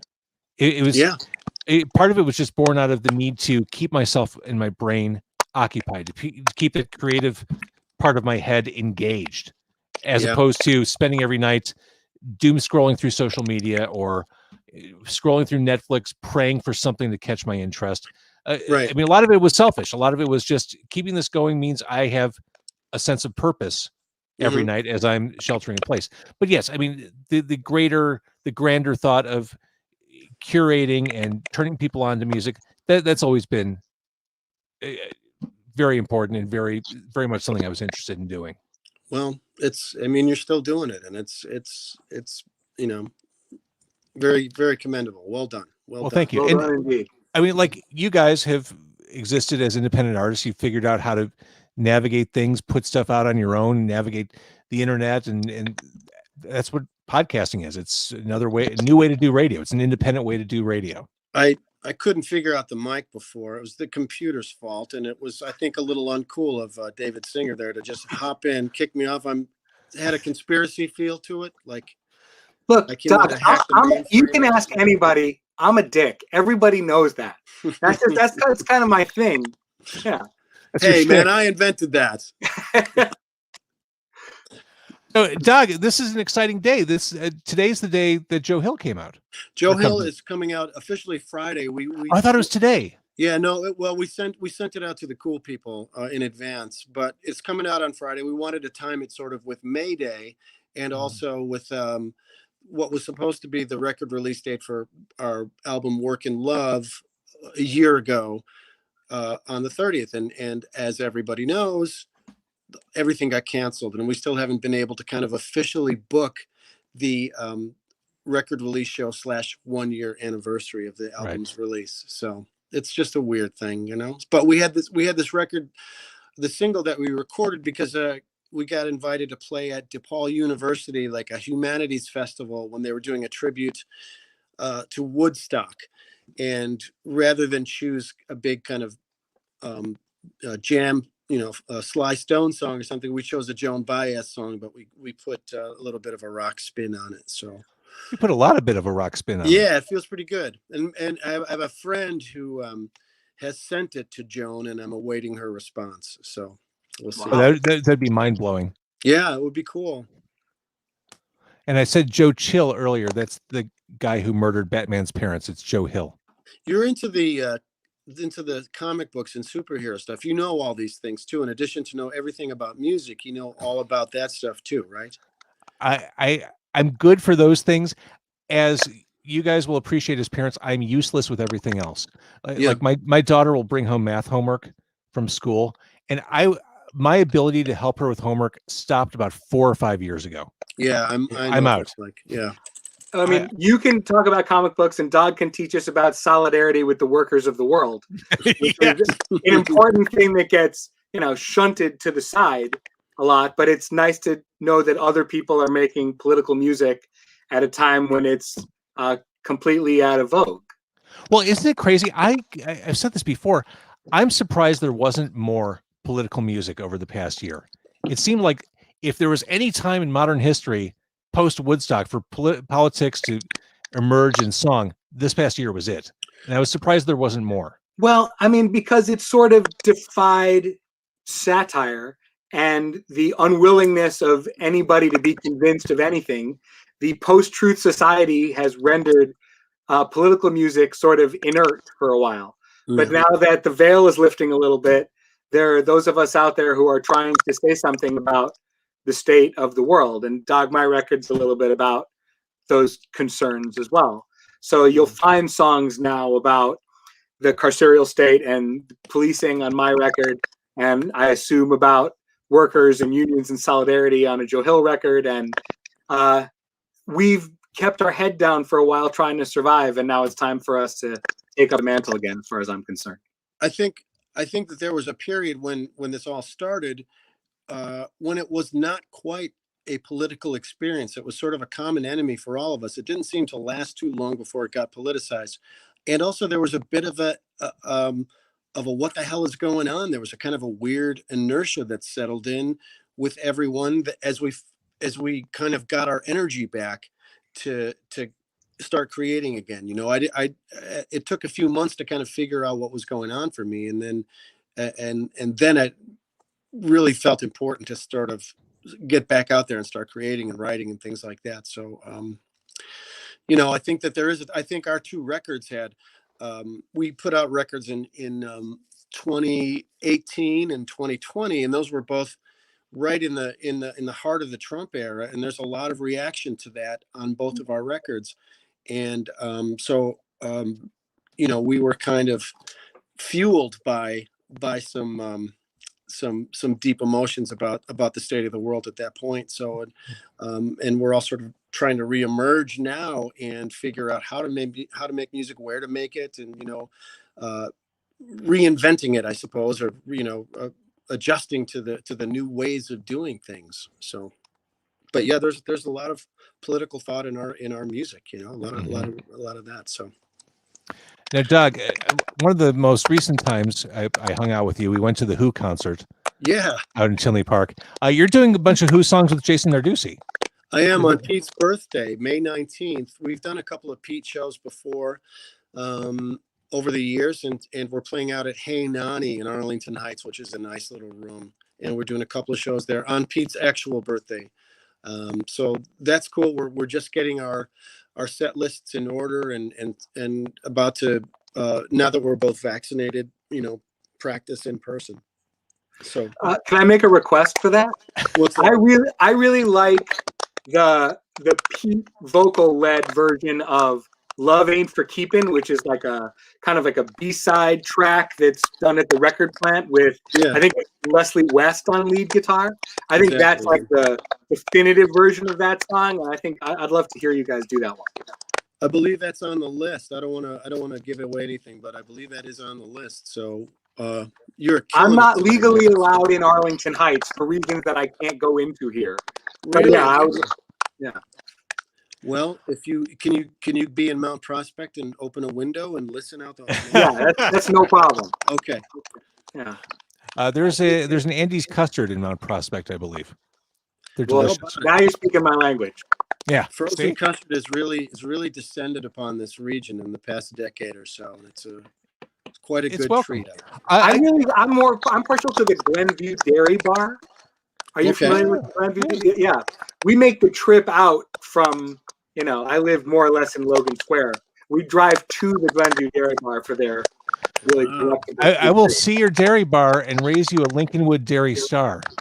Oh yeah, that's good across from the Bunny Hutch. More or less, yeah. Yeah. Right down the street. All right, Doug Julin, the new version of Joe Hill that you guys covered comes out on Friday. The most recent album is right here. Is Love and War. No. Work and Love. Look, Jesus Work Christ, and Work and Love. Sorry, I've been doing this for 4 hours. I'm sorry. No, I know. Work I mean, and Love. that's amazing, James. Way Work to and go. Love. This is Sorry, and it's just I'm in a band with Len Casper called the Sonic 45. We've got a record coming out in June, and there's all sorts of stuff going on. So, at my cover band Expo 76 is very busy, and got a full schedule. So. Work and Love. And Doug, you're a broadcaster. You know how it haunts you when you say the wrong thing. Oh my gosh, yeah. So I'm still reeling from calling it David Swinger. I think I said it twice. Okay, so all right. Yeah, at least you didn't call me Dave. I'm a non-Dave. I've never been a Dave, and I played a show in Madison with Ted Leo, and I was so excited because I love Ted Leo, and I was playing solo, and they listed me on the poster as Dave Singer and the Sweet Dance. Oh boy, by myself. Oh yeah, yeah. I've never gotten all the way over it. If you were David Swinger, I bet you could get gigs in Naperville. I get gigs in Naperville, okay? It's not Arlington Heights, but I get gigs in Naperville. Well, Naperville's the swingers capital of America. I'm actually working with Ted Leo on this kind of audio comedy project called Easy AM 66. Oh wow! Which he and I both contribute material to. Yeah, he's a great guy, and so yeah, that's a thing that's on. It's a website called network77.com. You should check it out. It's an audio visual treat, and very cool. Like I said, Ted Leo and I are doing some of that stuff. So yeah. All right, Sunshine Boys, new stuff coming Friday. Work and Love is out there. David Singer, that new album comes out first week of June. That's correct? It right there, Vicious Kicks. And if you're interested, on Spotify, there's a couple of songs now. Tomorrow morning, or in 2 hours and 70 minutes, the single Without You comes out from our record. And it kind of sounds like Prince was like a half Jewish middle-aged dude from Chicago. Perfect. All right, David and Doug, I'll talk to you guys soon. Thank you for being part of the show. I really appreciate seeing you both. Cheers. Congratulations, James. Big achievement. Thank you, guys. Bye, everybody. All right, it is Car Con Carne, episode number 600, the Night of 1,000 Stars. And from points all across the greater city and suburban map, we have the diet punk band Guardrail. Wait, who are we missing? Doug? No, wait. There's so many of you coming from different locations. Hi, everybody. Yeah, we just need Ken. Oh, there he is. I have too many windows on here. Okay, now we're all here. Guardrail's here. Yo! Yikes, it's Guardrail. Yikes! Yikes! Thanks for having us. Last time we heard from Guardrail and Car Con Carne was episode 453, for those of you keeping score at home. I love Yikes. Thanks, I love what you do. I love your sound. I would have worn my Guardrail hoodie, but it's too damn hot where I'm recording right now. Mm-hmm. So understand that I'm wearing you in spirit. Thanks. It's an honor. The song really, I'll figure it out one of these fucking days. I think I'm doing okay. That's really the pandemic anthem for me. Yeah, dude. It's so crazy because those songs were all written like pre-COVID. So it's seeing how people relate to them now in a currently COVID world is just it's weird and it's awesome. And Shipwrecked is about as solid a punk anthem as you'll hear all year. Awesome. Thanks, man. Oh, Captain, my Captain. You guys dipped into TikTok for your first time. Are you famous yet? Not quite. We got like like 20 followers maybe. So we're approaching 1 million slowly but surely. And I mean, you're known for your sweet dance moves. Yeah, I mean, we'll see. I think most of our dances, our TikTok dances, we already discussed this. It's just drink a beer while you're listening to our music. That's it. That's all you need to do. Do you all have a ceremonial beverage as you're joining us tonight? Oh, there we go. Got it. I got a Bud Light. A little bubbly. All right. There you go. I'm having a diet beverage for my diet punk friends in Guardrail. So it's been several months since last we talked. How's everybody feeling? Are you writing more? Are you working on more stuff? What's on tap for Guardrail? Yeah, we're slowly but surely working on a full-length album. Got a lot of song ideas. Hopefully going to be recording that later this year, and hopefully should be out early next year. We do have a single that we're going to be recording next month and should be out over the summer. So just kind of a standalone single thing. So look forward to that. And yeah, just a lot of writing. Awesome. Well, I enjoy you guys to no end. If people want to hear your music, where should they go? Everywhere. Spotify, and etc. Spotify, etc. All right, Guardrail, they can go to Bottom Lounge on August 28th. Something like that. Yeah, I mean, we have some shows in the works for hopefully this year. Hopefully they don't get. Yeah, it's tentative, very tentative, but light at the end of the tunnel. We're getting there. Right. We just need little glimmers of hope, little signs that things are heading in the right direction. Exactly. So we have some things that we're hoping pan out in the late summer, early fall, and yeah. Well, I look forward to seeing you all in 3D as opposed to video chat. Absolutely. We're real humans. We don't live in the computer. I'll need you to prove that, hopefully in August. Happy to. We will. All right, Guardrail, thank you for coming on, and we'll talk soon. Thank you for being part of it. Thanks. Happy 600, man. Thank you very much. Congrats. Bye, everybody. Thank Thanks you. for having us. Yeah. That's Guardrail, everybody. Diet Punk.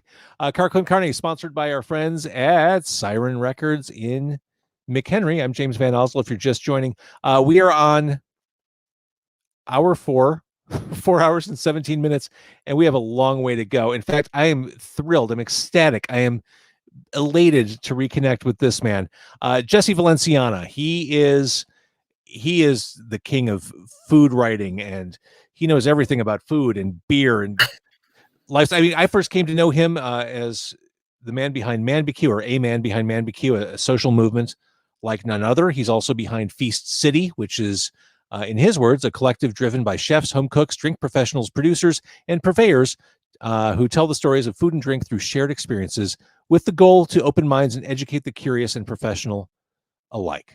As a food writer, the Man BQ cookbooks have been staples in my home. In fact, Jesse Valenciana, I sent you an email probably a couple months ago. My son is actively cooking. Like, he cooks all the time for the family. And the Man BQ cookbooks have been his go-to for so long. That's so awesome. When I saw that, it's funny. The guys and I, we talk about that stuff all the time, and just how exciting it is to have other people cook our food. And it felt like when the books first came out, people were either really excited, and then you had I would meet guys on the road when I was working and traveling a lot. People were like, "Oh, I have your book. I bet you my rib recipe is better than yours." And you're like, "You're not getting it, man. It's not about that. It's about cooking this." Like, we were inspired by other people, and in turn, we wanted to inspire others. And then as time progressed, it was cool, getting emails like yours. People are like, "Hey, keep doing what you're doing," or "Hey, I tried your recipe. I added this to it, and it made it even better. But thank you." And it's like that stuff excites me. Like, that's the whole point of doing what we did. Again, we were inspired by people, and we wanted to show that we learned some things from others, and we were hoping to teach people because we're still learning. I love it. So I just explained what Feast City is, but I'm not even sure I know what I just read. It's, that's the food writer in me. Just kind of vomited all those words. No, in the beginning, Feast City was this idea that John Scholl, who's my best friend and co-author in one of the 2 Mambecue books, him and I had talked about doing something that was like, it was kind of like a post-Mambecue thing. Like when Mambecue started, we were very young. We were in our late 20s, mid 20s. And, you know, it was a different time in our lives, and it was fun, and we rode that wave. But it got to a point where, you know, I wanted to show people that we were more than just like these meat, beer, rock and roll guys. We're still meat, beer, rock and roll, but we also do other things. You know, my sisters are vegan, so I like cooking for vegans. I like cooking vegetarian food. I didn't want to be pigeonholed. And we kind of started talking about this, and I got really busy with work. I was traveling a ton for work, so I couldn't do Mambecue as much. And then in turn, I couldn't really launch what is now Feast City. We were going to call it 4-Star Feast. And then I was like, oh, that's such a, you know, I'm like, it's funny because I'm like, I always look at Chicago flag tattoos and I'm like, oh, you must be from somewhere else. Because that is the truth. That is absolutely the truth. So, you know, like, it's like calling something 4-Star Feast. People are going to be like, oh my Lord, are these guys from like Michigan and they like live in Wrigleyville and are doing this thing? But it didn't end up happening. And then fast forward to me leaving the job I had where I was traveling a lot. And I was like, you know, now I've got the time to launch this collective, this thing that was going to be like, the way I always, you would appreciate this, the way I always kind of like pitched Feast City was, Mambecue was minor threat, and I wanted Feast City to be the Fugazi of my like life in food and drink. I get it. Yeah, and that's exactly what it was. And then, you know, I met with a friend of mine who was looking to invest in Feast City because we were gonna do stuff that we wanted to do with Mambecue and never did with Feast City. And she said, you know, I really like what you're doing. I think this is great, but the thing that I'm most interested about is doing like these Feast City sauces and food products. I led with all this other marketing stuff, and I was like, oh, and we also want to do some sauces that we've been making for years that were inspired by other things that we had. She goes, that's what I want you guys to do. I want you guys to do this. This is what I would want to invest in. And I was like, huh. And it was like, all right. So like starting a whole movement was something that kind of took a backseat to what's going to be a food, a line of food. So Feast City, all those words aside, we're going to be putting out sauces, you know, condiments, just different food products that we've been making for years. And, you know, it was always our dream to launch a line of food, but for whatever reason, it never just came to be. And now, you know, I think part of it has to do with the pandemic. Like we had all that time on our hands, and it's like you have nothing but time, and you sit there and you try these recipes, and then you tweak them, and then all of a sudden you have something, and then you share with people, and they're like, "Oh my God, this is amazing!" And you're like, "Cool, thanks." And that cool thanks becomes "Do you think I have something there?" And people are like, "Yes." And you know, I've always been very entrepreneurial, and I think I do a pretty decent job of getting my friends as excited as I am. And you find 2 people that want to be your business partners, and there you have Feast City. I love it. And yes, you do have that entrepreneurial spark. I find it inspiring. Thank you. What you did with Mambecue and what you're doing with Feast City. You pulled up the roots. You're no longer in Chicago. Yeah, you know, it was time. I had been coming down to Nashville since before our first book came out. So almost a decade we've been coming down here, and I always loved it. You know, and it was a place that I always saw a lot of potential in. But at the time of COVID, I had just taken, you know, I used to work for a very big beer company, and it was amazing. Goose Island taught me everything I ever needed to know about marketing and beer. I will never take for granted what I learned there, but it was time for me to, you know, there was a ceiling, and it was time for me to move on. And I ended up joining another group of breweries, a smaller group in Chicago. And it was really a dream job. And the way things worked, I kind of turned them down the first time they approached me because I didn't know if I wanted to stay in beer. But after taking a few months, I came back around. I said, you know, I think I do want to do this. And they happened to reach out to me and said, "Hey, we really want you to be the marketing director for the breweries." And I said, "Fine, this is an awesome opportunity." I took the job. A week after I said yes to the job, COVID became a real thing in Chicago. So, you know, they kept me on as long as they could, but at the end of the day, they were losing so much money. And, you know, these medium-sized companies had to go back to being small companies. And let's face it, marketing, you know, becomes a luxury. And what was a necessity before for a small company is not even a thought. It's not even a reality. It's, you know, marketing is for companies that are rolling in dough. And when you're small and COVID is kicking you in the head, the last thing you could think about is marketing. It's survival. And unfortunately, I was the marketing, and they went into survival mode, and marketing wasn't a part of that immediate plan. But I love them. They were super great. And I was left to kind of really think about what I wanted to do.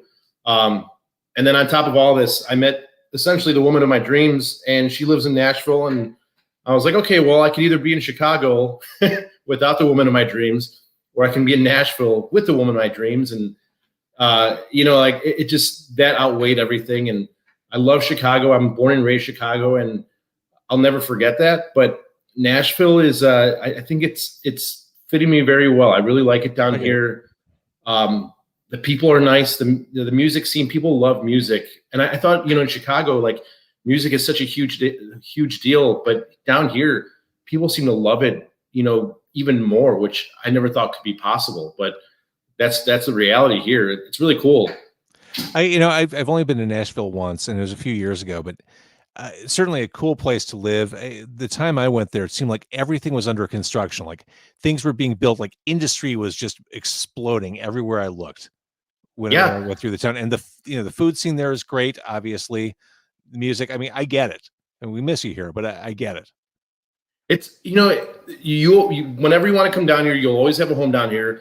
You always have a buddy to walk around, listen to music, eat a bunch of food.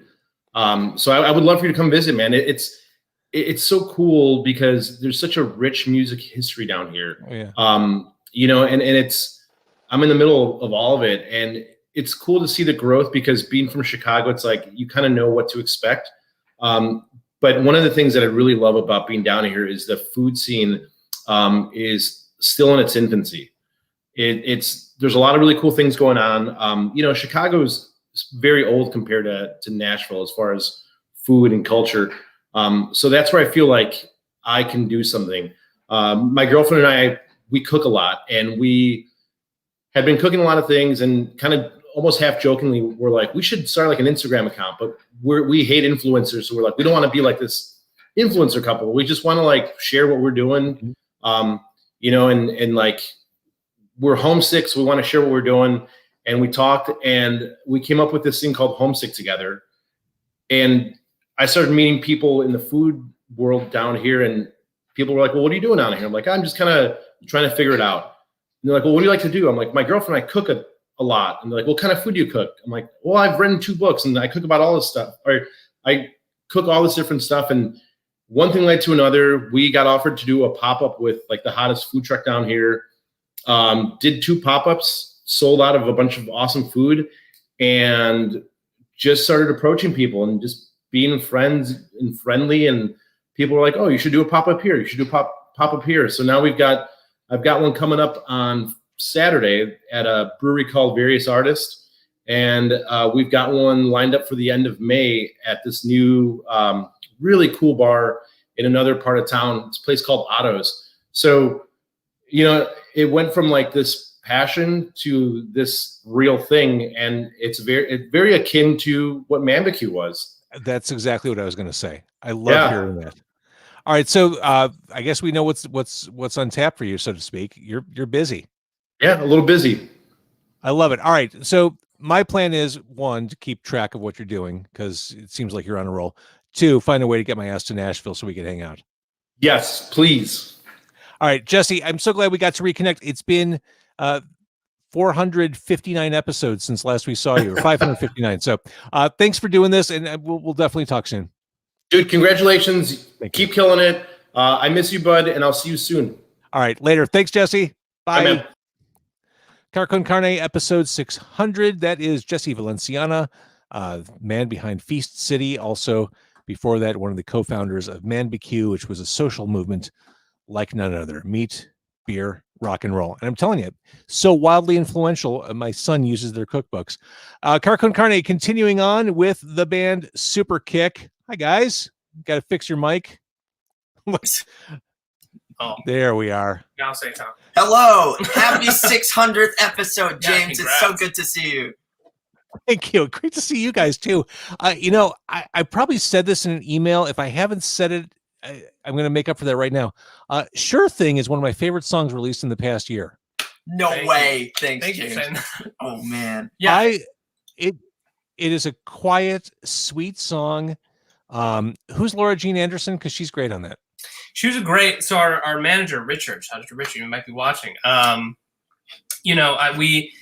We had this EP. It's kind of a long story. We had this EP that was cooking, and we were on tour last March 2020. And we had this EP that we were going to tour in May, and it was this whole thing up through Minnesota and blah blah blah blah. But obviously that got canceled. So then the EP got kind of not put on the back burner, but just like maybe it's not the right time. So we had kind of this extra time, and I put this song together that was kind of because the rest of the record is very like standard, insane, psycho, whatever. Volume level. It goes way down on Sure Thing. Yeah. 100%. But I think that's kind of, it's stretched into this 7-song whatever thing. But I'm thank you very much for being so kind. I think it really came out well. And I think it really does. Tom's kind of joking, but it kind of does make that flow of the record so good. And it really kind of came into its own of like very cool. So yeah, to answer your question, our manager Richard just hooked us up because I had the song that was kind of, the whole song is kind of a two-person. Mm-hmm. The first chorus is from one perspective, the second chorus from the other, and it didn't really make sense for me to sing both sides and whatever. So he could. I've heard it. Thank you. He said, I got this great, I know this girl that would be perfect, and she has that great like smoky voice that melds so well with mine, which I think is very like, not normally, but like for that song was very kind of not reserved, but just smooth and low. So yeah, it really came together really well. And I'm super glad that we did, and I'm super glad it comes across so well. Thank you for spinning it and listening. It was totally like a separate thing. Like, like a pandemic, like everybody's doing Zoom calls and stuff. We have never met. Yeah, but she was super cool. Like, I just assumed she was like a friend of yours or like someone from a local band I hadn't heard of before. No, she's doing her own. I think she's from Seattle originally. I mean, we're friends now, but yeah, at the time, no, she was from Seattle. She had just moved to LA, and Richard knew her through some promoter or somebody like that. And she was super down, and I think she did a great job. So she definitely carries the song. I'll be the first to admit, but I think collaborators. I think it absolutely shows growth. And it's funny, I was just, as we're talking, I'm looking at, I do the local music show on WKQX. It's called Demo 312. Sometimes I don't pay attention week to week what I'm playing. I'm looking at my playlist. I played Sure Thing on January 10th, January 17th. I really like this song. February 21st. April 11th. Thank you. And April 25th.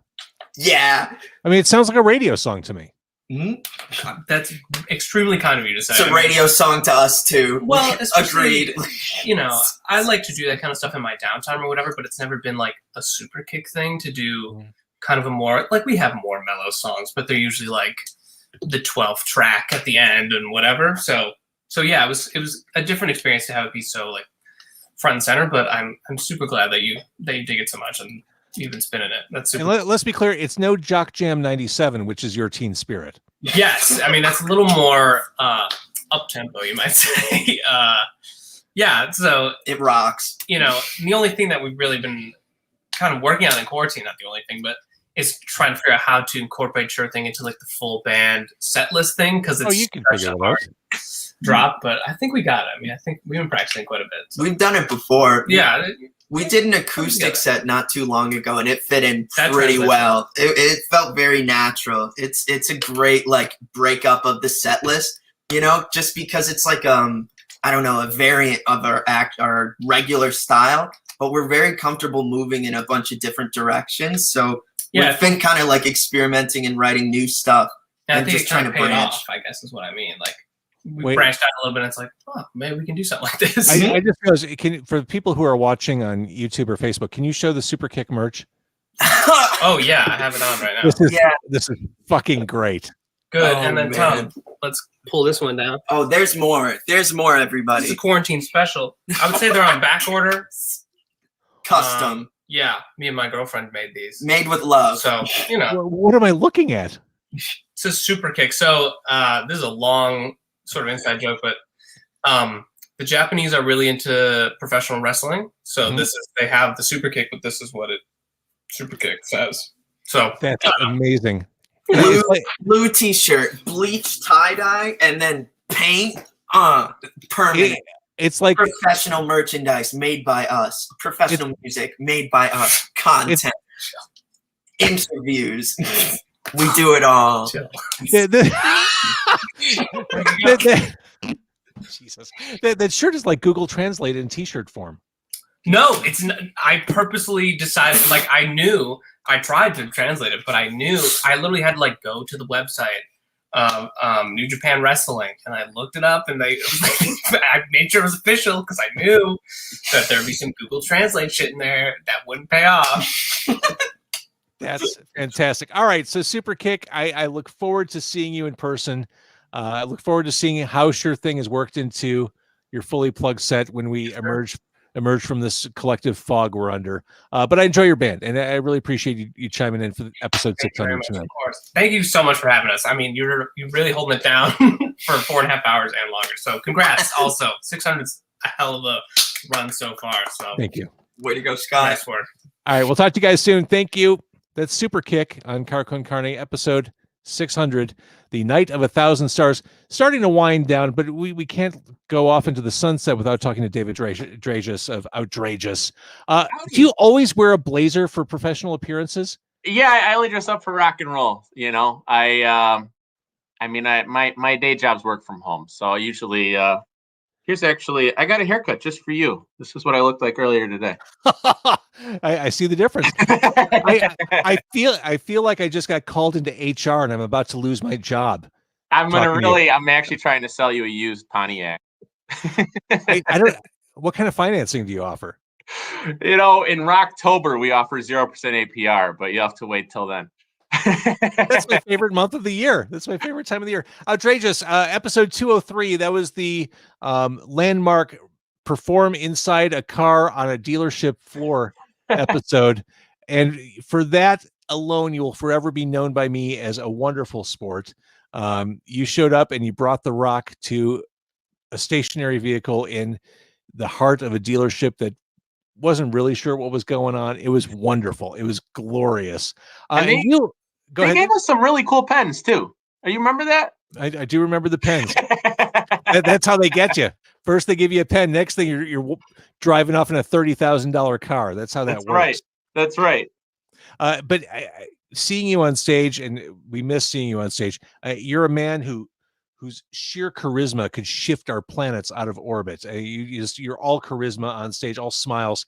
I cannot wait to see you play live again. You did a live stream during the pandemic, a Zoom, just a conversation. I think that's still going on. That was a long chat you guys did talking about music. We tried it out. It was fun. It was fun to do. We released our Folsom Prison punk rock cover, which, I always joke that we're a country and a Western band, even though we're obviously neither. So it's kind of fun when we play that. And I appreciate you playing it on your show. That was super cool. It was just kind of fun as a fan of music that we actually had, Dave Rowe was nice enough to play on it. That was Johnny Cash's bassist, and he was extra cool because we didn't just say, "Hey, here's the bass line." Like, we actually had our bassist write a slightly different line for his song, and then had him also play stand-up bass on it. And so not a lot of people would do that, right? You know, so like there's truly no ego there. That was really cool of him. So we have two basses on that one. The stand-up bass is one of the coolest instruments in rock and roll. It was, yeah. I mean, and when how else are you going to get to work with that? You know, you gotta bring in the big guns. So that was it for sure. So how's your pandemic been? Have you had a good pandemic? You know, I've had a good pandemic personally. As good as, you know, because I'm not missing anybody at the dinner table. You know, I'm not like I'm thankful for that kind of stuff, obviously. And then you know, just a lot has gone on. I bought a house now in Dyer, so I'm 400 feet from the border, so don't give me too much grief about Indiana. You know, I'm settling into being, I guess, a little bit part-time Hoosier, but you know, it's been fun. As far as outrageous goes, the thing I'm most excited about, I've got the studio in the basement. I've been jamming on it. You know, my day job, I'm a software engineer. I actually work for NASA now. That's another new thing that happened. Wait, for real? For actually, yeah, JPL in California. The Dude, people do the Mars stuff. That's I don't want to talk out of turn. Forget the music stuff. That's a fairly new job, but I mean, I can't talk too much about it. Obviously, a lot of details, but it is cool. You're the coolest guest we've had all night. I've been on for like almost 5 hours. You're the coolest. We had to wait to get this. This is great. Oh, I appreciate it. Yeah, I'm quite the geeky nerd, you know, outside of, I mean, I know like 10 or 11 computer languages, how to program them. I don't know. I could tell you a story about how I wrote a calculator virus when I was in high school. Like I have, you know, I'm the residential geek of the band, I guess, world. So you're like a comic book supervillain. That's like the origin story. Like in high school, the antisocial kid who rewires kids' calculators to do nefarious things. That's how like Dr. Savannah started in Shazam, I think. Yeah, the only thing separating me is I do own a cape, but I keep it in the closet. So if I start wearing a cape at shows, you'll know. That's actually how I started out. I mean, I've always been a guitar player or whatever, but I couldn't find a band. I told you a story on our other episode, so I don't want to like go into it too much necessarily, but I couldn't find people who wanted to play with me for a long time. So like, I mean, anybody even watching, like it's not always like easy to find those people, you know? And so I just joined a metal band, and I was a bass player in a metal band for like a year and a half, just cause, you know, why the hell not? And that was my getup. I wore a cape. I didn't have the suit. I wore the dress shirt and the cape, because if the guitar strap actually gives me rug burn because I move around so much. You do. So that's why I always like, and it's lame to have a collared shirt on, I think a little bit. Like I'm a punk rock guy, so I need to make sure that my tie doesn't fit quite right, that my shirt's a little stained. Like, you know what I mean? It kind of gives that, I want to sell you used cars, not new cars, you know, kind of a feel. But yeah, the NASA thing, you know, I'm pretty good at something called ServiceNow, and it's worked out well for me. And now I'm leading my own little technical team over there, so it's pretty cool. I love it, and talking to you reinforces the fact that I have no marketable skills outside of broadcasting. Not the way I wanted to end this 5-hour broadcast, feeling as though I've accomplished nothing in life. But good for you. I'm sorry. You know, I have I wanted to see, you know, what obviously what you want to talk about, but I had a story I wanted to share. I was thinking about earlier today, and I thought this would be a cool thing to share, especially episode 600. It's, you know, you're the Chicago legend, JVO, you know. So some of the other Chicago legends, obviously, and you know, you don't want to boost anybody's ego too much, but I think it's 100% true. Lucky Boys Confusion, right? They are a big deal. I want to give them a shout out, and I want to tell a little story about how cool they've been to us. Oh, please do. You know, Kastub was on earlier tonight. Oh, well, perfect. Okay. So I was out getting my haircut. So, first time we met them, we were opening for them in Valparaiso at a place called Big Shots. Doesn't exist anymore. Mm-hmm. And I didn't bring a backup guitar, and my guitar didn't work. So Adam just let me use one of his guitars. Never met me before. We weren't friends. He just was like, I'm going to help the opening band out. Go ahead and use it. I don't know who else would do that. And then, yeah, I mean, that's cool. And then Stubby, he goes out and, I joined a fantasy football league of his. It was like a Lucky Boys fantasy football league, because he's obviously a huge Bears fan, huge football fan. And I am too. I mean, I'm my proudest achievement in life is probably owning fuckthepackers.com. Like that's right. I forgot you own that. Yeah, it goes right to our music, and I love that, and I'll always love that. But anyway, fuckthepackers.com. If you want to learn more about Outrageous, fuckthepackers.com. That's amazing. That is just domain squatting at its finest. It's the best $15 I spend a year. So anyway, to get to my story anyway. So Stubby, I'm in there and I'm like, hey, can you play, can you sing on one of our songs? It'd be so great if you sang on one of our songs, and he said, yeah, I'll think about it, whatever. Like he's a nice guy. And I keep texting him because he made the mistake of giving me his phone number, right? So I keep texting him like, hey, can you? And I didn't know what to have him sing on, right? I didn't want him to have to like write lyrics. I didn't want, if it's an original song, then you're more tied to what the lyrical content is if you're singing it. So I just thought, you know what? We covered Dayman from It's Always Sunny in Philadelphia. And Dayman, Dayman, like there's the part. And I'm like, I can't hit that.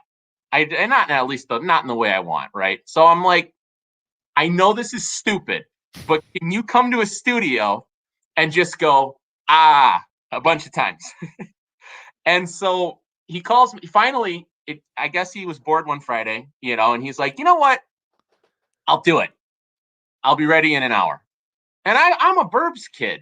I don't live in the city. So at the time, I'm living in Homewood, and so like, all right, I got to drive to the city and I got to find a studio and I got like an hour.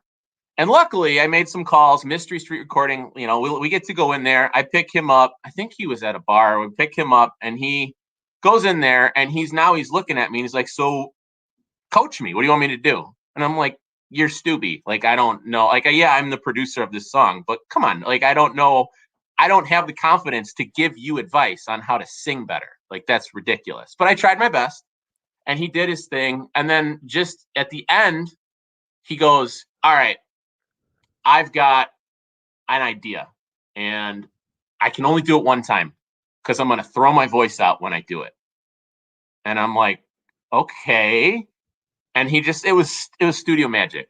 He just went in there and he belted out this like amazing, like bridge kind of ending thing. Like the song is just 7 choruses in a row. So it's hard, but it just like, that's our number 1 song right now on Spotify. I believe it. Like, I totally believe it. That's like, we've actually hit record numbers this week, and it's because that song is landing on Spotify playlists and stuff. And like, it was cool before he got involved, but it wasn't as cool. It wasn't nearly like so just a huge shout out like to them. And I don't know, like there's not like a lot I'm ever going to be able to do to help them out. You know what I'm saying? So I wanted to say a nice feel good story, just as my own appreciation, they've been cool to us for like several years now. And that's just not something that you see. So I shout out to them, appreciate them, and wanted to get that on the air. I love it. Okay, Outrageous. We can hear your stuff on Spotify. We can hear your version of Dayman. That's right. What's next? Is there more stuff coming? There's some more stuff coming. We have a couple songs that are finished. We're working on artwork. Actually, the song I sang on your last show is going to be the next song that comes out. It's called We'll Fight the Fight. It's our ballad. We got the saxophone player from my favorite band, George Thorogood, on there, nice. Leach, and he's super cool too. I feel like all I do is name drop, and I'm sorry, but that is he added a lot to that song. So that's my that's my mom's favorite song. I feel like that's the all right, I scream a lot into a microphone, but I sing here, kind of a song where it's good. And then we've got Engage coming out. That is our, hey, veterans, we really care about you.